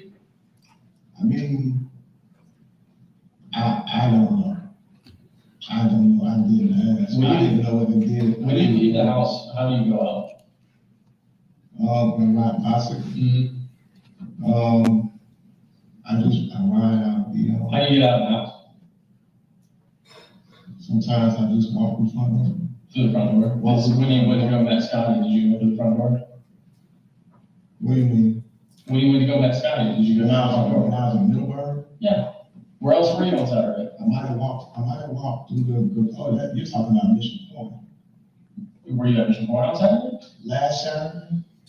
Last Saturday was my mom picked me up. No, yesterday when you said you got the gun back. Oh, yesterday I left out of the, Are you Nick and Scotty? Maybe, I think you're Jerome, Nick and Scotty. No, I'm not. I'm just me. But Who's me? I'm just drawing a person. So I did walk out of the garage and I grabbed a bicycle and I left and rolled up there and I grabbed it and because I couldn't meet him or anything like that, so he came somewhere where I could get it from him. Do you know who killed Tasheka? I don't. Did you have anything to do with the orchestrating, setting up, planning, plotting the killing of Tasheka? No. You didn't in any way assist, help, or aid in the killing of Tasheka, or disposing of, or covering up any evidence of No. the killing of Tasheka? No, and I can say backlash, not knowingly. And even if you did know about that, but you didn't physically do it, we still have the issue of you left your kids there for 17, 18 hours. How can I leave my kids somewhere if I'm not even there in the first place? Told you that earlier. How was I didn't, I never made, I can't really get that far because of transportation issues, so. Oh, I thought you were being honest. Are you honestly gonna tell me what happened? The last time, the only person who gave me a ride to that side of town back to Jacksonville was Dale yesterday around 5:30 p.m. That was the first time I had gone back to that complex since the day that I left. But, if I was driving or something like that, I probably would have taken it to him, but I couldn't get him, but, I wasn't gonna Uber Lyft, I couldn't get out. Your mom didn't take you over there at any point in the past few days? No. Your mom never drove you there late at night? No. Well, she picked me up over there Saturday night. She'd drive you over there, she'd give you 15, 20 minutes to go do what you needed to do inside and then drive you back home. But she didn't sit out all night waiting on you. She didn't drop you off and leave and go back home. So now mom's lying. No, my mom doesn't, she doesn't really condone. I met your mom, she's a really sweet lady. I really like her, so you're gonna start telling me she's lying. No, I'm saying she doesn't condone foolishness, but my mom, she wouldn't do anything. I haven't. Well, you're not saying your mom did. Your mom said that she dropped you off 15, 20 minutes out Your there. mom a liar. I haven't been in Mission Point since last Saturday. And you don't have any idea who would hurt this. Last Saturday, is it yesterday Saturday? Yesterday was the first day that I had gone over there since last Saturday. In the past, she would take me. So you were over there? No, I wasn't. I said in the past, my mom, she would take me if I could be 20 minutes away. I just said that. But You told me when I asked you the first time. No, I'm talking about in the past. You said she doesn't condone posts? But not this week. Not this week, though. She didn't take me there this week. I stayed in Middleburg the whole entire week. Do you think we're believing anything that you say right now? I mean, you can look at my phone, location stuff, you can look at all that. I haven't been. So help me find Scotty. Let's find Scotty. We gotta verify. Because it sounds like Scotty got it done. He's probably the one that killed her. So how can we identify Scotty? I don't think he touched Scotty. I don't think he was that. He had the gun? Who else did it? I don't think he would do that. Well, he had the gun, so we gotta go somewhere. Just like we're going through all these motions with you, we gotta go through the motions with Scotty. Are we gonna go back to mom again? Don't do that, Scotty. No. How are we gonna find Scotty? That's my phone. I can try and see if I can bring the page up. But we would probably have to set our initial point. What part does it say? I don't think he stayed out there. I think he probably just, You said he stayed out there, so now he doesn't stay out there? No, I said I didn't know if he stayed out there or not, but he's kind of well known. I mean, a lot of people, he just kind So of. if I go around and ask around about Scotty, everyone's gonna know who Scotty is? 9 times out of 10. Someone's gonna know who Scotty 9 is. times out of 10. And when I asked Scotty about that gun, he said, he's gonna say that he gave you $100 to hold. They said a week, but I still think the state could rest today. And I don't think the defense, if he takes the stand, maybe tomorrow, but I don't think it. I don't think so, is the word I tried to say. Yeah. On Friday and turned around and came all the way over to give it to you on Saturday. I think they're going to show these. I think they're going to show these interrogations and then maybe one more person to wrap it up, because when they're finished talking to him about Scotty, we will see him try to escape the interrogation room. That's all I'm waiting for, because this audio is really bad. Who's lying? I think that he'd be more than lying because I'm mentioning. So when we find Scotty and we take Scotty's DNA and we compare it to the DNA on the gun, is Scotty's DNA gonna be on the gun? 9 times out of 10. Is your DNA? Oh no, it's not 9 times out of 10. That's 100%. That's a yes or a no. Yes, I believe so. Okay. The murder weapon, the gun used to kill Tasheka, is buried in a hole in your mom's backyard, only feet away from where you sit and smoke and congregate all the time, in your room right there, like literally right there. You're the closest one actually that in that house to where that gun was found, in those clothes. Your bedroom where you sit and hang out all the time is actually the closest out of anybody else's bedroom or anything else in that house to where the gun was found. Yeah.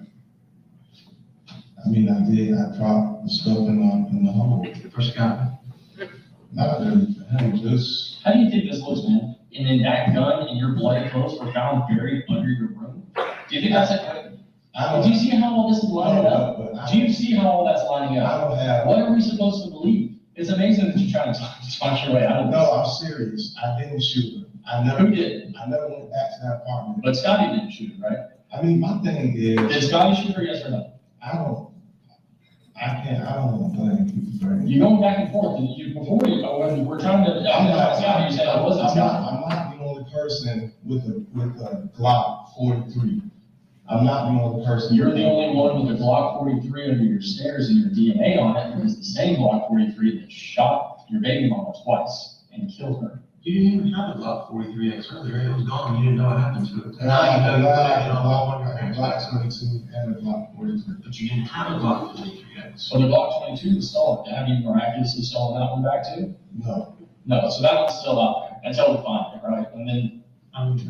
Right now, that is 100% bold-faced lie you told her. You said you did not know what happened to the Glock 43X and you reported it stolen. However, it's in a hole in mom's backyard. I mean, I wasn't going to say. 100% lie. I wasn't going to say anything about her taking the gun and me finding it and stuff like that. I mean, I told you guys. If you're facing murder charges, and you think that that's a detail you should probably just skip over? I mean, I told you that it came up missing because of her, but I found it. I don't even think that she knew that I found it. I don't even think that she knew that I found it in the closet. She probably knows it. That gun has never been anywhere with me. I live in Connecticut, so I had no point. It's no point. You bought it. Yeah, but once it was So stolen. what do you mean it hasn't been? Once it was stolen, once I reported it stolen. But then you stole it back. It kind of was months later. It wasn't any good to me. Why wasn't it any good to you? Because you shot her. No, Are you comfortable with it? No, I didn't shoot her with anything, but it wasn't any good to me because I couldn't take that on the airport, and then I had already reported it stolen, and with it being in her possession, I didn't know exactly what she might have done with it.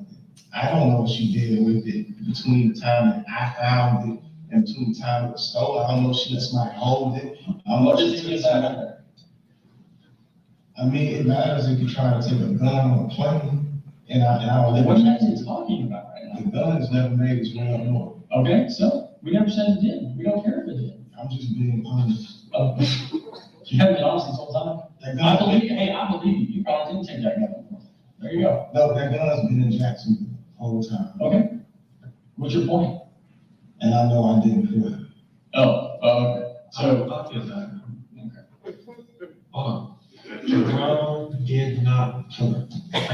Close it up. We're done.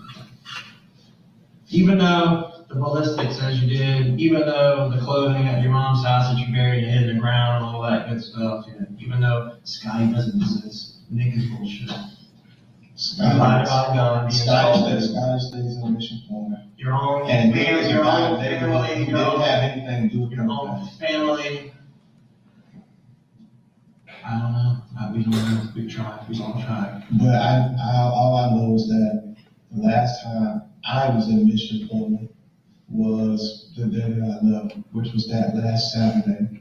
And the first time that I had popped up out there since then was yesterday. So I know for a fact, I know when I go inside the truth. You were there yesterday. You were there yesterday at 1:30 in the morning, 2 o'clock in the morning. How would you came back at about 6 o'clock in the evening? How was I gonna get there? I don't drive. your mom said she dropped you off for about 13, 20 minutes. My mom did not take me to Mission Point prior to 7. Bullet in that ball. Who did? You drove the ball gun, you left the bullet. No, I didn't drive that ball. How did your bullet get in? That bullet. Mom took that gun. I think that bullet was in the apartment. I think I might have put it in my pocket or something like that, like a loose bullet. I'll call your mom and tell you've been trying to implicate her this whole time. No, like seriously, I don't know how many bullets were in the gun, but if it was a loose bullet, 9 times out of 10, I probably just had it in my pocket. Why did you have a loose bullet in your pocket? Because I wouldn't leave something like that in an apartment. Why? I've gotten enough of my kids. If you say you care about your kids now? I always care about my kids. You didn't ask about it until like 10 hours into this investigation. I didn't even know what happened in those apartments until you guys gave me the information. I know that I didn't go back to that apartment complex. I went there yesterday in concern. I called her all day. I texted her all day. I contacted my mom. I know that I wasn't there. I never went there. How long can you go? I think I got 12 hours. I mean, let's just stay and do this for 12 hours. You good? Yeah. Tell me about. Can we tell me about you guys ask me. Hold on, start. Give me another 9 times out of 10 story. I like this. Well, I don't have any 9 times out of 10. I think that a better term would be probably to just say what it is. 9 times out of 10 is always like a high probability. That's why I said 90%. I didn't touch her. Maybe. No, you didn't touch her. You touched the gun. You pulled the trigger. And the bullet touched her. So I agree. You're probably right. 9 times out of 10, I think you're right. You didn't touch her. I didn't. You shot her. All seriousness. I was like, just on the justice side, man, this is a serious situation. Your child's mother lost her life, man. She's laying there, show you pictures, okay? It's horrible, gruesome scene. They were there, I don't know, they had to live in that, experience it, okay, for 17, 18 hours, whatever it was, okay? You guys didn't give me that. You guys didn't give me the details. The gun that killed her was found at your mom's house, buried in a hole. You admitted to burying it there in that hole. Yeah, once it was returned to me. The But same ammo and casings timer in your mom's car that are in that gun, they're at the scene. But once the gun was returned to me, I still didn't. Explain the bullet in your mom's car then, the same one, with the same casing. Did Johnny get in your mom's car? No. Did your bones got in your mom's car too? No. Okay. The bullet was something that I just picked up. Me, if I was trying to really do something, I just would have took the bullet and put it inside of the gun, but I didn't have the gun. Did you kill her, yes or no? Just straight up. No. Not 9 times out of 10, not maybe, not probably. Tell me right now that you did not kill her. No. Tell me right now that you did not kill her. I did not kill her. You don't know anything about him killing? No. Okay, cool. Jerome, you're being charged with murder. We literally got it. I know I did. We'll be able to answer your restroom. Can I get a cigarette?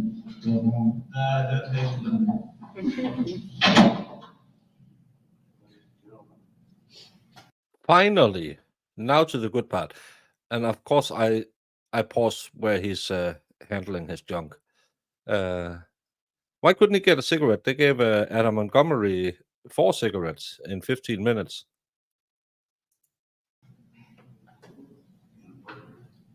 Ah.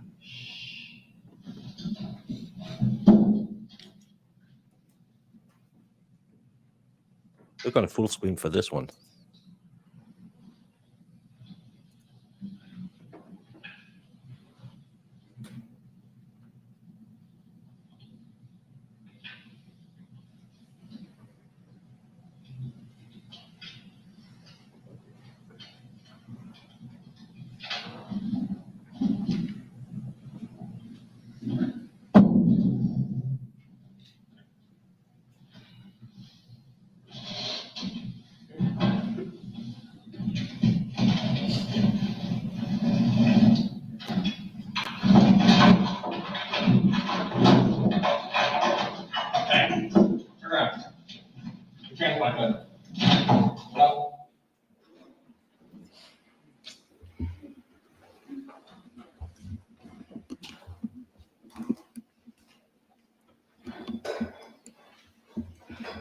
Dun, dun, dun, dun. What's the Mission Impossible theme? Dun, dun, dun, dun. I can't remember it now, Jamie. Parts in that video where, for example, it looks like you go out the door with your partner and then you immediately turn around and come. Yeah, he did this to the camera to see if there was any reaction because he was looking at the roof ceiling tile, and because no one reacted within a second after he did this, he put a chair up and then moved the ceiling, and then they came running. Jeepers creepers.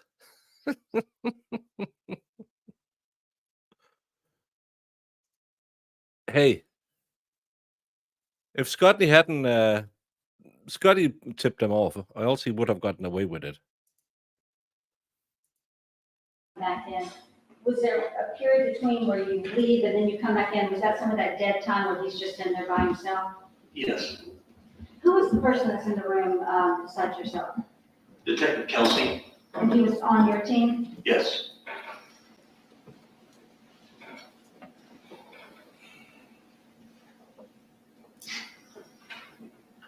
And at the very end where he tries to come out and where he's put the chair on the table, in your years of being with the Jacksonville Sheriff's Office and interviewing people, have you ever had that happen to you before? It's rare, but it does happen occasionally. Did those ceiling tiles, have they gone anywhere? Have you been able to get up in there? No. And at the end, when other people come into the room, so you said Detective Kelsey was with you during the interview. Who are the other men that come in at the end? Sergeant Hopley, Detective Hanson, Detective Lee, all my team members.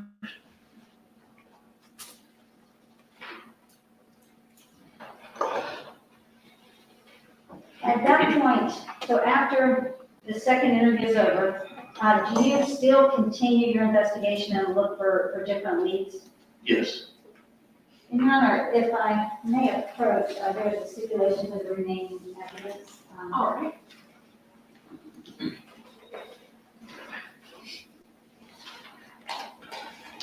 This reminds me of that OnlyFans case Dave covered. Hey, Queen Liv. We'll just go Welcome, ahead welcome. and submit it now by stipulations, and still be referring to some of it.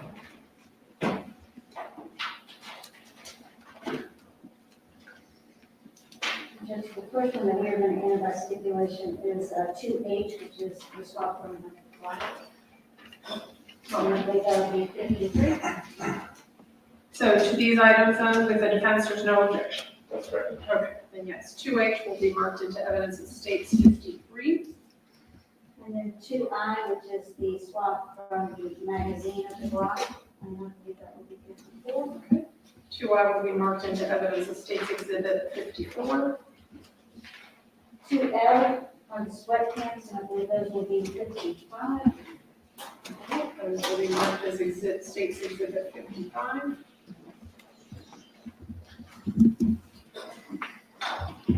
And then 2M is the sweatshirt, and I believe that will be 56. 2M will be marked into evidence as exhibit number 56. And then 2N is the surveillance video from the Beach community. That's 57. 2N shall be marked into evidence as exhibit 57. 2O is some past documents that have a business record certification, and that would be 58. 2O will be marked into evidence as states exhibit 58. I will probably do that tomorrow. 2P is the victim's phone, that was collected, that was 59. 2P will be marked into evidence as states exhibit 59.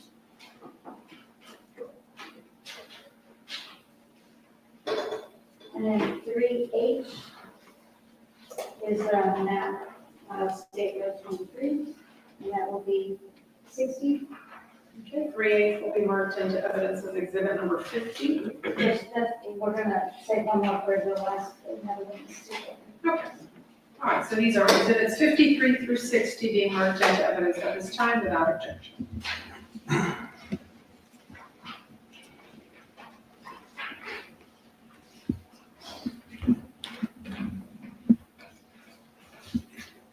Were there, the firearm and the 2 casings that were collected as part of the investigation, what did you do with those once they were submitted to the property man? I have them submitted to FDLE for testing. For ballistics testing? Yes. And what about the sweatpants and the hoodie that was collected from the defendant's parents' backyard? What did you do with those once they were collected? I submitted those to FDLE also for DNA testing.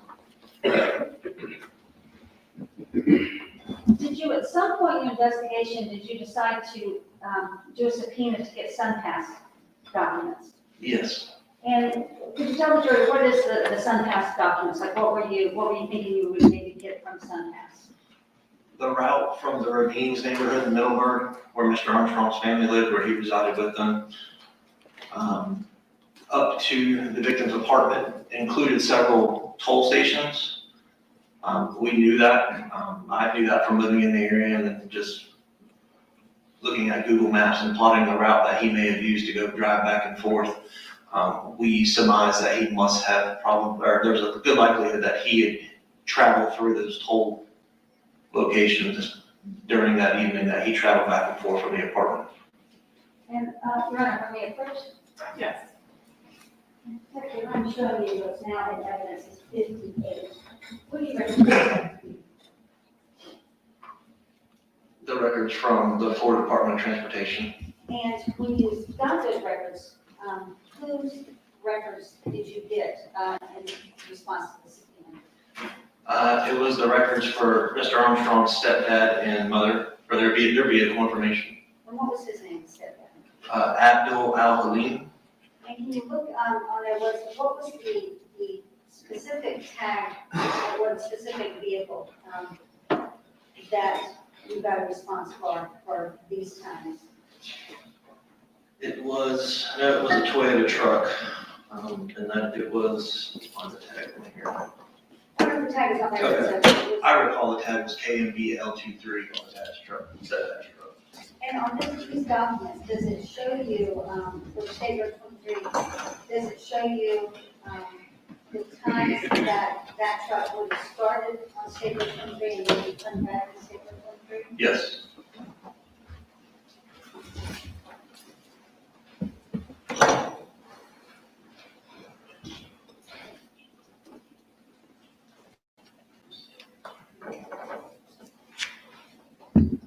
I'm going to show you what is now State 60.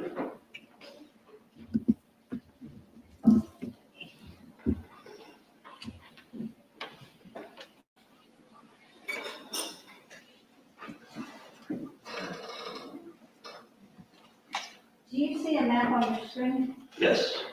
Now, did you recently, at my request, and I know you said you were familiar with the road, but did you recently drive the route that would maybe perhaps take you from the ravines up to Mission Point? Yes, I did at 1 a.m. this morning. Now, on this map, can you take your finger right now and draw, like, where does State Road 23 begin on this map when it's close to Blaney Boulevard? So State Road 23 on this map is the dotted green line that runs between I-10 at the top all the way down to Blaney Boulevard, which is State Road 21 at the very bottom. So this morning when you drove this route, where did you start? I started at the entrance of Mission Point Apartments on 12450 Biscayne Boulevard. And then came down? Yes, How many miles was that if you go from Mission Point to the ravines? 40.6 miles. And on this map, it shows different plazas, New World Avenue, Normandy, Argyle. Were all of those toll plazas on the Sun Pass records that you received? Yes, they were. And did those Sun Pass records show that the truck that belonged to this defendant's stepdad on July 23rd of 2022? What happened? Hello. Dad, which was that? Which was the first toll road?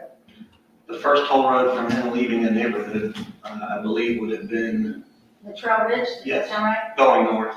And do you remember approximately what time that was? I do recall in the ravines video and the security video, it was like 12:27 when we believe what we saw was the stepdad's truck exiting the neighborhood. And then those times that the tolls hit going north all match up after that. And that was consistent with your drive? Yes. You did? And when you did your drive today, I'm assuming, did you go to speed limit? Yes. So on the speed limit, approximately how long did it take you at 1:30 this morning to go from Mission Point? I know you did it, reverse Mission Point and then down to Ravines. 41 minutes. And you were doing the speed limit. Yes. And when you got the Sun Pass records showing you that a truck belonging to this defendant's stepdad had gone through the tolls at certain times, then did you next try and see if there was security at the ravines? Yes. And I'm going to show you that. And you recorded those videos of the ravines? Yes.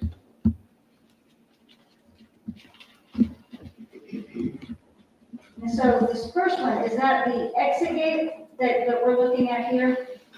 Yes.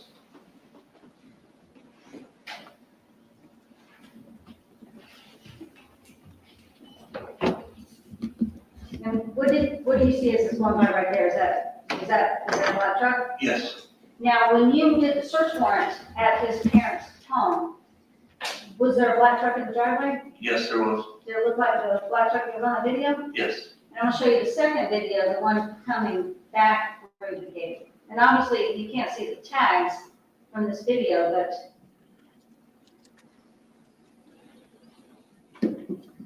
does that truck right there look like the truck that you saw in this defendant's parents' driveway when you did the search warrant? Yes. Thank you.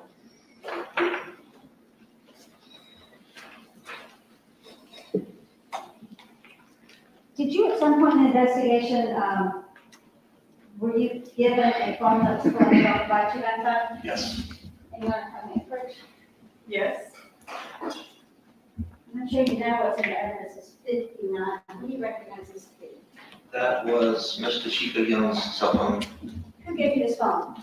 So an officer had responded to a call on 295 between Lynn Turner and Dunn Avenue, approximately where a construction worker found that cell phone on the side of the interstate.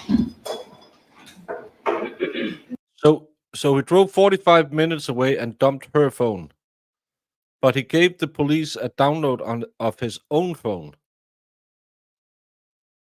Didn't he understand that all the communications he had with her would also be on his phone? Did they look for Scotty? I'm pretty sure Scotty did it. Now, when you're coming from Mission Point and you're driving 295 towards I-10, is the way you said you started your journey this morning. How far is Dunn Avenue from Mission Point? It was approximately 4.2 miles or 4 minutes. And when you are driving on I-295 and you're coming up on Mission Point, how close to 295 is Mission Point? Is it just right off of it?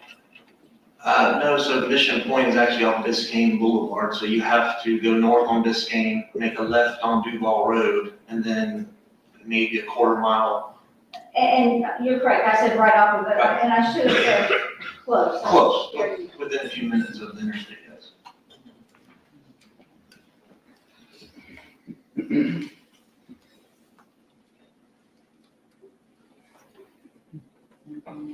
Detective, did you go to Bursey Armstrong that day, that first interview, before it even started, did you just go to him and say, okay, he is the boyfriend, he's the parent of that unborn child, he's my suspect? Did you just go to him and stop? No. So how did the evidence lead you to believe this is the person that killed Tasheka Young? There wasn't evidence that led to anyone else. And what was the main evidence that made you focus on this defendant? Well, the cell phone and then the firearm were big pieces. And what about the clothes? Yeah, the clothing was very big. And just the whole fact that it's in his parents' yard? Yes. What about the inconsistencies in this interview? Again, yeah, when he mentioned Scotty, we never found any evidence of any conversations or any contact stored with the name Scotty, no Facebook messages. There was no record of Scotty ever existing. And once you got into and downloaded everything on the phone, was what you were seeing in his phone inconsistent with what he had been telling you from the beginning, that everything was great and they were going to get married and have a great life? Yes, very inconsistent. And what did it show you as a detective? The evidence in the phone showed what the family had described to us, a very tumultuous, volatile history between the two. No, I have no further questions. All right, cross-examine. You were at the house. I believe at some point he, just before he moved the ceiling tile, it was because Scotty contacted him and said, you have to, there was some obstruction in the tile. So that's why Scotty couldn't beam him up. Search warrant was back at the sheriff's office doing the interview. Did you ever take custody of any of the shoes? I believe we did from inside the house, yes. And was there any blood spatter or anything like that found on the shoes? Not that I recall.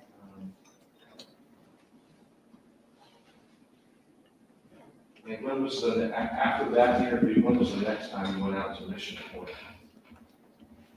After the interview from the search warrant? Yes. The next time I went to Mission Point after that? Yes. I don't recall. We were back and forth over the next few days after the arrest. Okay. Did you ever canvass the neighborhood out there to ask for people if they had seen them? I had spoken with management in reference to the cameras and actually asked them about a guy named Scotty and described him the way Mr. Armstrong had described him. They weren't familiar. Okay. Did you ask anybody else out there? No, I didn't go around knocking on doors. Well, I wouldn't say that you should go knock on every door in an apartment complex, but what about very close to where 304 and 312 are? I didn't. Didn't do that, right? And it took 41 minutes for you to make that drive, right? Yes. And there was no evidence at all of that was used in this, right? After seeing the video, no, but there was a live round found in the wall during a search warrant. Right, but I mean, you didn't see it leave or come back. No. And the truck got back at according to that video, 2:10 a.m., right? Correct. All right, that's all I think. I have a quick question. May I retrieve the video for the clerk? Yes, and may this witness be excused? You may, Your Honor. That's Oh, boy. this is going to be a short trial. Yeah. Excused or free to go.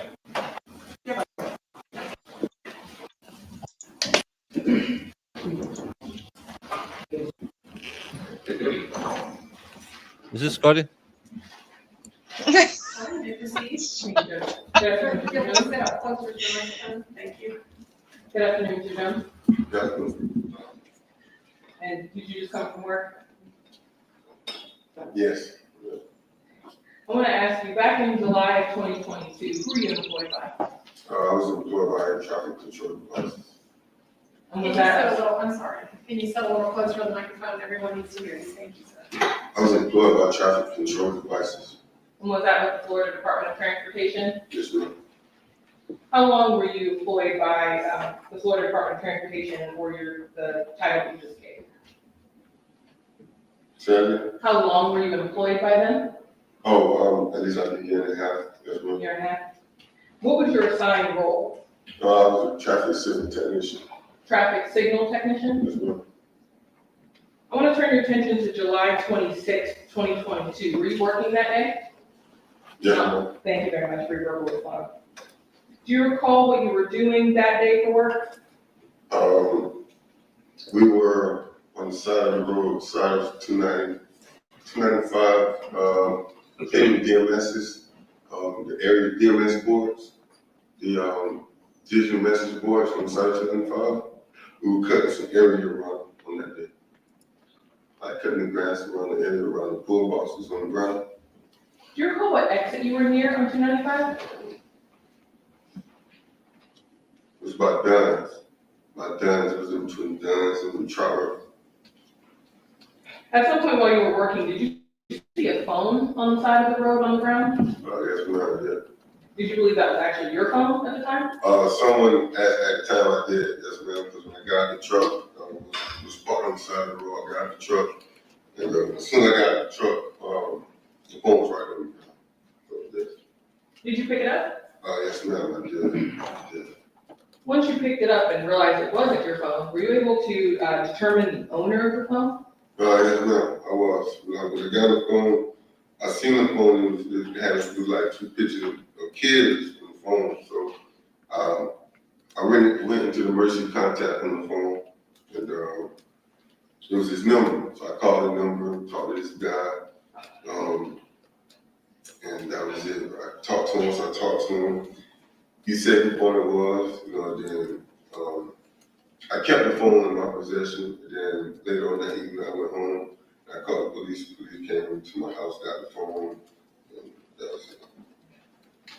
And so the person that you contacted on the phone, they told you that the phone belonged to Tasheka Young? Yes, ma'am. Okay. And what is the reason you called the police? Did you find out why that might have been important? Yeah, because at the time there was a big thing about on the radio about what was going on and stuff like that. And once I saw the name, I automatically I'm like, damn. So This is a traffic technician who was out cutting grass near a digital board along the highway. Someone found the phone. They thought it was his. He picked it up, put it in his pocket. When he got back into the car, he called the emergency exit because emergency contact because he found out it wasn't his phone. He took the phone back home. The police came. And the reason why he found it important was because there was a lot of talk about this case. Nice. I just, called the police. At first, I called my mom. Asked my mom, what should I do? I want to get involved with that. So, and she said yes, because at the end of the day, right is right, wrong is wrong. So I called the police. Could the judge please tell him, sit up, talking to the mic, instead of moving around this much? They came to me and got the phone. And that was it. And so the police did collect the phone from you? Yes, ma'am. It was a couple hours that same day, though. And did you have any further involvement in this case? No, that's it. No further questions? All right, thank you. Is there anything else? All right, thank you, Mr. Jones. Your excuse and free to go, sir. Go ahead and do. Oh, I think we're caught up again. I can take it all. And now I can hear it, but you can't. So far, so good. What else do we need now, Jamie? I don't even know. We have the people who found it. We have the people who did the investigation. We have the neighbor who heard it.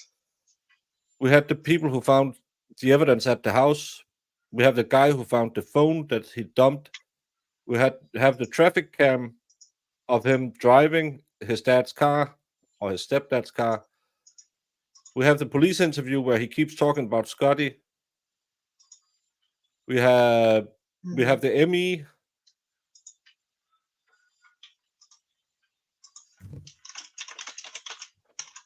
I don't know what we need. No, I don't know. Can you text messages about the relationship being bad? Maybe. I don't know. I mean, did they say they were going to get into some of that stuff? Because I'm trying to remember what she was saying. Yeah, but they kind of did that with the police interview. Mm. Oh, and for all you people watching, what do you mean, you people? What do you mean, you people? There have been a response from Karen Reed's defense team. You know, they brought on what was his name, Weinberg, Yes. to handle the jury contact to the defense team. State came out a couple of days ago and said, well, too bad, you lose, haha.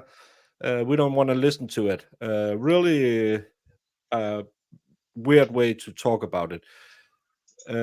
Today, Weinberg has filed his reply, 9 pages, citing tons of other cases that I just did a quick read through while I was eating. Seems like interesting. Seems like he has a clearly different belief about what was shown and what wasn't shown, and what could be, what Bev could look at, because there's a lot of case law out there that supports, because the state relied on was it was one charge with lesser included. This were 3 different charges. So there's a difference there. So it's a different case law. I know the Young Jerks and I want to call him Peter again. Mark Betterow will be covering it at 5:30. I was having a discussion with my management team in the background, which is Marissa yelling at me, if I should do a panel and talk about it. But I saw the Young Jerks will be covering it at 5:30, and he'll have Betterow on. So you will get a super read through over on that channel as always. For sure. I'll be right back.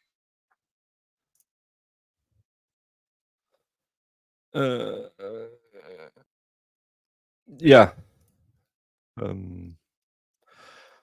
Yes, it seems really good. No, they don't need the text, but again, we're on break. They can sit out there and say, "Nah, we're gonna cut our losses now," and that's well, not cut our losses. We proved it, and I don't think they're gonna put on a defense. If he's gonna testify, he'll die on cross. But I just wanted to do a little bit of advertising. The Young Jerks, maybe Marissa or some of the other mods can put it a link for their YouTube channel in chat. We'll be covering the Karen Reed reply to the state's reply to the Karen Reed's 4 motions about jury contact. Kind of interesting because I thought Friday Aiden talked about a 5th juror coming forward, but we haven't seen that yet. So I would say that Weinberg guy is way smarter than Lally. So yeah, it's yeah, check them out. 5:30 Eastern tonight. They will go through this. As I told Mark, I'll go to Sleepy Sleepland with him in my ears, so I don't have to stay up all night. And finally, someone thinking about us Europeans. So it'll be 11:30 my time, 10:30 British time, or England time, or Great Britain time, and waffle o'clock. Medina it'll be 12:30 your time. But no, Weinberg isn't a joke. He seems really good. But I'm thinking they're having the hearing Monday. Bev won't rule on it until then. She'll probably do the Bev thing, and we're not going to argue that today. I have your motions. I'm going to roll on it. I'm going to read it. And then she's going to punt it, as she always does. But the parts of it I read, the case law I read of it, it seems like there's way more there. But again, I'm not a lawyer. That's why I would, if I was having a panel, I would try to get Bedro on as well, because he's a smart guy. His defense. The problem with this case is two double hearsay witnesses came forward and contacted Janetti and talked about what someone had heard a jury talk about. And then 2 other witnesses contacted Jackson directly. No, one of them was hearsay and the other one was directly. I'm confused myself now. So those 2 lawyers can't handle that because they have been contacted, so they are part of the chain now. That's why they have gotten Weinberg on to do that. He is a very, very good lawyer. He does that stuff all the times.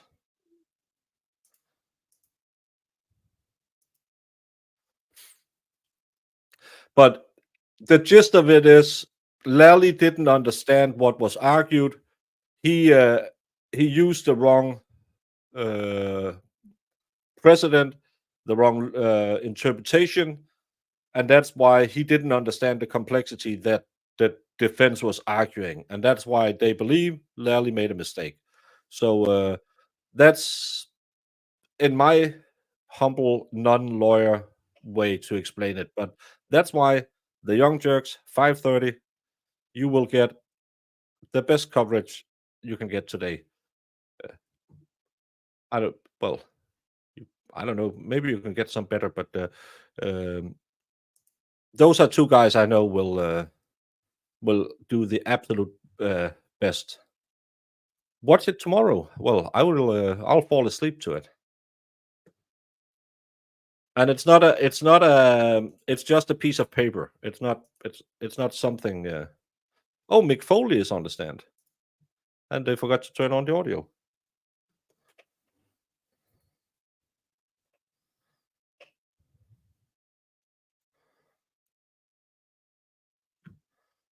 This is the worst TV production ever.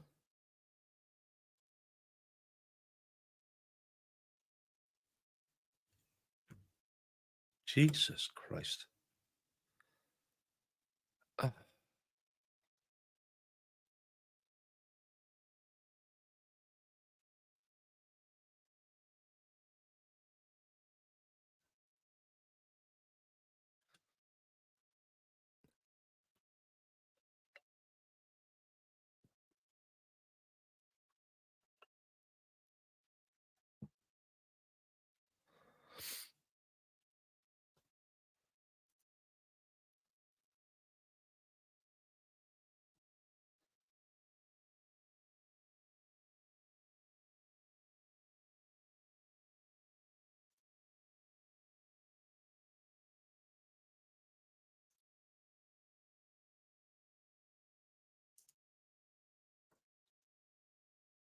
Oh, Cellbrite. It's not on my end.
I can't do anything about it, CJ. This is the worst TV station we've ever gotten a signal from. It's really, really low. Normally, I have my system audio at 26%, and it can blow my ears out. I have this almost at 55% today, and I still can't hear him. I'm so sorry, but I can't do anything. It's the Cellbrite guy. I will try and yeah.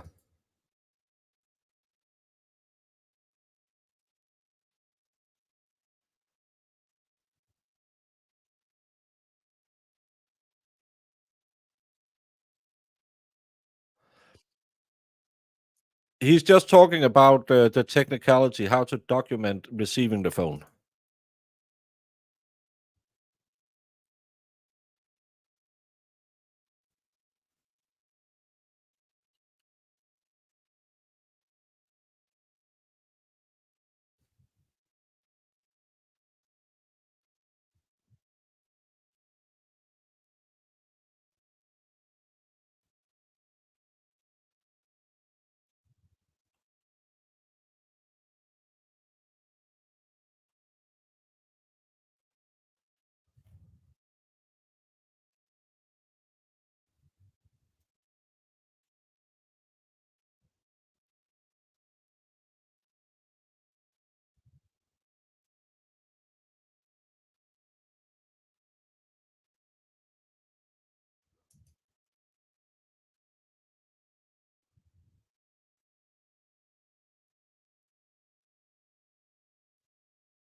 He looked at the last communications within the last the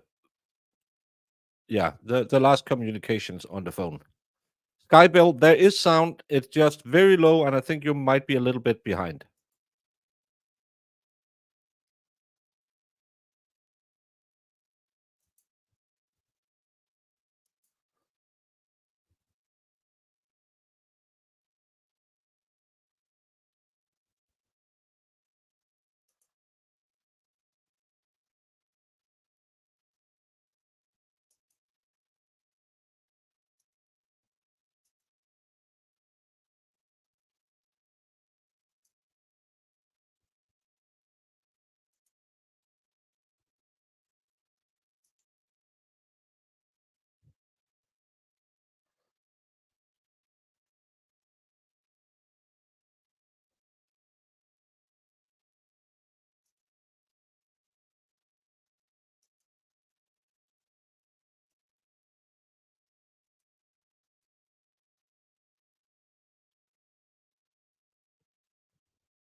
I have sound. That's all I said.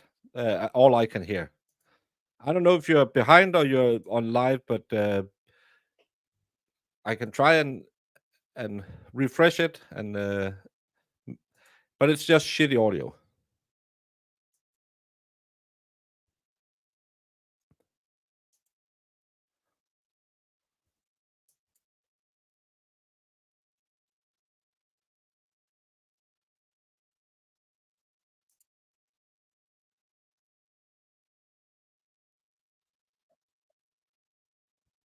Can you hear it now?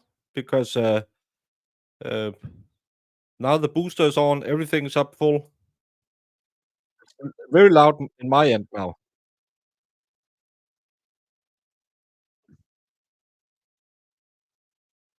What the F is going on?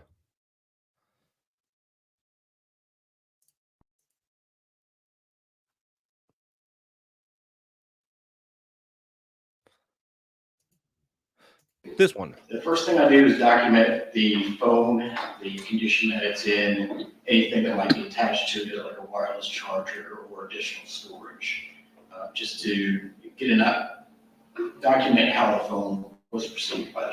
Sorry.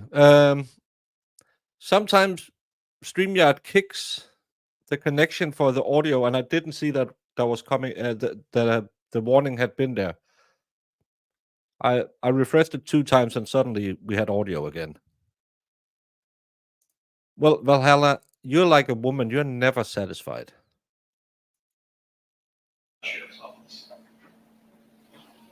After documenting the condition of the phone as well as the state that it is currently in, what comes with it, what do you do then? At that point, that's when I begin the examination of the phone. I connect the phone to the forensic machine and then begin the extraction of the data on the phone. Were you asked to perform any additional searches in preparation for your testimony here today? Yes, I was. Can you describe what you were able to access within a phone download? Within the phone download, it contains everything that the user can see. That might be pictures, text messages, call logs, that sort of thing. But it also contains backend data that the user cannot normally see in the form of logs and databases and application data. Now you mentioned that normally you do kind of a preliminary dive into the phone and then provide that on to further to other detectives. Is that what you did at first in this case? Yes, it is. What activity did you review at that time, if any? In the beginnings of the investigation, I had just reviewed call logs, text messages, and basically the last few things that were going on in the phone. I look at the timeline view and check out the last few hours of what happened on that phone. At a later time, did you further review the contents of the phone download? Yes, I did. Were you able to access text messages between the owner of this phone and the phone number 904-609-1886 in July of 2022? Yes, I did. Can I have permission to approach the witness? Yes. This has previously been stipulated to. All right, no objection to this exhibit, That's right. and that states 3I. Yes, I'm composite. Okay, and without objection, states 3I will be marked into evidence as states exhibit, I believe, 61. Yes.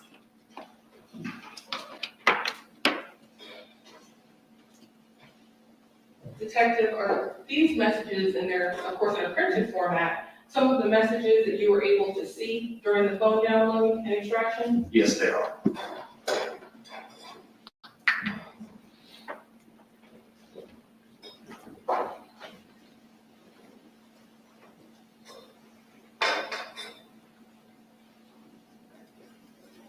You have permission to publish? Yes.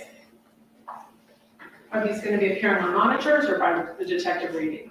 They're going to appear by the monitors, Your Honor, and then I will read the relevant portion of the record. All right.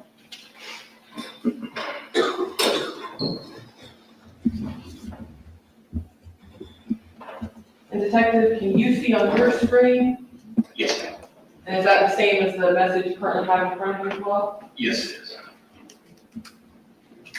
And Detective, this is a message that you pulled from that phone, Yes, it is. and the contents are message 1 at 5:47 PM about on July 14th, 2022, about to see our nugget. At 5:47 as well, from that same number, 904-609-1886. Getting blood work and glucose tests done as well.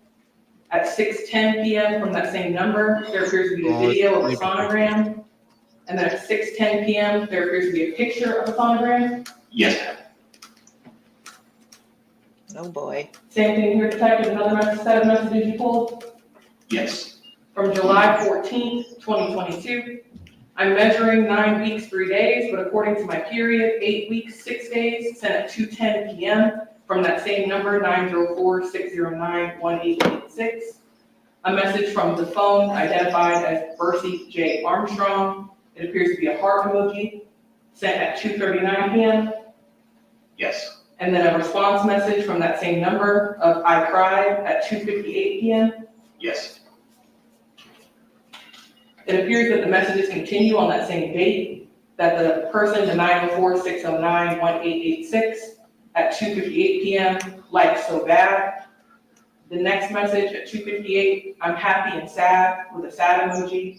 I just want us better, wish you were here. Yes. From Bursey J. Armstrong at 3:01, cried about what and wish I was where, period. From the responder, seeing our baby at 3:12 PM. At 3:12 PM, hopefully time apart will bring us closer, whatever God has for us. Yes. A response message at 3:32 on that same date, we'll see what happens. A response from 904-609-1886, what do you want to happen, question mark, at 4:39 PM. A follow-up message at the same minute, 4:39 PM. I go back on 8/11, have blood drawn to check for Down syndrome and to check for gender. I'll know gender 2 weeks after that. Yes. A follow-up message from that same number at 5:26 PM. Can I ask you a question, question mark? A message in response from Bursey J. Armstrong, sure, at 5:34 PM. At 5:35 PM, a response, how would it make you feel if you never saw me again, question mark. Yes. On that same date at 5:54 PM, never mind, that was my answer, no answer. A response message from Bursey J. Armstrong, see you in what way, at 6:11 PM. And a response again from Bursey J. Armstrong at 6:16 PM, presence or eye to eye. Yes.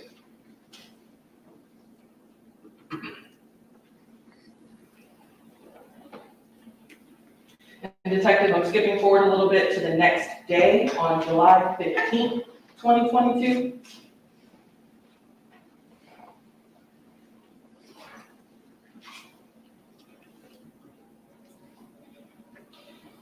Okay.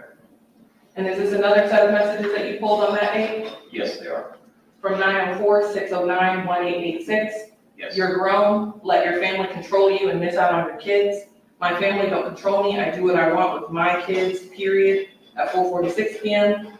From that same number, okay, victim, I don't care anymore. When you're ready to be a dad, I don't know who will be here. I'm not relying on your help anymore, and no, I'm not filing what says CS, like your mother suggested I do. I'll let God handle this, and whatever happens next, I'm a good woman, period, at 4:48 PM. Yes. From Bursey J. Armstrong at 5:07 PM, I'm not a victim, goodbye. At 5:09 PM, I'm not a victim, I'm victorious, I'm blocking you now. Yes. Then on If you're writing, I'm not a victim, I'm victorious, I'm blocking you now, you're not victorious. No, you're not. You're a loser. Yeah. What's CS? Child support? Child services. Yeah.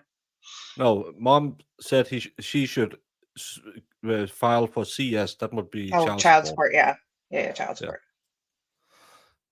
Well, I think it's good they put these in. We talked about they needed them in, but I think they show a picture. the next day, July 16th, 2022, from that 904-609-1886 number, question mark, at 7:09 p.m. At 7:09 p.m., can you stop being upset with me, question mark. At 7:10 p.m., I'm really depressed. Yes. From Bursey J. Armstrong on that same day, 7:25 p.m., don't you meet out with other men, period.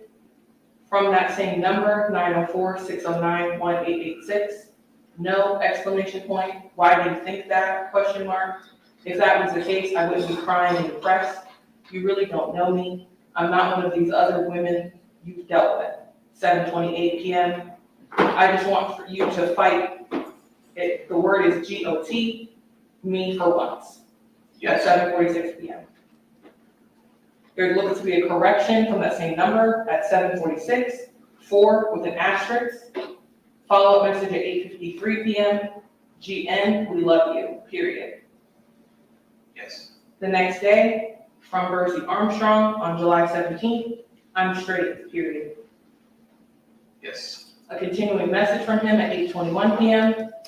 Let me know about the kids before I leave town. I would like to see them, ... That was all. At 8:27 p.m., I'm glad that you have a sex partner, Tasheka, ... You've been frustrated, ... Now. What?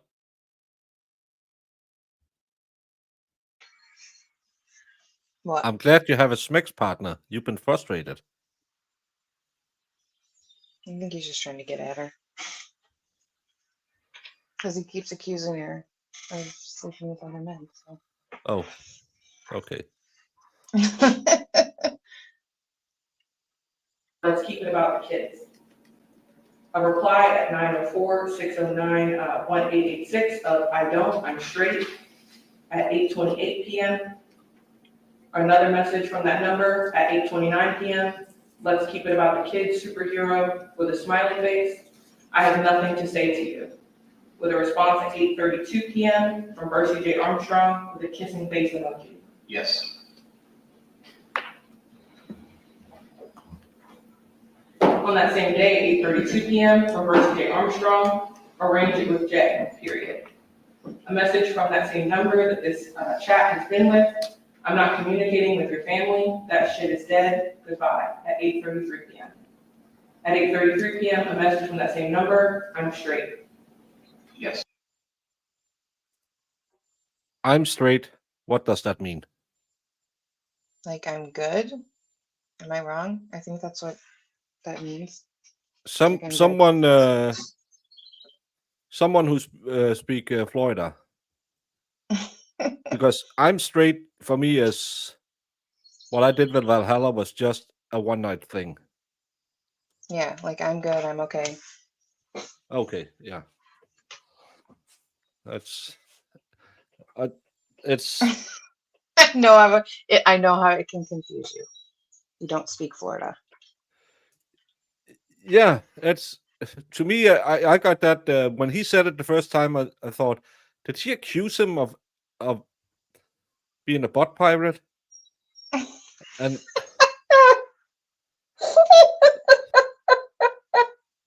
then she started saying it, so I got really confused. Oh my god. You did not just say that. Baker. Well, the next text I read ahead. That's not good. Oh boy. Yeah. Yeah. Well, Valhalla said I needed to eat some pudding pops.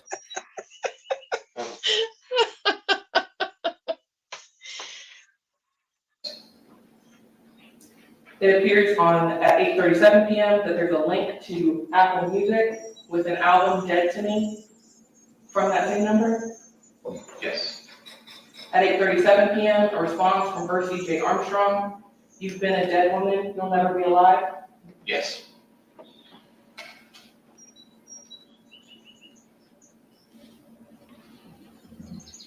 And I'm moving forward a little bit more to July 18th at 8:42 p.m. from that same number in his chat. You can't hurt me anymore. Another message at 8:42. because you never loved me and I realize that now. A following message at the same minute, goodbye, Bursey Jr. Yes. A message from that same number that ends in 1886 at 10:18 p.m. You move as though you never loved me at all. You're supposed to protect me, not hurt me. I have our third child growing inside of me and you treat me like crap. You put everything on social media, comma, I will start to do the same. Looks like our family's over, period. Goodbye. At 10:18 p.m., it looks like that is on the 19th of July. Yes. A response message at 10:25 p.m. from Bursey J. Armstrong. I have my family, the period, thank you, period. Just got off the phone with Jared. Yes.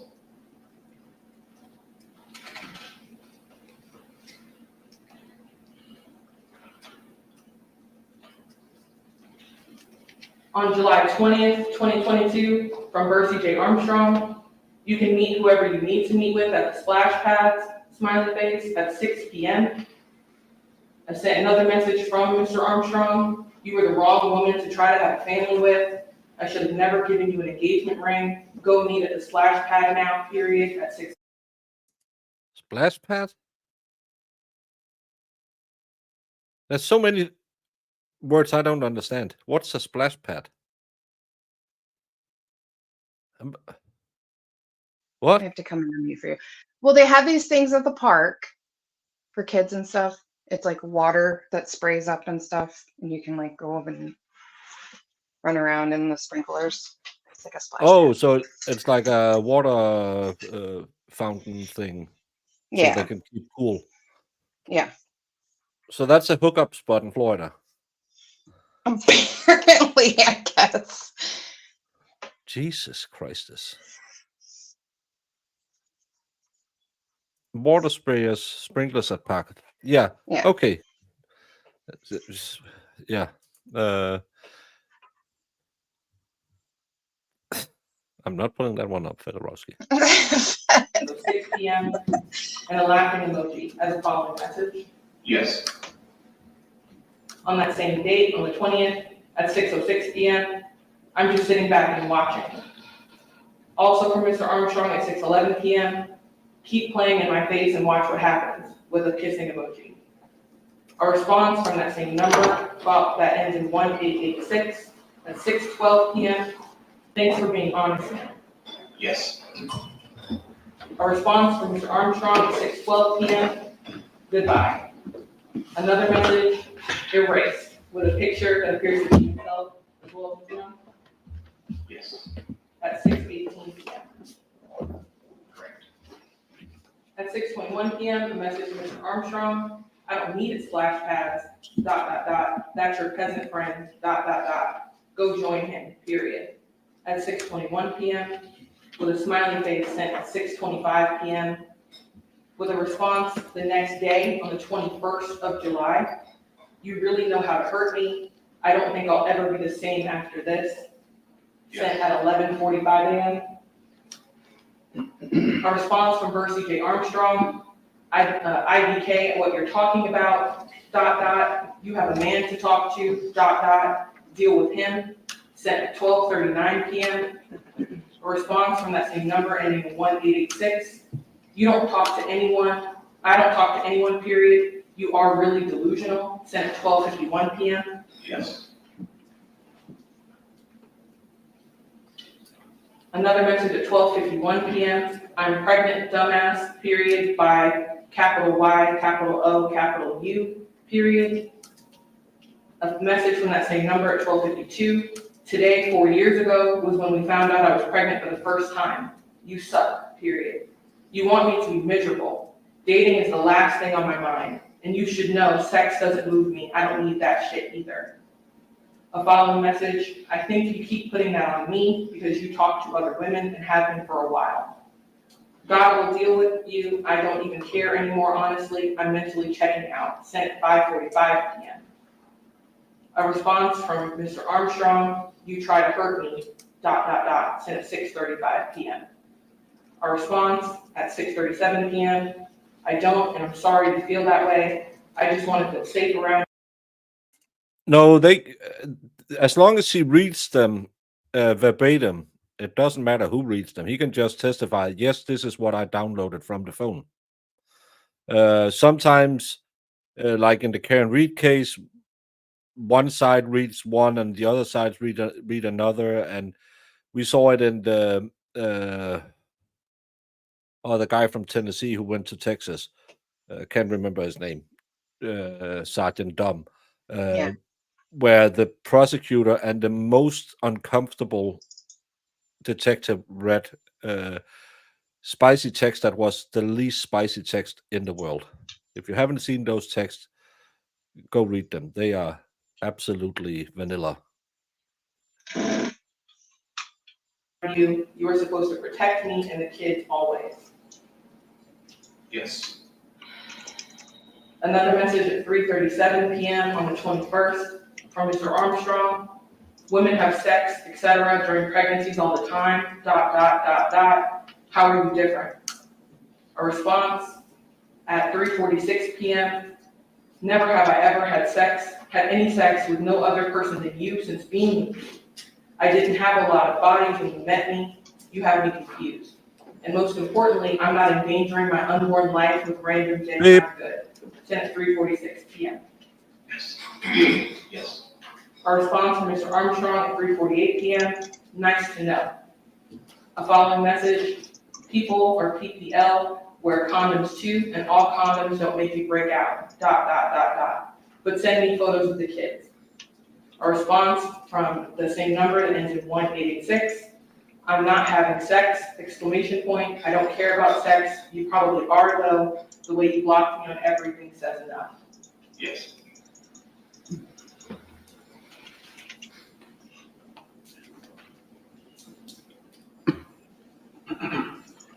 This message on the 22nd of July at 9:46 a.m.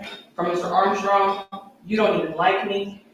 A response from that same number that ends in 186 in all capitals. I love your aggravating ass. Sent at 9:54 a.m. A response, a follow-up from that same number. You know how many words want a chance, but I'm like, nah, LMAO with several O's. You have haters, okay, like real deal hurt, I'm having another baby. Laughing emoji. Yes.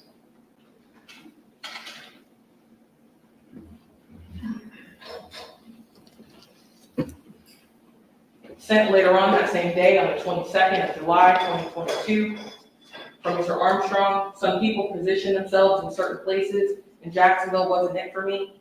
When I left, I left. Sent at 8:42 p.m. A reply from the number that ends in 1886. I didn't move because you never committed. I guess that's why we broke up, and you have singled up everywhere and have me blocked, period. You don't have to block me to move on. At 9:02 p.m. Yes. A reply from Mr. Armstrong. You know what you did, ... and I still feel away, ... I have what I need from my doctor, and I have to go to Connecticut and Memphis, period. I'm late. At 9:13 p.m. A response from the number ending in 1886. I still feel away from what you did to me as well. Sent at 9:15 p.m. A reply from Mr. Armstrong. When you treated me how you treated me, it made me look at you differently. I'm in Jacksonville visiting, and you disturbed my peace when I just wanted to love you and the kids. It changed how I viewed things because I sacrificed so much, and you didn't appreciate me. Sent at 9:16 p.m. Mr. Armstrong, a follow-up message. My doctor should have it to me tomorrow at 9:19 p.m. Yes. Another message from Mr. Armstrong at 9:23 p.m. You wouldn't change for me. A reply from the number ending in 1886, where she disliked a previous message. Sent at 9:25 p.m. Yes. Another dislike sent at 9:25 p.m. for a prior message. And then a message reply at from 1886.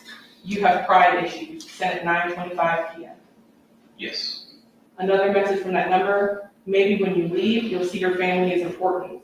I can't be worrying about me and you right now, period. I'm growing a whole human inside of me at 9:26 p.m. From Mr. Armstrong. If you loved me like you said you did, you would have changed for me. You would have just left at 9:26 p.m. Another message from Mr. Armstrong. I did that last time, ... I have to feed the family. If the family was important to you, comma, you would have moved, ... You see what I'm saying, ... You didn't want to change for me, period. Good night. Sent at 9:27 p.m. Yes. Sent from that same number on the same date at 9:29 p.m., ending in 1886. Left my dying dad, ? No, in all caps. From the same number, if I meant anything to you, comma, you would have married me and not embarrassed me, period. Now you got single up everywhere, hoes liking posts, not knowing you got a whole nother baby on the damn way. Sent at 9:30 p.m. Yes. From that same number, you don't care about me, you show me every day, period. I won't text or reach out anymore. Send at 11:04 p.m. from that number. From Mr. Armstrong at 11:04, don't get mad, ... IDK what you're talking about. With no response from the other number. At 11:06 p.m. from Mr. Armstrong, what's the problem? With no response from the other number. Yes. At 11:13 p.m., LOL goodbye from Mr. Armstrong, with a response at 11:19 p.m. from the number ending in 1886. I'm happy you think this is funny and that I'm joking, period. Goodbye, period. From Mr. Armstrong, you need to work for me, period. Goodbye. Sent at 11:19 p.m. Yes. At 11:20 p.m. from Mr. Armstrong, you're a stalker. Sent from the number ending in 1886. I'm a stalker, ? Yeah, goodbye, period. From Mr. Armstrong at 11:24, tell them that they need to work for me too, period, with a frowning face. Yes. From that same 1886 number, 11:24 p.m., you're not that important. A reply from Mr. Armstrong at 11:24 p.m., you don't even know me, period. You're not important. A reply at 11:25, night, with a kissing emoji. From Mr. Armstrong. Yes. From Mr. Armstrong at 11:25 p.m., a has-been from the radio, period. From Mr. Armstrong, you're so lost, it's ridiculous, ... People take you for a joke trying to relive your past, period. You have 2 kids, period. Grow up. Sent at 11:28 p.m., no response from the other number. At 11:56 p.m. from Mr. Armstrong, a has-been disc jockey. Good night. Yes. That next morning, very early in the morning on July 23rd, 2022, the next message is at 2:21 a.m. from Mr. Armstrong. So now you're not answering. The last message from Mr. Armstrong at 10:46 a.m. You still upset? Yes.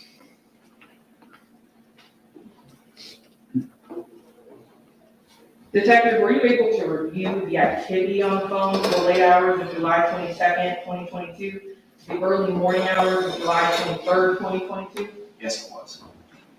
When was the last text message sent from that phone in the late hours of July 22?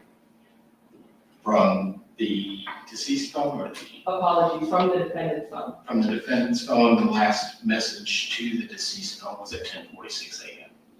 Apologies, on the evening of the 22nd of July. Okay, on the 22nd of July, the last message sent was at 11:56 p.m.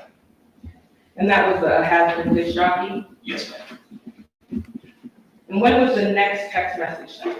The next text message was sent at 2:21 a.m. And that was, so now you're not answering text? That's correct.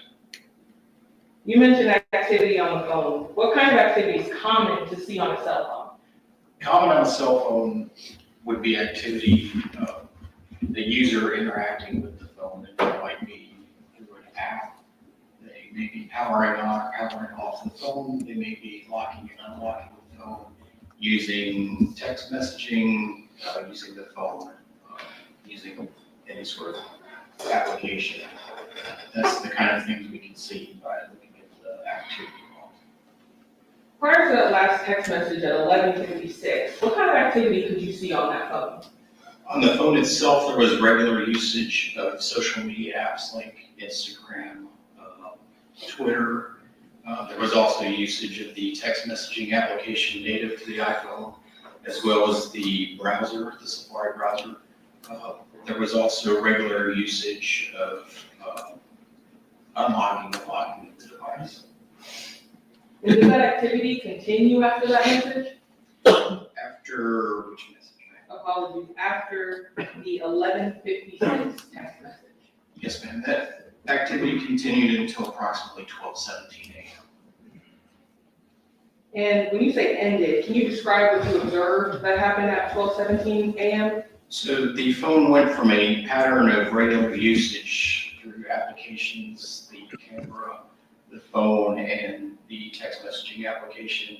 It went from that pattern to a pattern of non-usage, which none of those applications were being used for approximately the next 2 hours. And there was still activity going on the phone indicating it was still powered on. But during this time, there was no user interaction with the device. It was not being locked or unlocked. Notifications were still coming in. The screen was still turning on and off with the notifications, but no applications were being used, no text messages were being sent, no phone calls were being made or anything like that. Now you mentioned that the phone was what I'll call went dark for about 2 hours. When did you see user end activity resume? User activity resumed at approximately 2:16 a.m. So from 12:17 a.m. to 2:16 a.m., there was no user end usage of that phone. That's correct. Now you mentioned that the activity resumed at 2:16 a.m. What activity could you see? That's when the activity basically picked up where it left off. There was more usage of the Instagram application, text messaging, the phone. The device was being locked and unlocked, just like it had been prior to 12:16 a.m. When was that next text message sent from the phone after it became active again at 2:16 a.m.? It was sent at 2:21 a.m. Were you able to see the location that the phone was during the period that it went dark? Yes, it was. And where was it? It was in Millburn, Florida. Were you able to access call logs between the owner of this phone and the phone number 904-609-1886? Yes, it was. And officer, if you could just go to the end of the same binder that you have. Got it. That has already been introduced into evidence. Are you able to see the call log that you pulled? Yes, ma'am.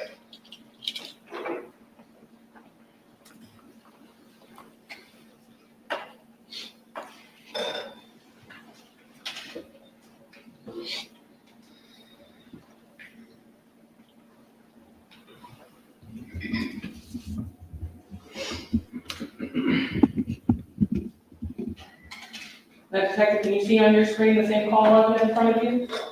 Yes, I do. And so this is back to July 12th of 2022, correct? That's correct. And we can see on here a call from a person identified as Crazy, but that's that same phone number, the 904-609-1886. Correct. And that's a call at 1:35 p.m. that appears not to go through. And then there's an additional call or a call from Mr. Armstrong on that day at 11:50 a.m. that appears not to go through. We then see a series of calls from that other number on that day, going from 3:37 to 4 p.m. Correct. Then on that next day, the 13th of July, there's a call from Mr. Armstrong at 5:17 p.m. that lasts about 2 minutes and 3 seconds. Yes. Then on the 15th of July, there appears to be 4 messages that either don't go through or last less than 20 seconds. Calls, yes, ma'am. I apologize, calls. Yes, ma'am. And then on the 16th of July, 2022, there appears to be a call from that same number that ends in 1886. Yes. That appears not to go through. Correct. Is this consistent with blocking? Yes, it is. On July 17th, 2022, is there a call from Mr. Armstrong that appears not to go through lasting 4 seconds? Yes. I'm sorry? Yes. Does it appear that he calls back after that? On that same day? It does not appear so. And that's at 8:30 p.m.? That's correct. On the 18th of July, he calls again at 8:19 p.m. And once again, it appears not to go through. Does he make any additional calls back to that number? No, ma'am. On the 19th of July, there appears to be 2 calls that do not go through at 3:21 PM and 4:16 PM. Does he make any additional calls after that? No, ma'am. And then the next call appears to be July 23rd, 2022, lasting 5 seconds at 2:16 AM. Correct. And that's after that period of dark activity, Yes, it is. where there appears to be no answer, or it's being blocked for 5 seconds. He then calls again at 2:17 AM. Correct. He then calls again at 10:47 AM. Correct. He then calls again at 10:48 AM. Correct. He then calls again at 2:17 PM. Correct. He then calls again in that same minute, 2:17 PM. Correct. He calls again at 2:33 PM. Correct. And again at 2:33 PM in that same minute. Correct. Calls again at 2:34 PM. Correct. Calls again at 3:04 PM. Correct. Calls again at 3:05 PM. Correct. Calls again at 3:47 PM. Correct. And calls again at 4:08 PM. Correct. And calls again at 4:24 PM. Correct. And calls again at 5:43 PM. We talked about this in the Karen Reed case about establishing an alibi with her calling, leaving angry texts. If that was a way to hide what you did, but they had 0 phone conversations before that. It was all via text, and he keeps calling and saying important, but doesn't leave a message.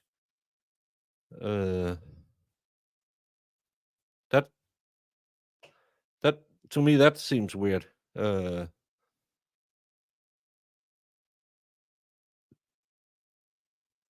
Why didn't he go over there if it's so important? There's an hour and 19 minutes between these 2 calls. If it's so god dang important, why didn't he take his dad's car and go over there? Knock on the door. She doesn't pick up the phone. She's alone with his 2 kids.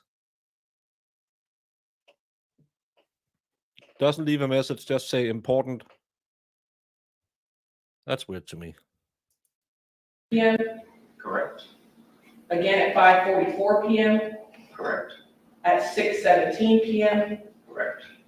At 7:17 PM. Correct. At 7:18 PM. Correct. And at 7:19 PM. Correct. And all those calls go unanswered. Yes.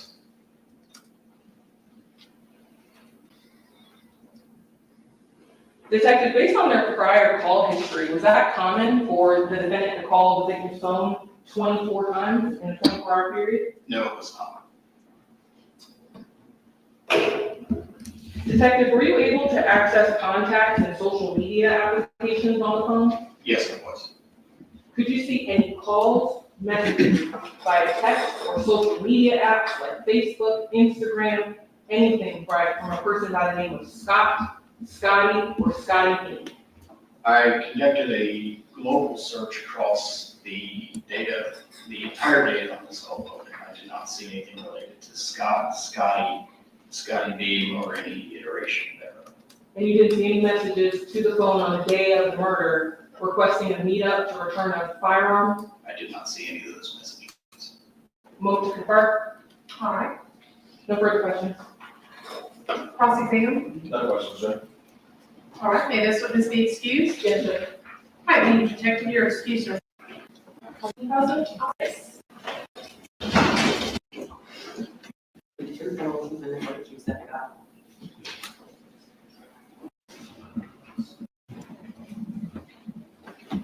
Good afternoon, sir. Would you state your name for the record and spell your name for the court reporter? Abdel Khalid Al-Alim, Abdel Khalid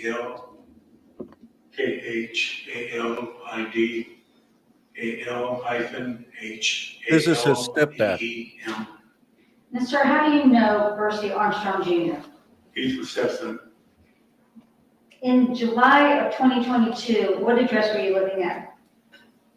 In July of 2022, Correct. 2563 Cricket Creek Point, Middleburg, Florida, Is that, and is that where you're still living today? Yes, Now, in July of 2022, was there a point where your stepson came to stay with you and your wife for a visit from out of state? no, that's correct. And when he would come from out of state, would he generally stay with you and your wife? I really can't answer that question. I don't know. But you recall in July of 2022, he did stay with you? It was that time frame, ma'am. Had you ever met Tasheka Young, the mother of his children? Yes, I've met her. And you're aware, obviously, that she's deceased now? Yes, I am. On the Saturday afternoon, when she was found deceased, do you recall driving your stepson to Mission Point Apartments and dropping him off? On Saturday afternoon, Right. so this was after the incident. On the day she was killed, and you dropped him off at Mission Point I Apartments? do recall going to Mission Point one afternoon, ma'am. And when you dropped him off, do you recall seeing the police cars and the police tape? Yes, Do you recall a couple of days later, the detectives came to your home in Middleburg and executed a search warrant and searched your home? I don't know if it's a couple of days later, but yes, I recall them coming over. And do you recall telling them that on that Friday night, so if you dropped your stepson off at Mission Point Apartments on Saturday, that Friday night before that Saturday, you and your wife had gone to bed at 11 p.m., does that sound about right? I don't know about that, but I'm sure I was home that evening. Now, the community you live in, is that the Ravines? Yes, Is that a gated community? yes, So there's a gate that allows you to come in if you have a do you have like a responder or some kind of beeper? there's a decal. But what about to make the gates come up automatically? What do you do to get the gates to come up automatically? And the decal, you pull up and it scan, and the gate comes up. I got you. So it'll scan the decal and the gate will come automatically up. That's correct. So if you don't have that decal on your vehicle, you're not coming in without seeing the guard, right? That's correct. And are you aware that at that exit gate and the entry gate, there's a camera in addition to the guard shack? Were you aware of that? I'm not, no. Now, in a video taken from the Ravines surveillance camera right there, on that Saturday, the Saturday that you say you dropped your stepson off at Mission Point Apartments, so that same day, a black Toyota Tundra is seen exiting the Ravines gate there at 12:27 in the morning. Would that have been you driving that truck at 12:27 in the morning? No, it wouldn't have been me. And coming back to that entry gate, and the gate comes up automatically, you see that same black truck coming in, and this is approximately 2:10 in the morning on that Saturday that you dropped your stepson off at the apartments. Would that have been you driving that truck? No, Now, in July of 2022, when you had that black Toyota Tundra, did you have a SunPass responder? yes, And did that SunPass responder, so when you would go through tolls, it would just send you a bill at the end of the month? I guess that's how it would work, but yeah, I have automatic payment. Okay, excuse me then. So at the end of the billing period, if your truck had driven through tolls, you would get billed for that truck?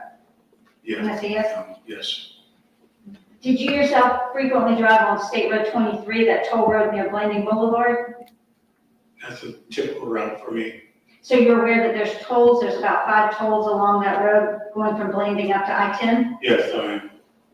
So now again, going back to that same day, that Saturday, where you dropped your stepson off at Mission Point Apartments in that afternoon, if your black Toyota Tundra was billed on that morning, that Saturday morning, starting at 12:39 in the morning, going from Blanding onto State Road 23 all the way up to I-10, where there's that new World Avenue toll at 12:48 in the morning.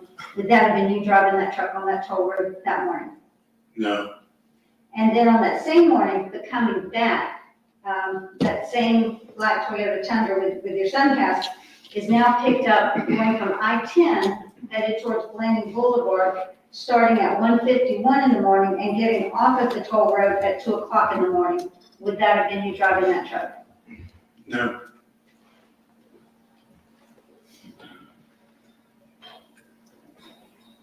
And sir, you're aware that the detective searched your yard, correct? Your yard and your home? I'm aware detectives were there. I was not outside the home. If the detectives found, let me back up. So on your home, is there a wooden, like, deck outside? Yes, that's correct. And then there's some wooden steps that lead down to the backyard? Couple of sets of steps, yes. And when your stepson stays with you and your wife, is he generally staying in a bedroom off of that wooden porch or wooden deck? Yes, it has a re-entry. So if the detectives collected a pair of sweatpants and a black hoodie that had been stuffed underneath those wooden steps when they searched your yard, would that have been your hoodie or your sweatpants? I have no knowledge of that now. No, I'm saying, did you put any clothes underneath those wooden steps? Let me say at this point, I apologize, I am hearing impaired, I don't have my hearing aid in. I'm partially catching what you're asking. Can you repeat it? Yes, sir. So if the detectives located a pair of sweatpants and a hoodie that had been stuffed underneath those wooden steps, would you have put those in? No, ma'am. And if the detectives found a Glock 43X 9mm hidden in a hole at the bottom of those steps, would you have put that gun there? No, ma'am. Was that gun your gun? No, I don't have a handgun. Mr. Al-Halim, did you go on that Saturday morning to Mission Point's apartments and kill Tasheka Young? I'm sorry. Did you go over there that morning and kill Tasheka Young? No, ma'am. No further questions, Your Honor. Tender cross. Any cross? Yes, sir, did you ever notice that your car had been moved? No, not at all. Did you know that your keys were gone for 2 hours? No, sir. Any idea that your car had been taken anywhere that night? No, sir. Nothing apparent. And did you hear or see anybody coming in and leaving? No. That's all right. All right, may this witness be excused? No, next witness. A little earlier than expected here. Okay, No, next witness. I have a conflict for today. okay. All right, ladies and gentlemen, well, we're going to be done a little earlier than expected here today. We have additional witness who isn't able to be here this afternoon, but will testify tomorrow morning. So we are going to recess for the day. I'm going to ask that you leave your notepads behind. We're going to lock them and secure them and return them to you tomorrow morning when we reconvene at 11 a.m. There are some additional matters unrelated to this case that I must handle, and that will take me from 9 to 11. And we will be back now in my courtroom 307, which is, of course, one floor below us now. I will ask you that during this recess, overnight at home, of course, you not speak to anyone about this case, nor allow anyone to say anything to you or in your presence about this case. Your friends or family might be very curious about what you have been doing here today, but you should not talk to them about this matter. You also should not conduct any research about this case or look up anything on the internet, on your electronic devices or otherwise about the people or places or issues involved in this case. And you must not read, watch, or listen to any television, newspaper, or radio stories that may be printed or aired about this case. And those rules are because this case must be tried by you only on the evidence presented inside this courtroom and in the collective presence of the jury, the defendant, the attorneys, and this court. I would also ask you and caution you not to speak to any of the witnesses or any of the attorneys that might be outside of the courtroom as you leave here today or as you return tomorrow morning. So with that, ladies and gentlemen, I'm going to recess you for the day. We have some additional work to conclude here, but I will see you back in courtroom 307 at 11 a.m. tomorrow morning. Thank you very much. All right.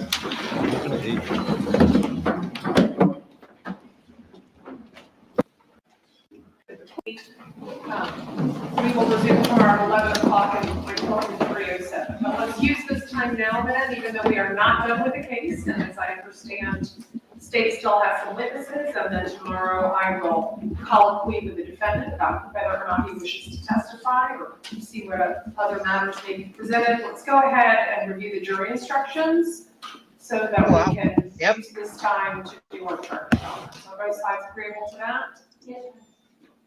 Okay.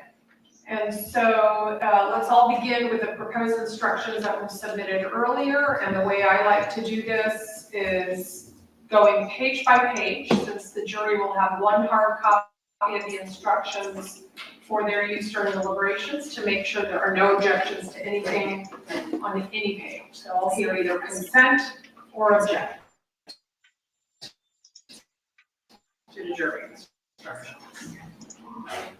All right, so tell me when you all have those instructions pulled up. Okay. All right, we'll let the folks leave. This is legal work that we need to do. Thank you. Well, that was fast. Pretty much over, yeah. Not that one. This one. What do we think, Jamie? I mean, from what I've seen so far, it's pretty much cut dry. This guy is a cooked goose. You're claiming he's a Guso El Coco. Guso El Coco. Talking about El Coco. Irish trial isn't over, but their last witnesses wasn't there today. So this will start up again tomorrow at 11. So I don't know if I'm going to start earlier, maybe doing a little bit more of the Black Swan pre-trial. We still have something left there. But kind of interesting. Hmm? Well, No Danny G. He's so dumb. That's Burying yeah. clothes in a pew pew and like, I don't know what happened. It was Scotty. Yeah, it was that Arab guy. Skinny guy. Skinny Arab guy. Oh. But that's how you do it. You don't waste time. You don't waste time.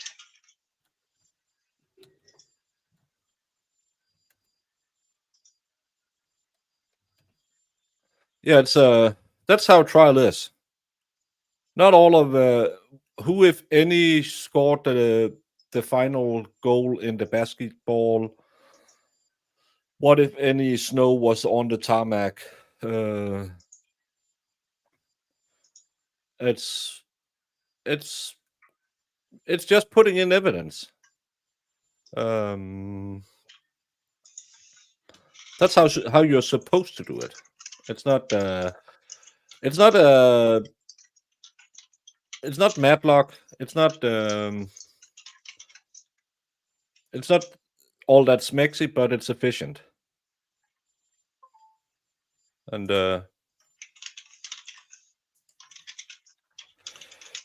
but now we have some time off.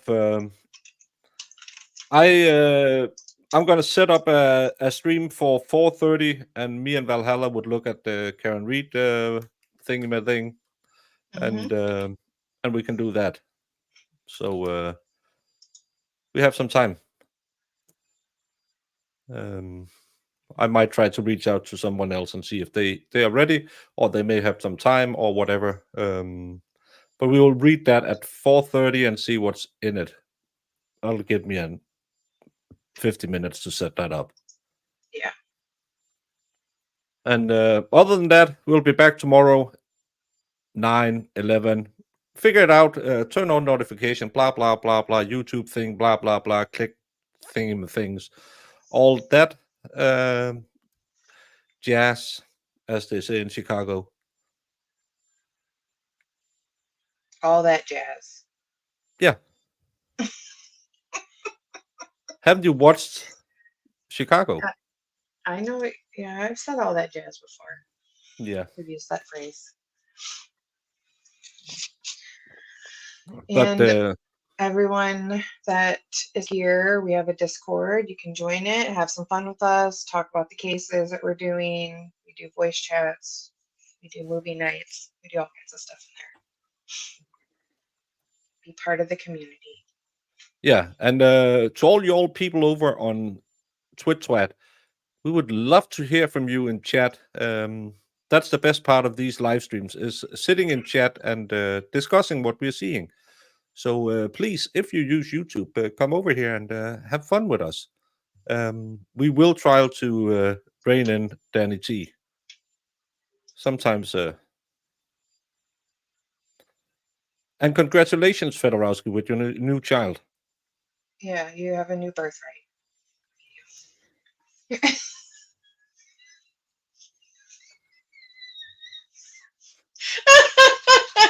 I just think it's so adorable. She's gonna have a flock of goats that are all named after YouTube people.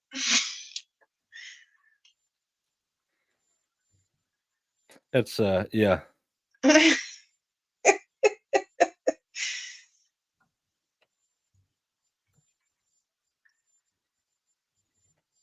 You can't ring me in, she said. I can Jamie time you out. She likes to do that. Not my girl Danny.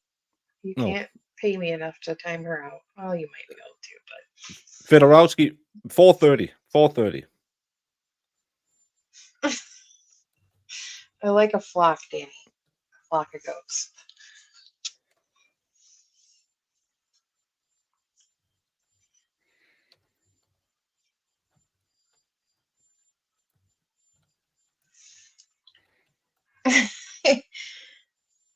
Baker taught us that word, by the way.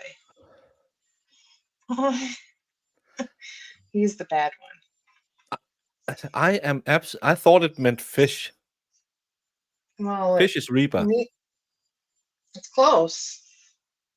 Kidding, it's not close. I really hate when y'all call the fish or tuna because it's not stinky. Don't ask questions. That's one of those you don't Google. But I'll go set up a new stream and then we'll see you either in about an hour or tomorrow. Tomorrow we'll see you tomorrow. It's only a quack quack away. I'm an idiot. I should probably not stream again in an hour. I seem like I'm a bit tired. Save me, Jamie, from myself. No, What I will never. exhibit are you referring to? I'm going to make this 100, Your Honor. All right. 100. 100. Because it is 100% 100%. correct. Checking your other. So you literally built a cannon? Yeah, it's pretty awesome. Go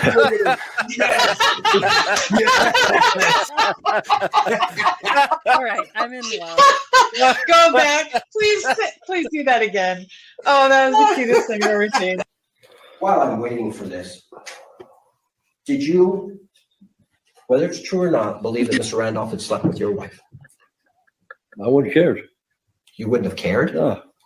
Did you believe he had slept with your wife? No. Did you believe he slept with your mother-in-law? Probably did. Everybody has. So there. Everybody has.